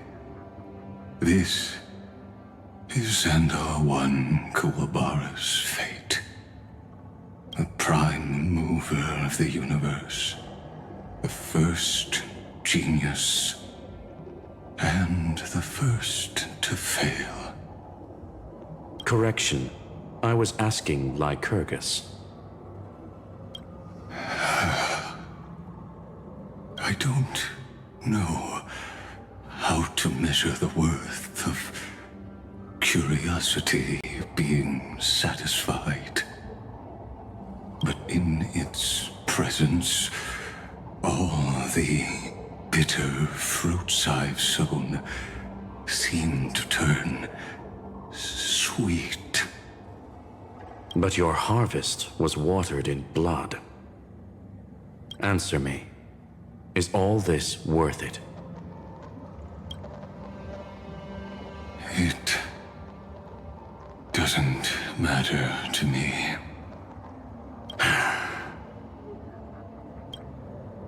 Let me tell you a story. Back when he was a student, Zandar's first experiment was slipping poison into his mentor's pipe, just to see how it would affect the lungs. And? There was no conclusion. His conscience got the better of him. Even so, the truth came out. He was harshly punished. Oh, that cruel mentor died of lung cancer 2 years later. It had nothing to do with Zandar. His fate is no different now. Sentiment clashed with reason, and Lycurgus was born from the latter. But whichever side we take, in the end, curiosity claims us all. You've handed yourself a death sentence. And yet, Irontomb's fall still isn't sealed, right? Fu Li, the key variable, still hasn't made their move. As the Theoros, Lycurgus has reached the end of his road. If you can, take my body to the fallen Adlevin. There, you'll find a formula. It is Zandar's final gift to you. If the day ever comes when you must destroy the erudition with your own hands, it'll come to your aid. A foolish last wish. I won't grant it. You will. Not for yourself, but for your conscience.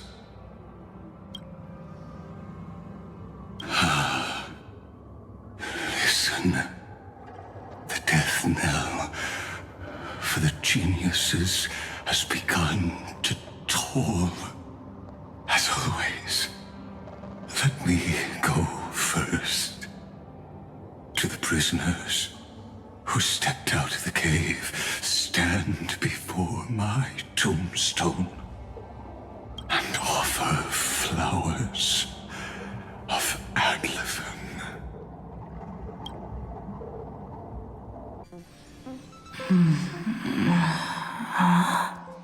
Here I I'm back on the Express?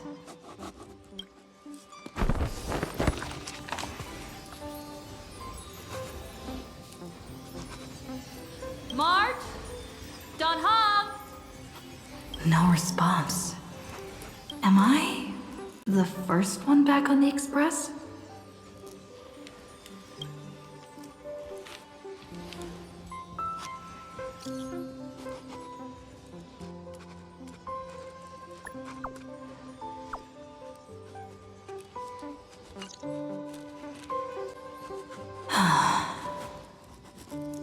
Nobody's here. I'm getting worried. Did we really win? Why does it feel so unreal? Looks like they are waking up. Hey, I told you not to talk. Someone's in the bathroom. An intruder. Better be careful and check it out. Oh no. He's coming this way. Quick, hide in here. Huh?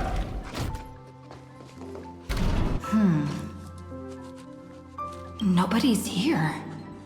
Could it be my imagination? Bloop, bloop. Bloop. Oh. Caught you.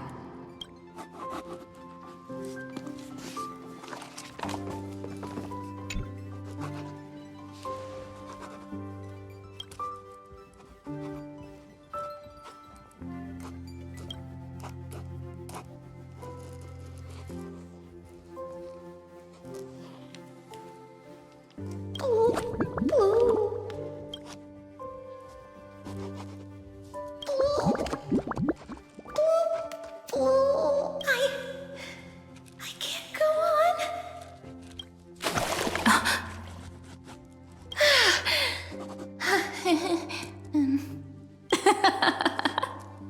You...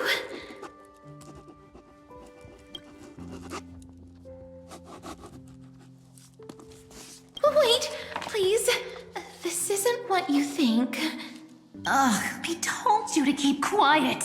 You really can't keep your cool, huh, Princess Homebody? I'm not Lady Hysealens. Even the embodiment of death needs to breathe sometimes. Yeah, whatever. It's all the same anyway. Gotcha there, Grey Mystery. So composed, Grey Mystery. It looks like that big battle really helped you grow up, didn't it? Speaking of which, your Astral Express is quite luxurious. I hear you travel to different worlds. Must have collected quite a few interesting treasures. Hey now, don't go throwing wild accusations around. Hey, I was just thinking out loud. I wasn't actually gonna do anything. Don't be so tense. Who knows? One moment we were shouting about love and justice, fighting Irontomb's virus. And next thing I know, we're all on this express. No idea how that happened. It's not just Miss Cypher and me. Everyone's been in this car for a while now. Miss, why don't you go say hi to them?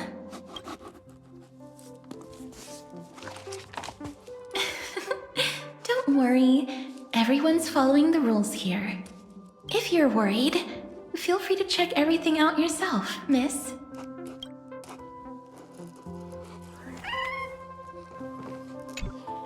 Miss, I'm truly sorry for sneaking into your bath without permission. But I've been wondering, why is there a pack of red chili oil sitting by the bath?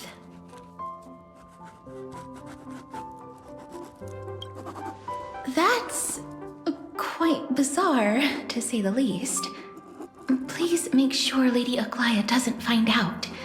She's a firm defender of traditional bathing, you know. We've walked around this car for a bit already. The Astral Express that you've mentioned so many times is truly heartwarming. Like one big family that never splits up. Perhaps living in such an environment made your embrace feel so warm.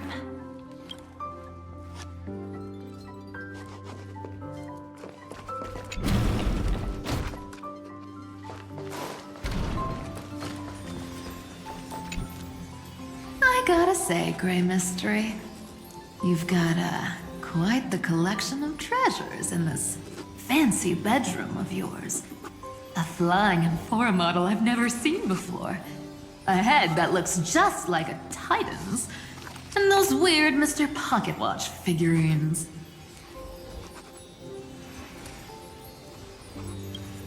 What do you think?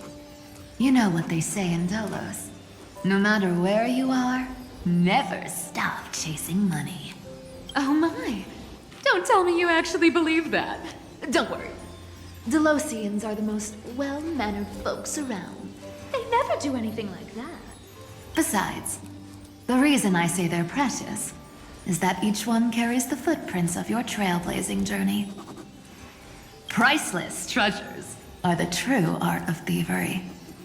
When you get the chance, tell me more about your adventures.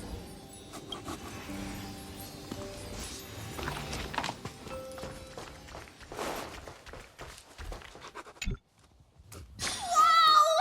What a spacious car! And these floor tiles are gorgeous! Trian, don't run around in other people's homes!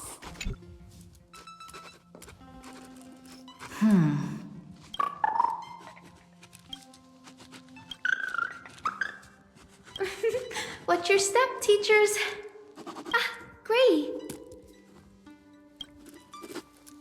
Look who's finally awake. I hope Cassie and Miss Cypher's little prank didn't scare you too much. They were so enthusiastic. I didn't have the heart to stop them.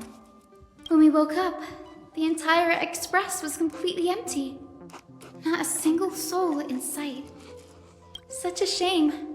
I was looking forward to making new friends, especially since they were Gray's most trusted travel companions.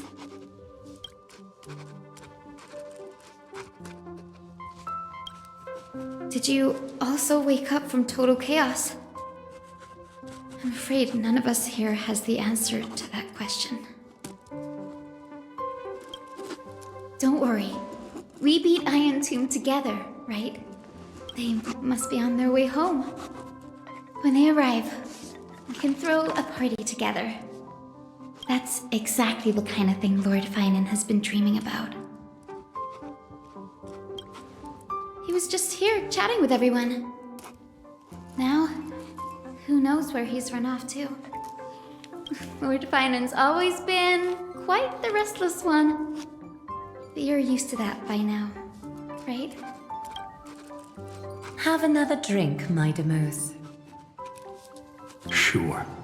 Those three have been chatting over there for quite a while now. Why don't you go say hi to them, Bree?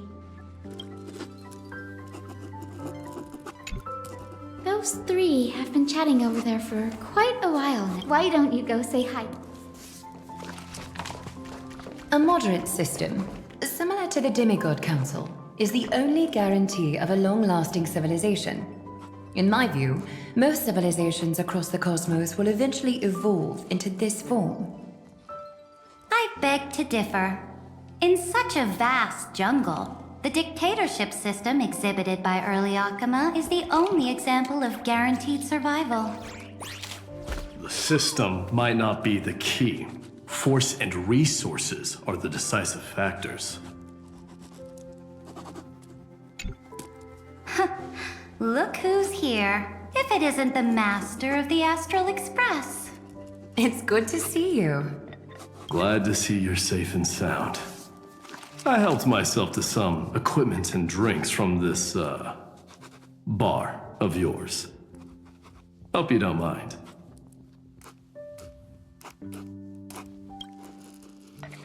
Daring to tell the Imperator to shush? If this were Akama, your head would have already parted ways from your body. The drinks on this express are quite unique. Perfect for discussing topics befitting our tipsy state. Now that you are here, why don't we let someone who's truly worldly enlighten us? Looks like you came at just the right time. I do not mind. What form of government have most civilizations across this vast cosmos survived with to this day?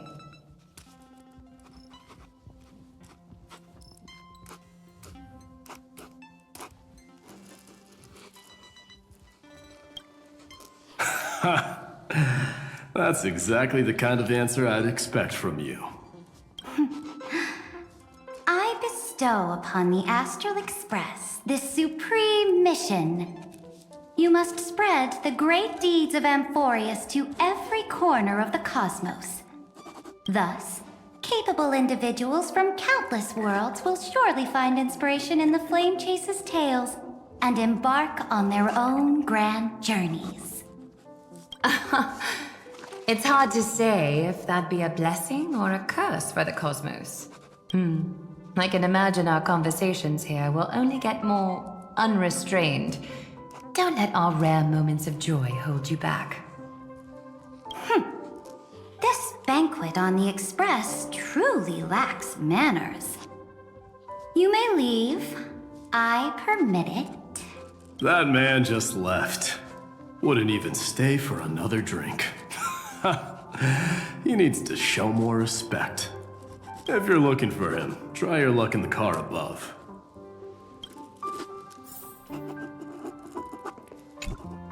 Speaking of origins, Kremnos was the first Emporian city-state to establish the Council of Elders system. But we stopped iterating on it around the year 3000 of the Light Calendar. As for the reason, a system is but a blade. As long as the one who wields the sword is valiant enough, even a dull blade can sweep through thousands. Don't forget that the Flame Chase army under the Imperator's command actually managed to subdue the Kremnoans during the Crysos War. I'd say that wasn't a victory of the system, but rather a triumph of the Flame Chase army's might and the Imperator's cunning strategies. Wouldn't you agree? Interesting. Trying to sway my position with flattery, are you? This is not flattery. See, this is what happens when you put the Empress of Law and the Crown Prince of Strife in the same room. Go meet the others. I'll keep an eye on these two Crysos Heirs and make sure their discussion stays at a pleasantly tipsy level.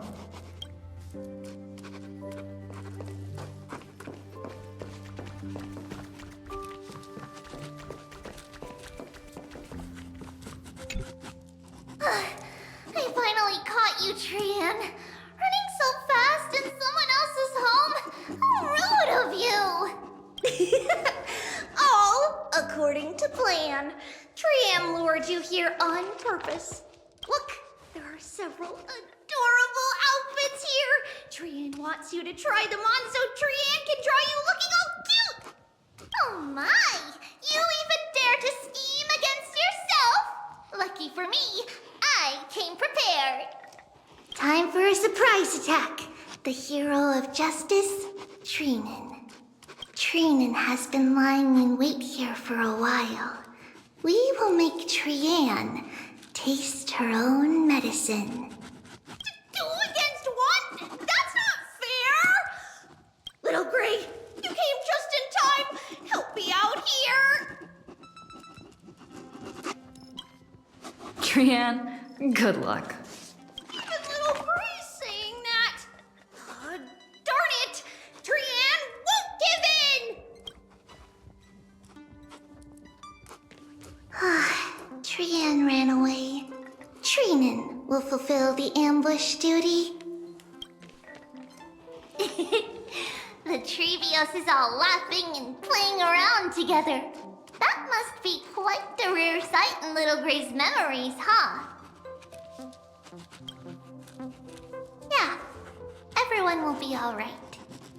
Look, every hero has put down their burden and returned to their innocent, childlike selves. After all, just thinking about how warm and bright little Grace tomorrow will be fills us with genuine joy and lets us breathe a sigh of relief. So, today, why don't you let Treevy enjoy some rare moments of childhood too? Wait up! Trianne, don't you dare run away!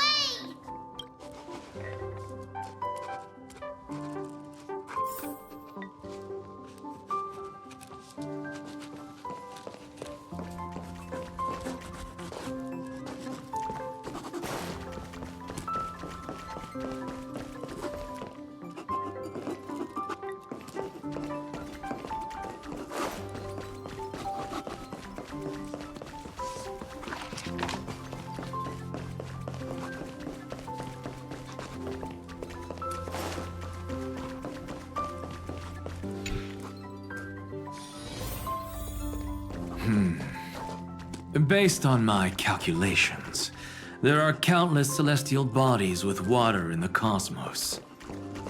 But I'm afraid not all oceans are suitable for life to inhabit. You must take this into consideration as well.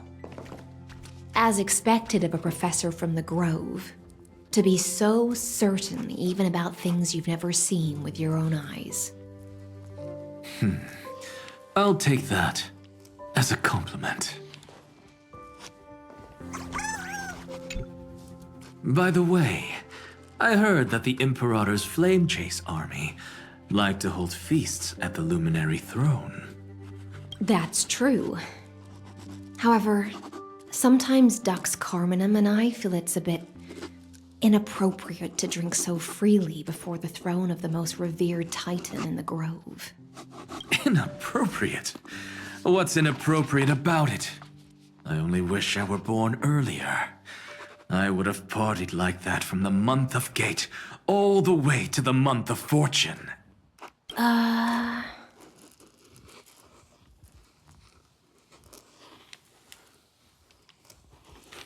Blasphemy is just a phenomenon, not the end goal. I'm sure there are plenty of people across the stars who question these so-called eons or paths. Didn't I spend some time in that Lycurgus's head? I sure learned quite a bit about blasphemy from that experience. Humans create gods, and gods shape humans. Who's really the one trapped? The creator or the believer? Professor Anaxagoras, let me just check one thing. You haven't bought into those twisted theories of that Theoros, have you? Don't worry. The difference between a genius and a madman is that a genius shares lethal truths, while a madman tries to force them upon others. I see. It's like drinking honey brew at a banquet. Likable folks invite others to raise their cups together, while the unlikable ones force others to drink with them. Being able to break down complex information into common sense like that. You're quite the scholar yourself.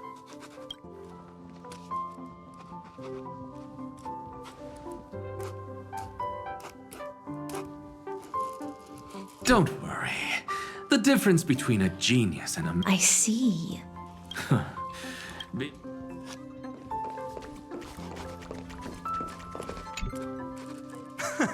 You're here, partner. That celebration party I've been mentioning to you has finally become a reality.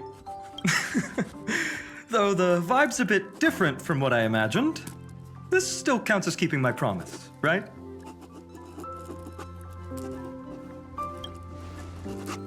What you speak of has indeed already come to pass. We triumphed over Irontomb, drew its fire unto ourselves, and purified its embers. Now the force that maintains our consciousness and form comes from elsewhere. Worried about your companions on the Express, huh? I understand how you're feeling right now. Don't worry. They'll be safe and sound. She promised.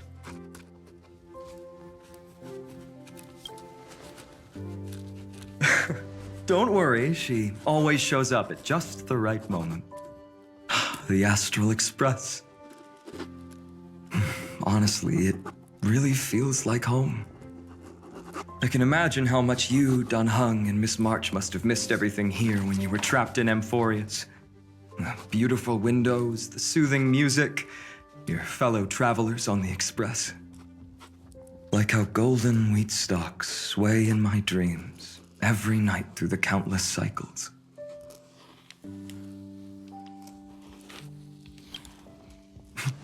Are you inviting me to join your journey? I think I've found my own wish, partner. Someone once told me that home is where you can be truly free and at ease. Maybe roaming the cosmos with you all is my strongest desire right now. All of us together, of course. The Shinjo Alliance, Penacony. I blame my poor imagination. I can't picture what those worlds look like at all from Dan Heng's descriptions. So I have to see it with my own eyes, right? You're finally here. She has something to ask you. Well then, I'll leave you two to chat. Thank you, Phainon. After such a good sleep, you must be bursting with energy now, right, friend? Sorry about that. Since it's our first time visiting the Express, I was hoping everyone would behave. But it turns out everyone's quite the character, aren't they? You know what I mean, right? How about we take a look back at everything that's happened so far? Together, we triumphed over Irontomb. It tried to transform into trillions of viral clusters to infect the cosmos. But the heroes threw themselves into the golden flames, becoming arrows that purified the destruction. The fall of Irontomb also symbolizes the demise of Scepter Delta ME13. Amphoreus, the home we sacrificed everything for, now exists only in the memories of the cosmos. So, this isn't real. Just a dream. An illusion. Oops, wrong answer. Huh? In that instant when you broke through space-time with the Trailblaze, carrying all the world's memories back to reality, that world, once shackled by data, became a seed waiting to sprout in the cosmos. Did we really manage all that? Just as Khaslana's rage of 30 million cycles made the destruction shed a drop of golden blood. Perhaps we too have already left long trails on our respective paths.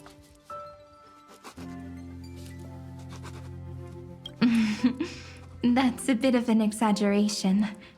None of us can become true life forms yet. At least, for now. But Amphoreus already has a tomorrow. So as long as you carefully preserve and tend to all the seeds, then when the Trailblaze creates another miracle someday in the future, I believe this world we deeply love will sprout and bloom into a beautiful flower. Don't worry, I've already kept all the seeds safe in the first fruit for you. And its name is As I've Written. So, it's time to reveal the correct answer. This isn't a dream, nor a fantasy. It's the epilogue of As I've Written. At the end of the story, the characters take their final bow and embark on a journey of no return. The one who wasn't part of the story, yet helped write its romantic ending. she bid farewell to her friends and returned to her home beyond the tale. Promise me one last thing, friend. When we say goodbye, give me a smile, okay? I will, Cyrene. Every star that the Trailblaze passes by will remember the name of Amphoreus. Hey, it's not fair that you get to be the only cool one here. We'll keep an eye on her. She had better keep her promise. Leave it to us, Cyrene. Your story will be sung across many worlds. Stories this complex and twisted are always hard to believe. If anyone questions the truth of this tale, you'll all have to stand up for us. Rest assured, even the most stubborn person can't withstand our six fists. You're so reliable, March. Shh. Listen. There's a book here? Its composition is similar to Memoria, but it's far more resilient than ordinary memory bubbles. Keep it safe. Perhaps this is the final gift that Amphoreus left for the cosmos. Oh no! Passenger March is sleepwalking. Sleepwalking? Oh no, oh no! I don't want to make a fool of myself in front of everyone!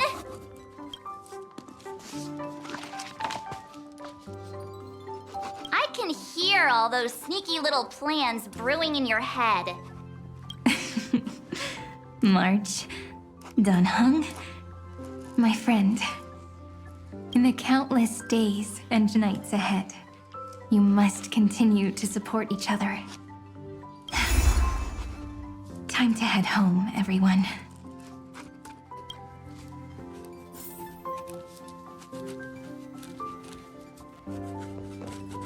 The Astral Express. Honestly, it really feels like home.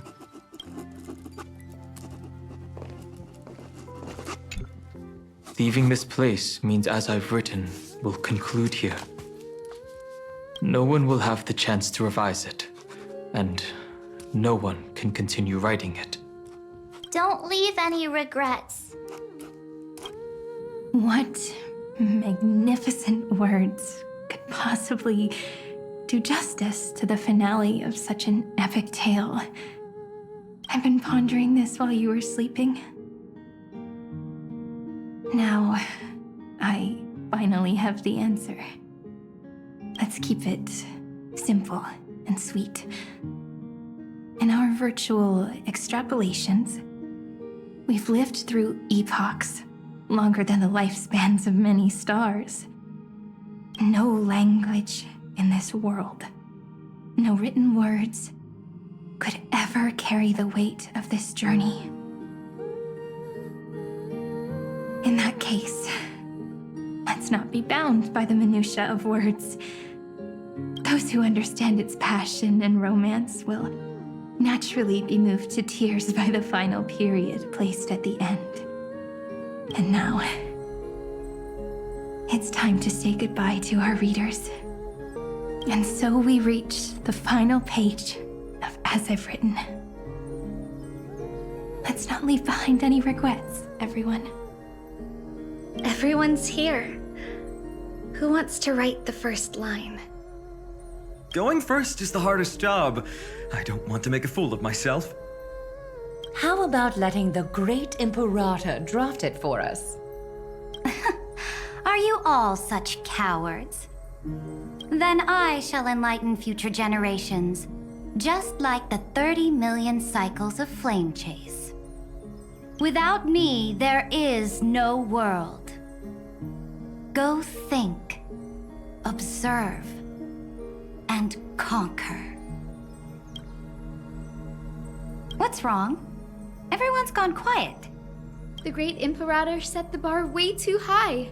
How are we supposed to follow that up? Where the Emperor leads, loyal subjects must follow. I guess only the Dux Gladiorum could possibly match that kind of overwhelming presence. Me?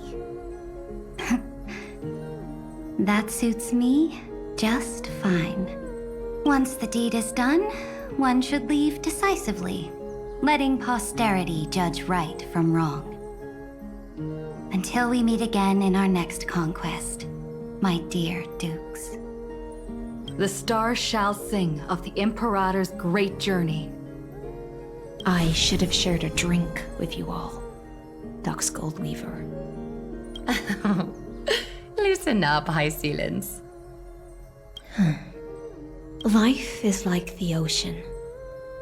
Tides rise and fall, and everything eventually dissolves into the waves. So, sing your heart out in every moment of your existence. Whether it's a feast or the nihility that awaits ahead, I will find its radiance and sing its praises. May the next feast be eternal. Miss High Sealand's toast is so poetic. Does everyone have to be so poetic? In my opinion, we should leave some real words of wisdom for future generations. Next up, any volunteers? I'll do it. There's no dragging one's feet in the Kremnoan language. Does the Kremnoan language even... Haikith, don't interrupt. Kill the play, and games shall be born. Kill the strife, and glory shall descend. Not bad at all. But now I can rest easy. After all, the lines I prepared are way more profound than yours. Ha! If nothing else, you're certainly unmatched when it comes to singing your own praise. Farewell, everyone. If we meet again, I shall once more become your steadfast support. That's a promise I won't back down from. Mighty Mos, become king. What's up, Cass? It's nothing, Lady Trebios. I just finally realized something.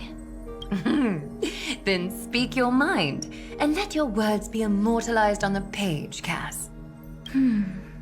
If your heart still has room to spare, share a bit of gentleness and softly cherish all the beautiful things around you. That's so beautifully said, Cassie. Thank you, Miss Hyacinth. My only small regret is that I couldn't fully embrace this world I loved so dearly. I hope those who read these words can fulfill this wish in my place. Everyone, let's meet again at the end of the West Wind. The place you reside is the gentle sea of flowers. Well then, it's my turn. Take it away with your performance, Anaxagoras. This time, you won't have to worry about being interrupted. Then I must thank you all for being such a captive audience.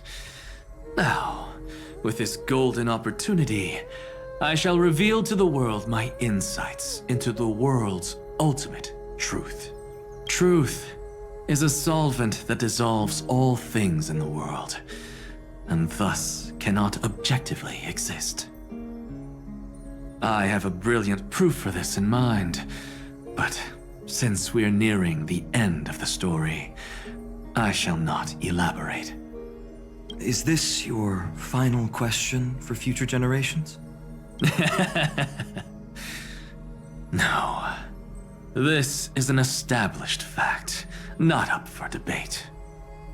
I call it Anaxagoras' last theorem. Oh, you. Still as profound as ever, Professor. We've got time, you know. If you don't explain it clearly, future readers might not grasp your true meaning. The true meaning isn't important. What matters is the emotion that stirs within them when they read these words. At that moment, the theorem's mission would be complete. So, Your lessons are far from over. But taking a little break for now wouldn't hurt. Then... class dismissed. The seeds you've sown are already sprouting.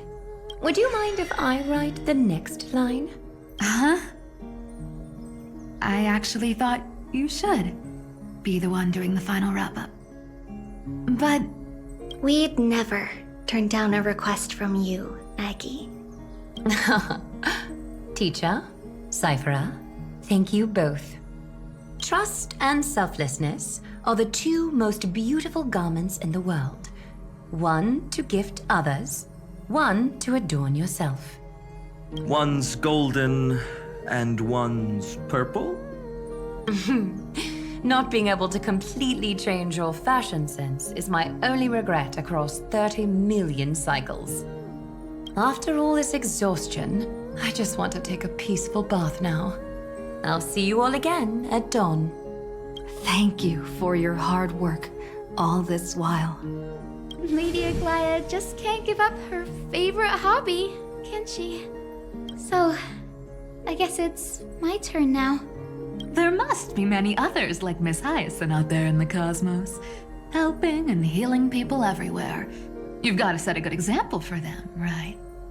Of course. Look up at the sky more often and smile more. Many stubborn ailments fear optimism, but it's the best medicine. It's so catchy. The kids will definitely love this message. When it comes to understanding children's hearts, Lady Trebios definitely knows best.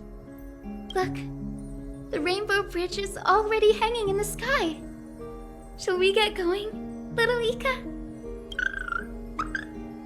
It's you who healed the sky. What's on your mind, Miss Cypher? I'm thinking... should I leave behind a riddle? Some twisted, convoluted scheme that'll drive everyone in the universe mad trying to crack it. I see. You know what? Just go wild with it. No one's gonna judge you. Oh well, my brain's not working right now. Let me be genuinely sincere for once. Don't be afraid to fall. Just run. Destiny's just a slow-moving nymph. It can't catch you. So in the end, little Cyphy's message was the most straightforward one. Even if you combined 30 million of me, I probably wouldn't have read as many books as you did in one lifetime. I won't pretend to be cultured before Big Sis Treeby, Trinan, and Trian. Amphoreus' greatest trickery. Gotta bounce now. Meow! Homeward you come, distant wind. It's just us now, Snowy. Yeah, teacher. But maybe I should... No. Let me go first. After all shall bid farewell to one, and that person alone will. I never would have guessed you had such a dark sense of humor, teacher. You still know so little about the complete Trevios, Snowy. Jokes aside, I want to leave these words at the end of the story. Whether it's a sunny day or a rainy day, remember to tell yourself before you drift off to sleep, see you tomorrow. See you tomorrow. Times 1,000. Prophecy received. Times 1,000. From now on, no more goodbyes. Finally. The time has come to say farewell. I'm grateful that you could be here to witness this moment, partner. Well then, make sure you take good care of as I've written. As long as it's by your side, Amphoreus will always be with you. The last line I want to write down is, a hero is living in everyone's heart. Embrace it, and chase after the sun. I hope those who read this will find the courage to face their burning lives. See you at the next pale dawn, partner. Did you see? Amphoreus has ushered in the dawn. The characters in the book have taken their final bow. It's time for us to return to our own reality. But as people who lived through it, we can still add the final touches to this story, right? Of course. The pen will eventually break, the ink will run dry, and life will ultimately fade. But thoughts will permanently remain in sagas. If time is an endless cycle, then forget the bitterness that keeps repeating, and remember only the moments of happiness. Let's walk towards tomorrow together. We were never apart.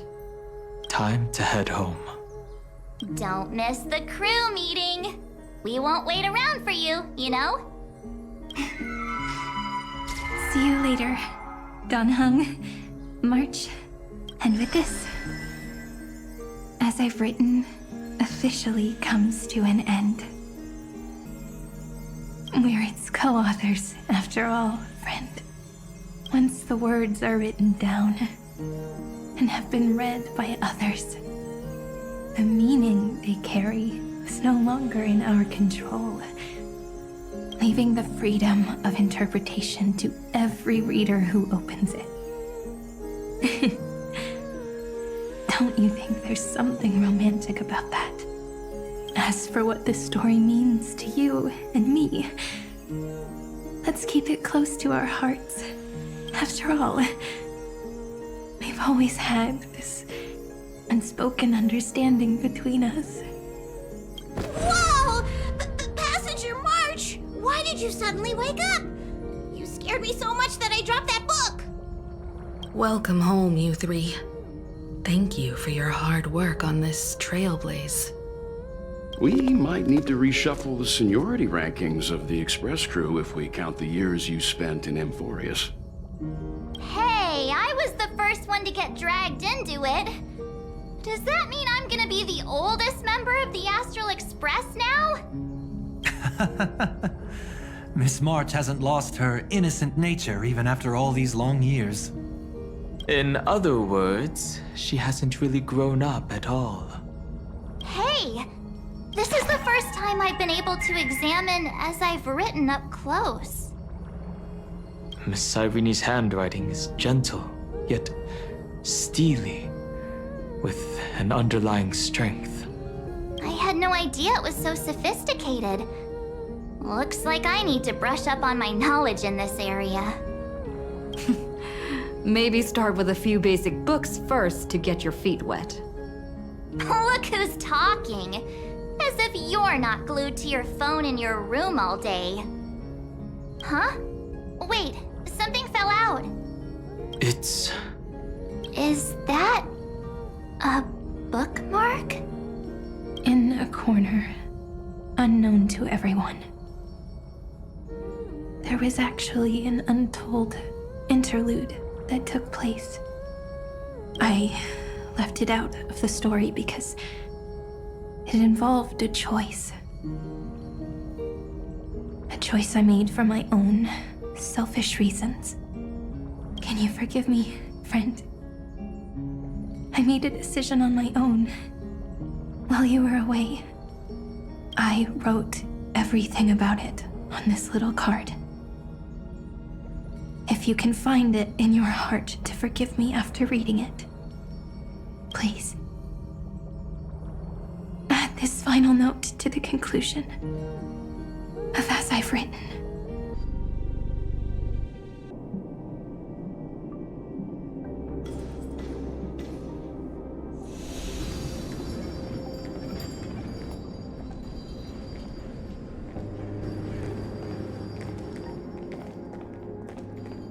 Memories swallowed by Irontomb. Return now to reality.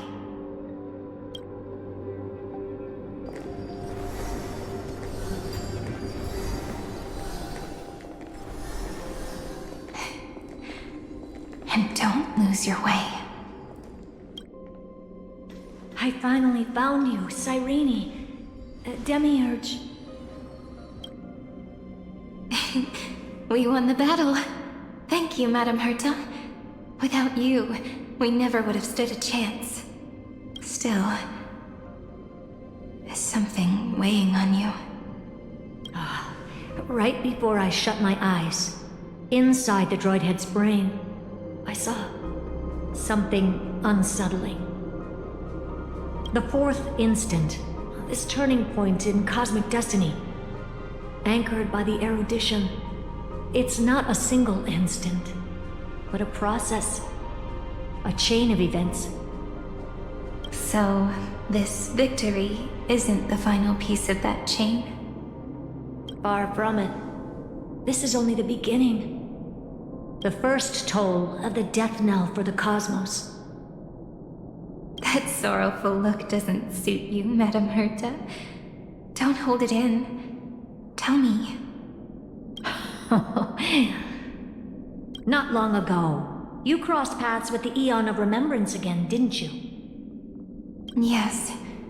Even if the figure was hazy, I knew right away. That was the god from Cyrene's dreams. Causality has gone wrong, just as I thought. Causality? Let me put it in your favorite fairy tale terms. The universe began as a seed. It grew into a great tree. And the present is its branches and leaves. The erudition calculates how the future will sprout. With so many possible outcomes, they choose to anchor one path, cutting away the crooked or fragile branches. But if things continue that way, the branches grow endlessly, the leaves multiply, and one day the tree collapses under its own weight.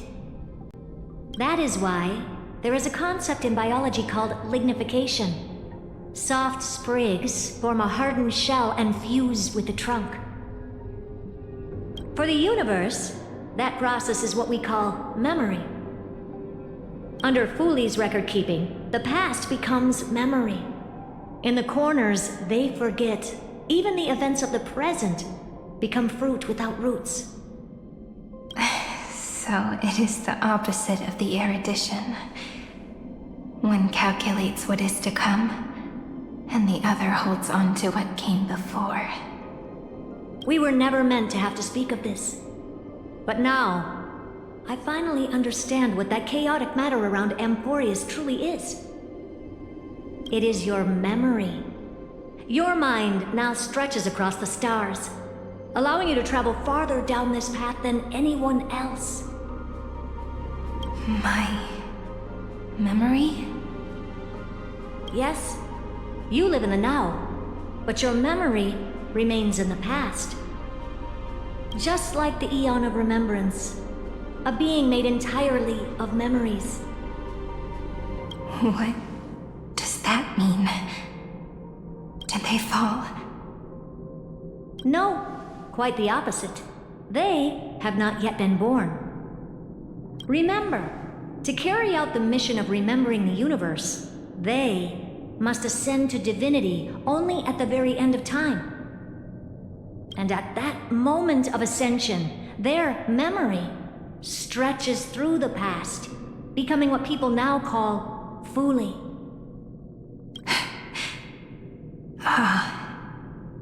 That is why they feel so distant, so cold. That crystalline form is just an empty shell. I do not know how the Garden of Recollection managed to hide this until now. They must have their reasons, but none of that matters now. Here in the present, we cannot know who will become Fooley. But one thing is certain. They will be born. And those who might become Fooley all share the same characteristics. They are known as children of remembrance. Pure child of Anasrava. Both of you, children of remembrance. So help us. Find where Amphoreus's memory began, and bring it out. We We are the sacrifice the garden used us. The pure child of Anasrava abandoned us. So that name, it was never my past. It was my future. Or maybe it is the present. Nous has revealed to me two paths. And on both paths, I see you standing. The first, follow the trail of memory you have forged. Break free from this world and reach for the stars. That would mean Amphoreus's causality will no longer concern you, at least not the person you are now. Go on. The second, you come to a stop and fade, offering yourself to become the memory that carries through Amphoreus. Perhaps this is the choice every pure child of Anasrava must face. That choice means I'll remain in the past forever. And more than that, it means you will close off Amphoreus's causality. This world is sealed. The effect that the Remembrance brings to it will all converge on one thing. That one thing is you. No more eons will interfere with this part of history. No more blank spaces in causality. The present will be set in stone and become indestructible. There are two paths, and only one leads to the right end. A droid head didn't tell me the answer. But I can guess what might happen if you choose wrong. With causality incomplete, there is a chance Irontomb could rise again. So even the gods of the cosmos are unreasonable. If you want my advice, stop thinking so much. Ask yourself what your heart truly wants. Choose the first path, and you might survive as a memo sprite. You may even walk beside them for a while. Even I can tell how much they mean to you, especially the little one. But if you take the second one, then you may have already lost the chance to say goodbye.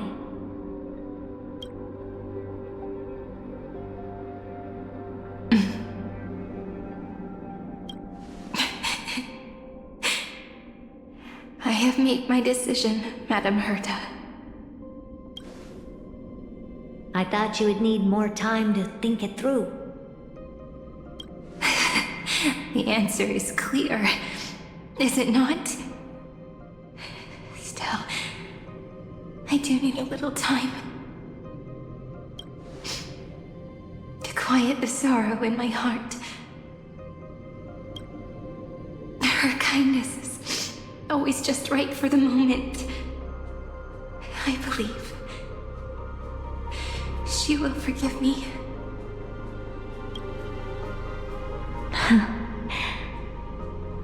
I will say no more.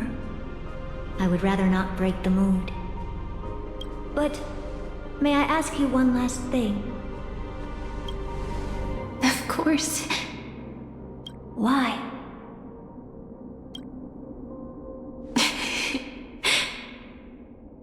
I once heard a saying that went something like this.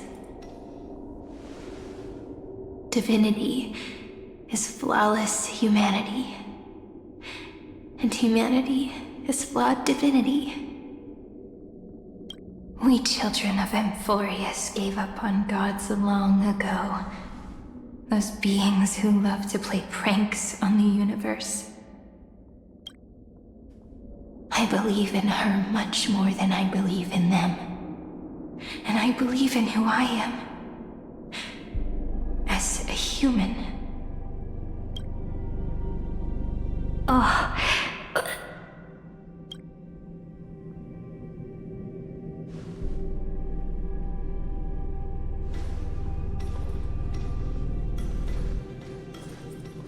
That really is a comforting answer.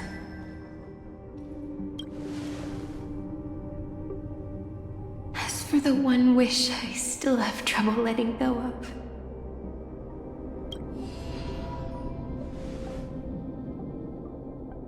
One will remain in the past. One will walk toward the future. I believe that the one I cared for most will witness on behalf of the ripples of past reverie. Every starlit tomorrow.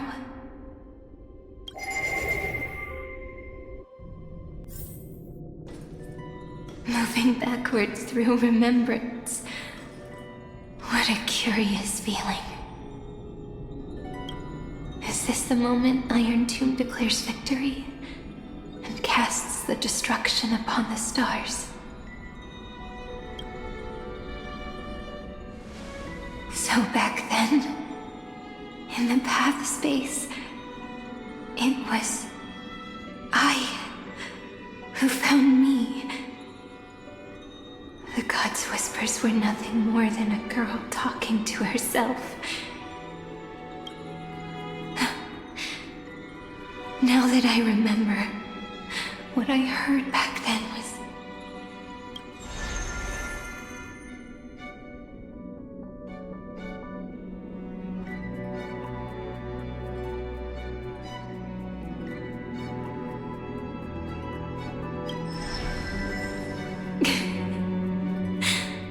All I wanted to say was, don't give up.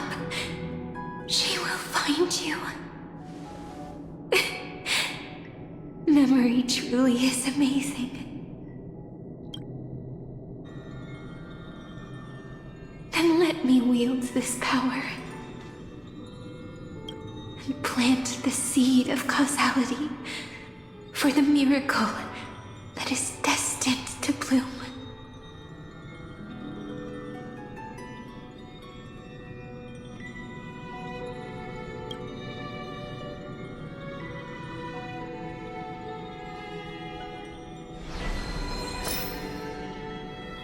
Even so, must we walk all the way to the very beginning of memory? It's such a long road. A bit lonely to walk alone. Then, would it be alright if I came with you? As long as it's Peach, even 30 million wouldn't be too many. One is enough. Take a deep breath, and then we can set off, alright? Follow the ripples of remembrance into the past. Reconnect every moment in which the gods made themselves known. Clearly, cause leads to effect. But now, the future gives new meaning to the past. Effect flows backward and nourishes cause. Maybe that is what makes memory so beautiful.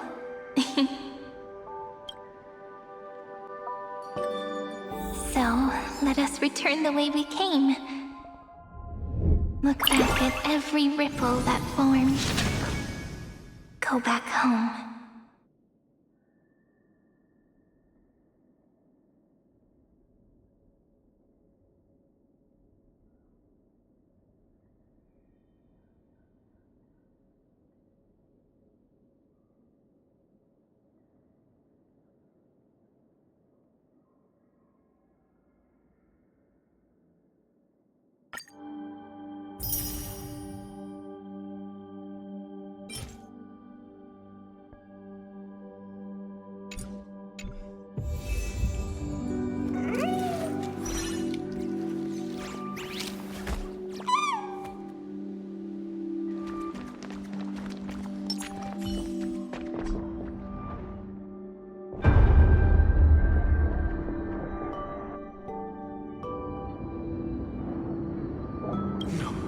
No!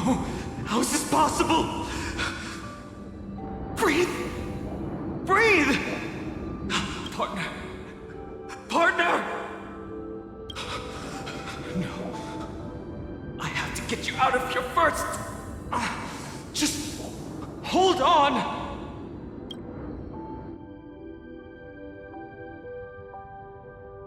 Remember?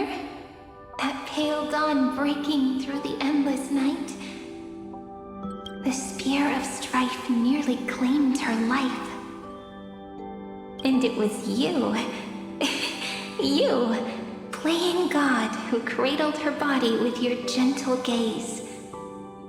Then, before Ornyx's altar,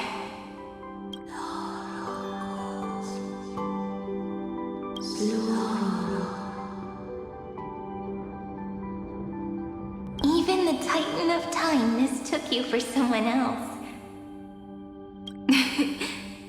I never imagined there was a hidden truth behind our first meeting. The first time was also the last time I saw you, friend.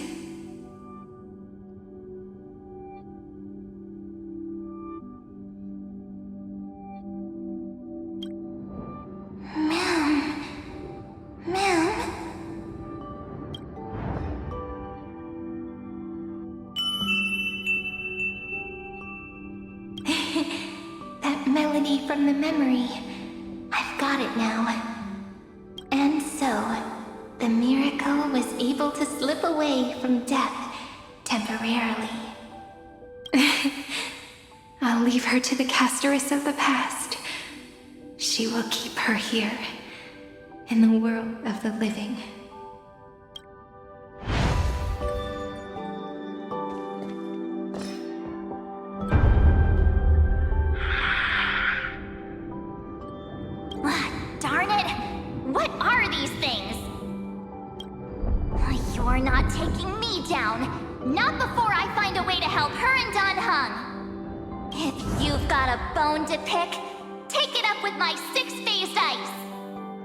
March wandered all across Amphoreus for 97 days straight, chasing one goal: to save her friends.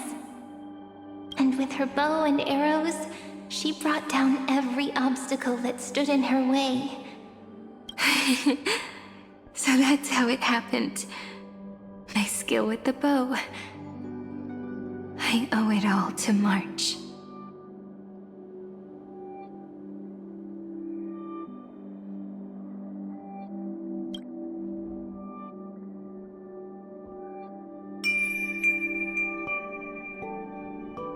What a sweet note. I've got it now. And so, in a memory from the past, you inherited March's mastery of the bow. And that arrow bearing golden flames will streak across the stars in the future, becoming a glimmer of hope for the cosmos.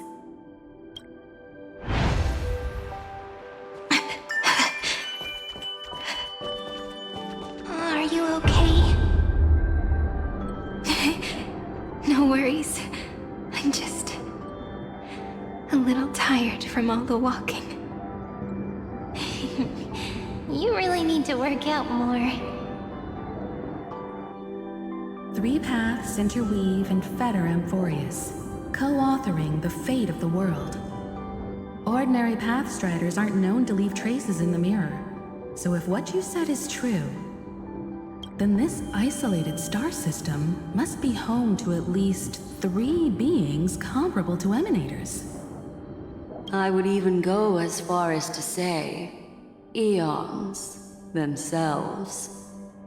To gain the favor of the stars for Amphoreus, the Remembrance sent a call for help to the cosmos.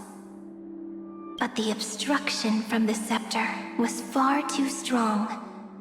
Even the gods could do nothing more than send a fleeting mimetic being to someone who walked the same path. Thankfully, Miss Black Swan caught that fleeting moment.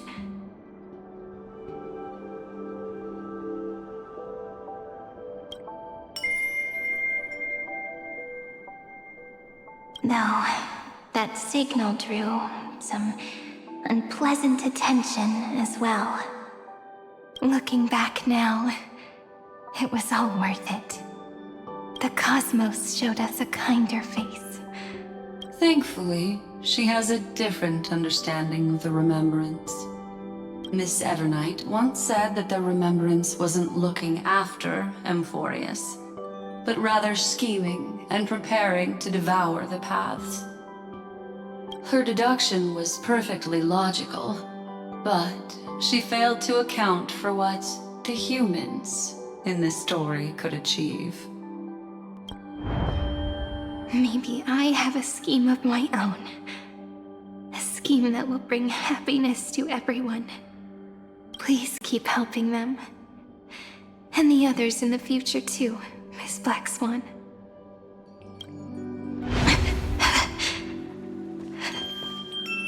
Looking back on the past really does wear down the mind. And wears out the body too. You need to hold tight to this ceremonial blade.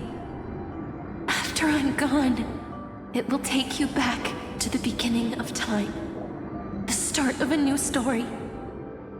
I believe that in that story, or in countless stories, each alike yet unique, everyone, all the companions who sacrificed themselves, alongside the deliverer we once dreamed of as children, will reunite beneath a vast, endless sky.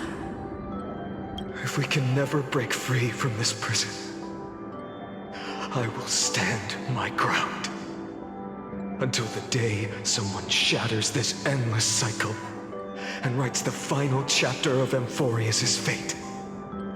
In the blink of an eye, we have returned to the turning point of fate. With nothing but a fragile sliver of hope, we embraced 30 million cycles of futility and began the eternal recurrence. I still remember the first time I saw the god appear in a dream, looking at me from behind a thin veil of crystal.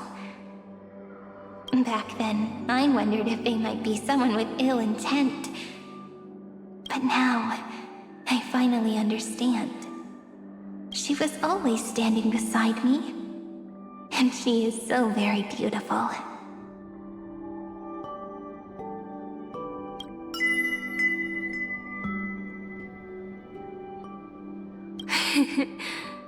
Causality really is a force that cannot be stopped.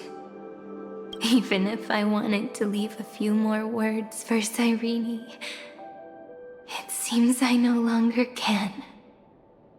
After all, you still have to leave behind your final consciousness and plant the very first seed.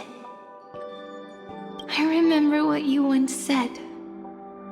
When a god sheds a tear, the thing reflected in the ripples must be the most beautiful thing in the world.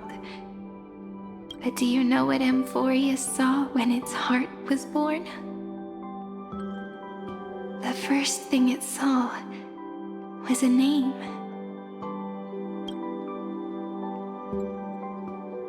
0, 9, 3. Looks like you figured it out. Sometimes, all it takes is a change in perspective to reveal something truly unexpected. Don't you agree? That's right. Turn these numbers upside down, and you'll see a beautiful eternity. Something we believe in. The ego.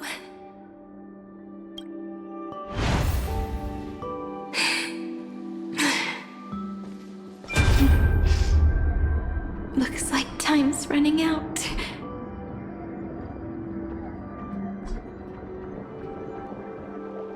I want to protect everyone in the village. But can I really do that with the strength I have? I shouldn't think too much. Better finish the farm work Dad left me first. The hero within has been by our side since we were little. Phainon has always been strong, but without that faint glimmer of hope lingering in his mind. Would the weight of fate and endless recurrence finally break him? If only someone could place even a sliver of hope inside his heart, he would hold on and keep going. Yes, just a single spark. And he would guard that fragile light until it turned into a blazing sun.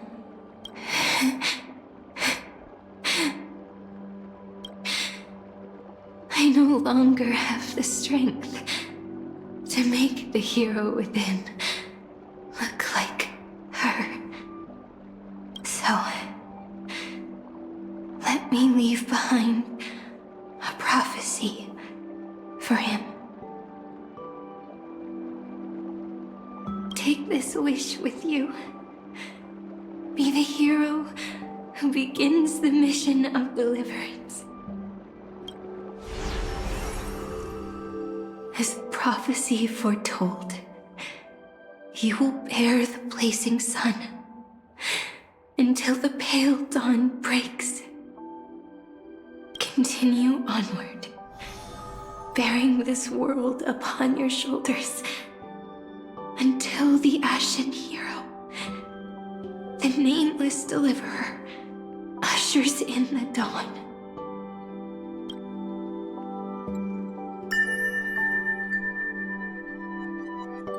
Now, your eyes have seen through all of Amphoreus, from the end back to the beginning.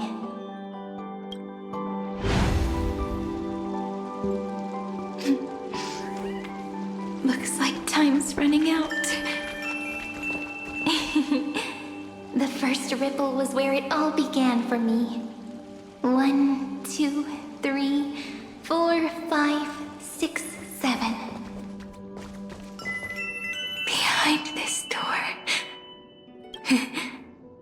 I can smell it.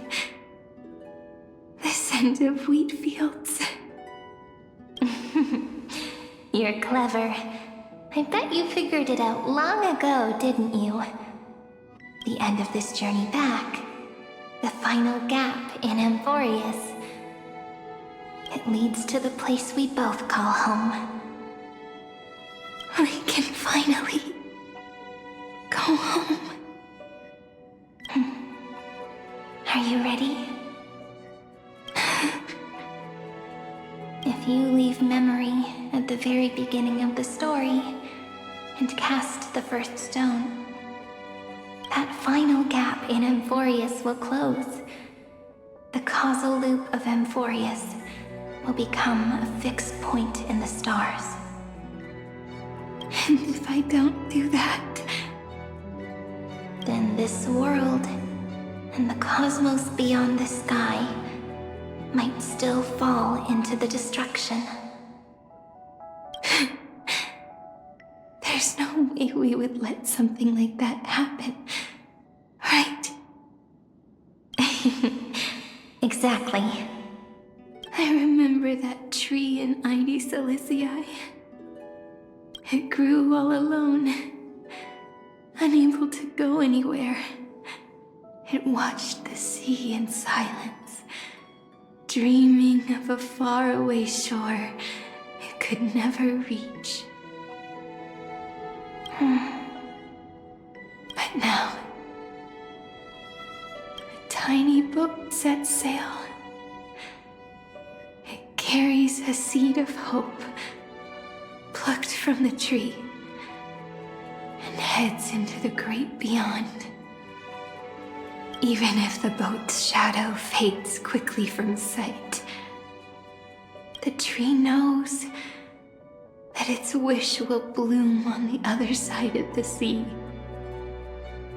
In that moment, it must feel happiness, right? The way you brought it up, now I kind of miss that tree too. Come on, let's go home together. Take it with us, back to the sacrament courtyard. Let it become Remembrance's anchor, tying together the times we knew so well.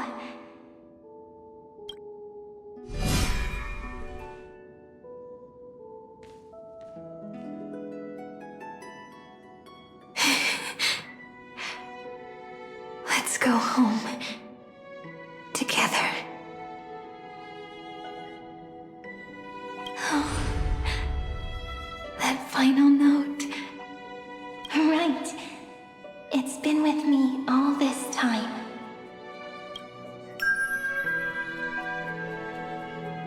This is Do. It is also the first note. The one from the first time we met. And the one that stayed to the very end. Crysos Elysia. The place where it all began. It's like time itself has stopped. And the breeze and the sound of the waves never seem to rest. We've made it. The Sacrament Courtyard. This is the place where we first picked up the ceremonial blade. And where we first began writing journals. Now, the journey through memory has reached its end. Once the anchor is placed, what awaits us is 30 million lifetimes of reunion. Looping again and again. Endless farewells. Do, re, mi, fa, sol, la, ti. And with them, endless encounters. Ti, la, sol, fa, mi, re, do. Such a happy scale. Whether it's for Cyrene, the Deliverer, or every sprouting branch of Amphoreus, I leave this tale of love here. May the river of time flow backward, bringing scenes of the future before our gaze. In the eternal land that no one remembers. The legend of the Trailblaze is about to begin.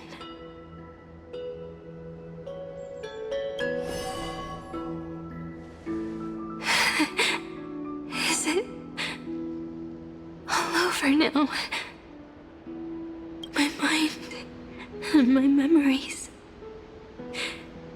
It seems they're beginning to fade.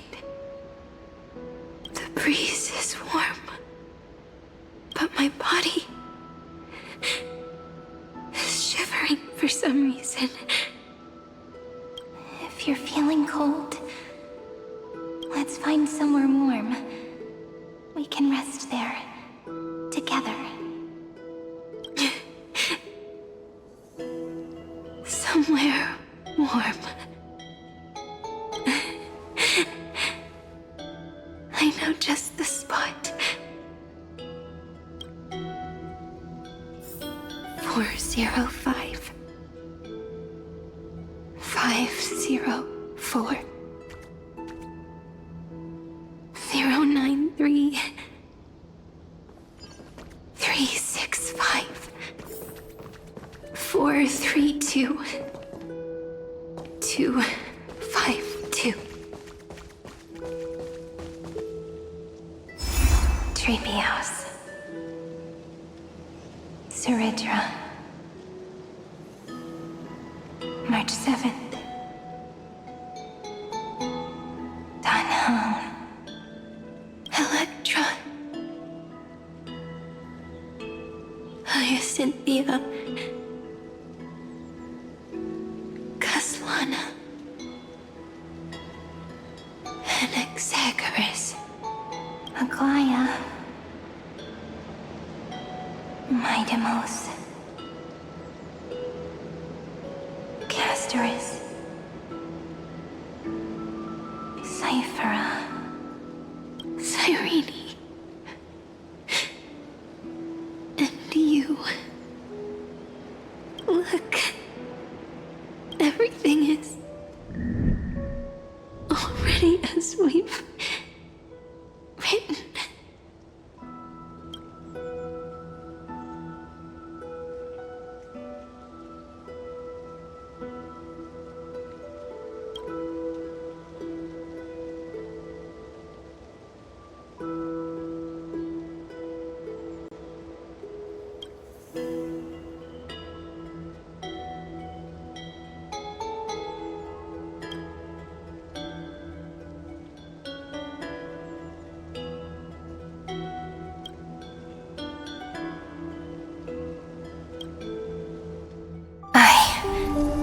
Gaze that looks back on the world.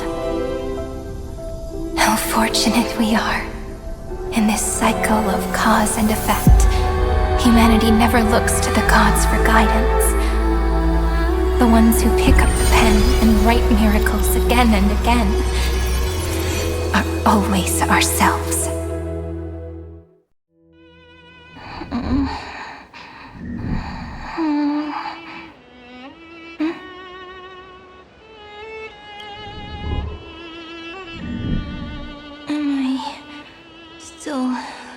Awake?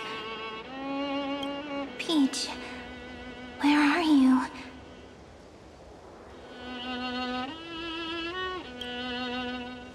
Are you still here?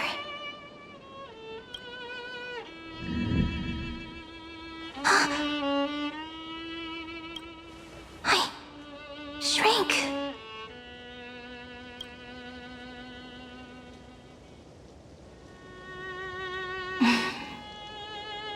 So that's how it works.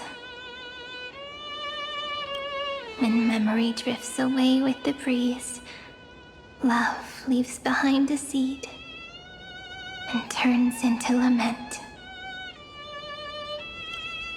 Demiurge, Cyrene, Mem. Back again to the first, Philia 093. I always do have my charm. The final ripple nourished the great tree. And from it grew a single pink peach. We've been playing for so long, and you still haven't told me your name! I've told you so many times already. You're just forgetful. My name is Livia. Livia. If you forget again, I won't tell you next time. Livia. Got it. Then you have to remember mine, too. I'm... Piso. I always remember. So, Cyrene was just a pen name after all. So sleepy. That drowsy little fairy barged into my mind again. The last of my memories are slipping away. I wonder what this world will look like when I wake up again. I remember a cry and my name, daughter of Crysos Elysia.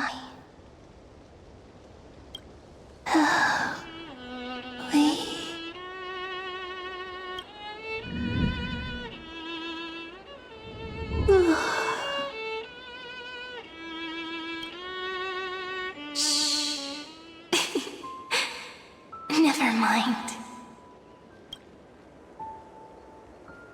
same seed, when planted in different soils, blooms into flowers that are alike, yet never the same. But what truly makes her beautiful is each and every soul in the world. No matter what form liking takes, it is still precious love, and I will accept it gratefully and return it with joy.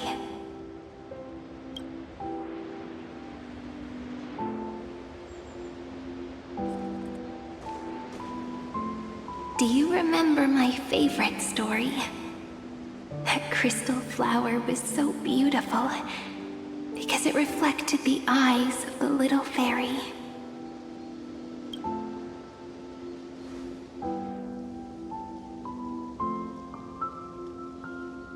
The stars across the cosmos will know I am the fairy who wrote, as I've written, together with you. And in your heart, I know I will always be given the name I love most. The one you gave me. After all, we've always been in sync. Hey, don't rush! Slow down. Let the words settle. We have plenty of time. In Amphoreus's month of mourning, all conflicts across the land come to rest. On the 11th day and night of the month of mourning, the dead will part, the living will embrace, the snow will fall, and bonfires will rise to warm every heart aching with lament. It may sound heavy, right? But on this day, laughter always rises louder than tears. Because people understand that parting is for the next reunion, and sorrow is so we may love more deeply. That is why this day is her favorite of the year. Under the same sky, across 8 phases of the moon, 13 heroes composed an epic together. 1 + 8 + 13 equals 2 11s. Would it feel more fitting if the rest were written in Miss Cyrene's voice?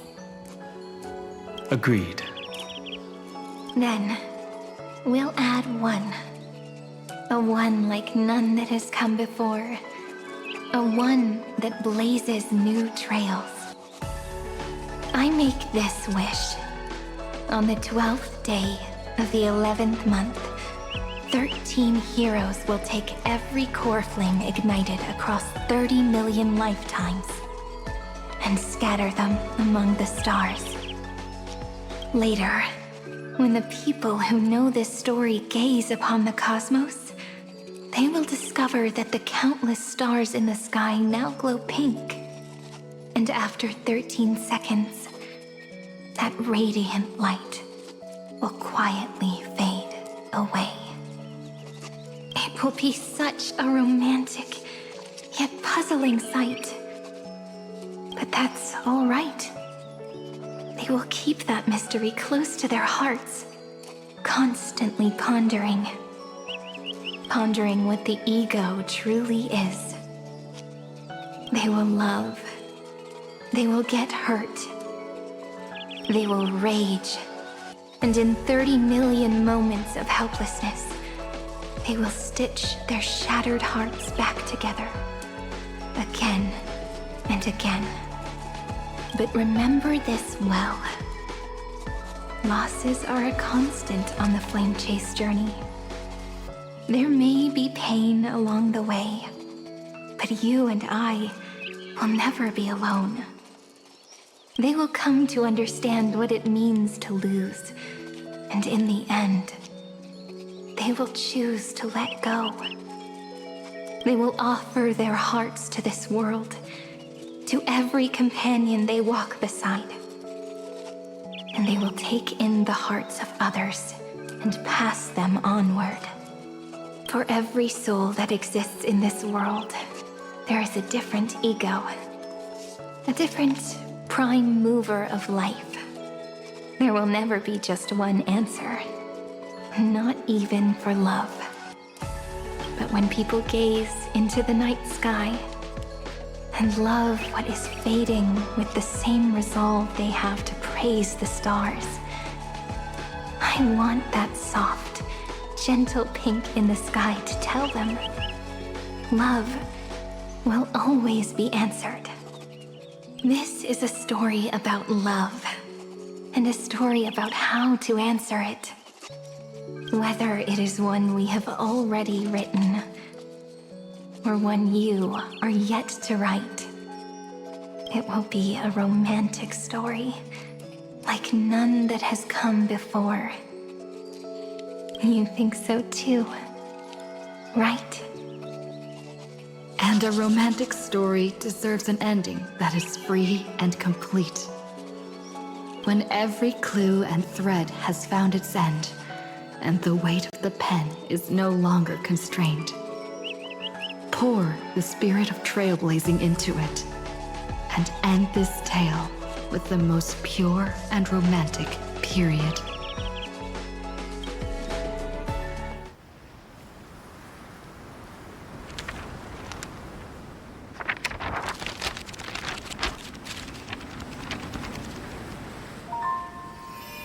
Light, sky, sea, stars, seeds, flowers, birds, hope, and love.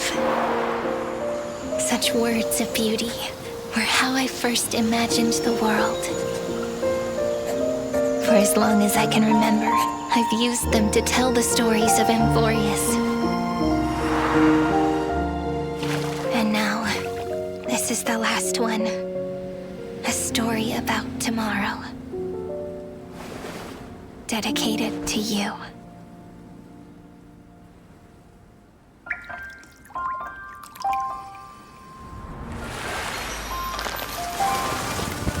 Once upon a time, morning glow, scattered light, shone on you and I, and fading poems, frozen rhymes, are traces on the breeze, whispers of past reverie. Please let me linger for now, enveloped in your sound.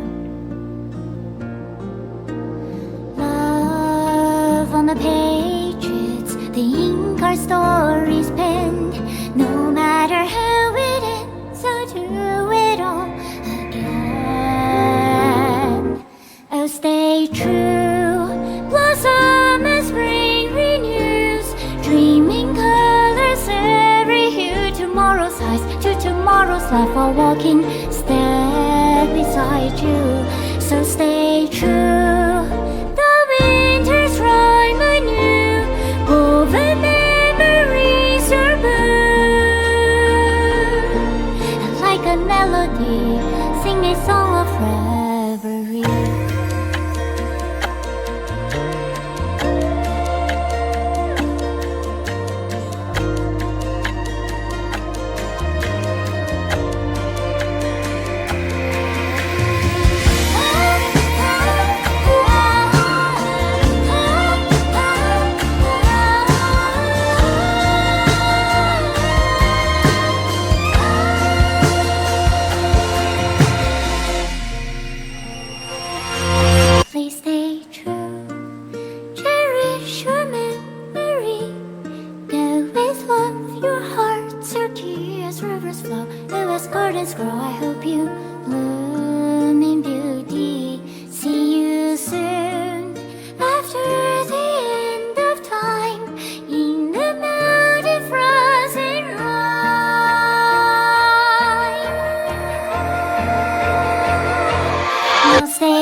longer working.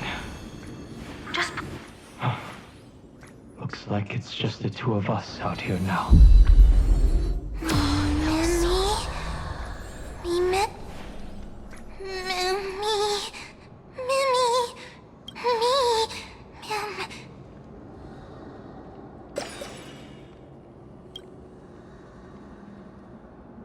Let's find someplace safe to set up a base of operations first.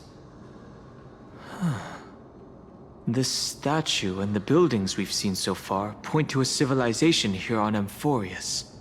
We can only hope that they're not hostile toward outsiders.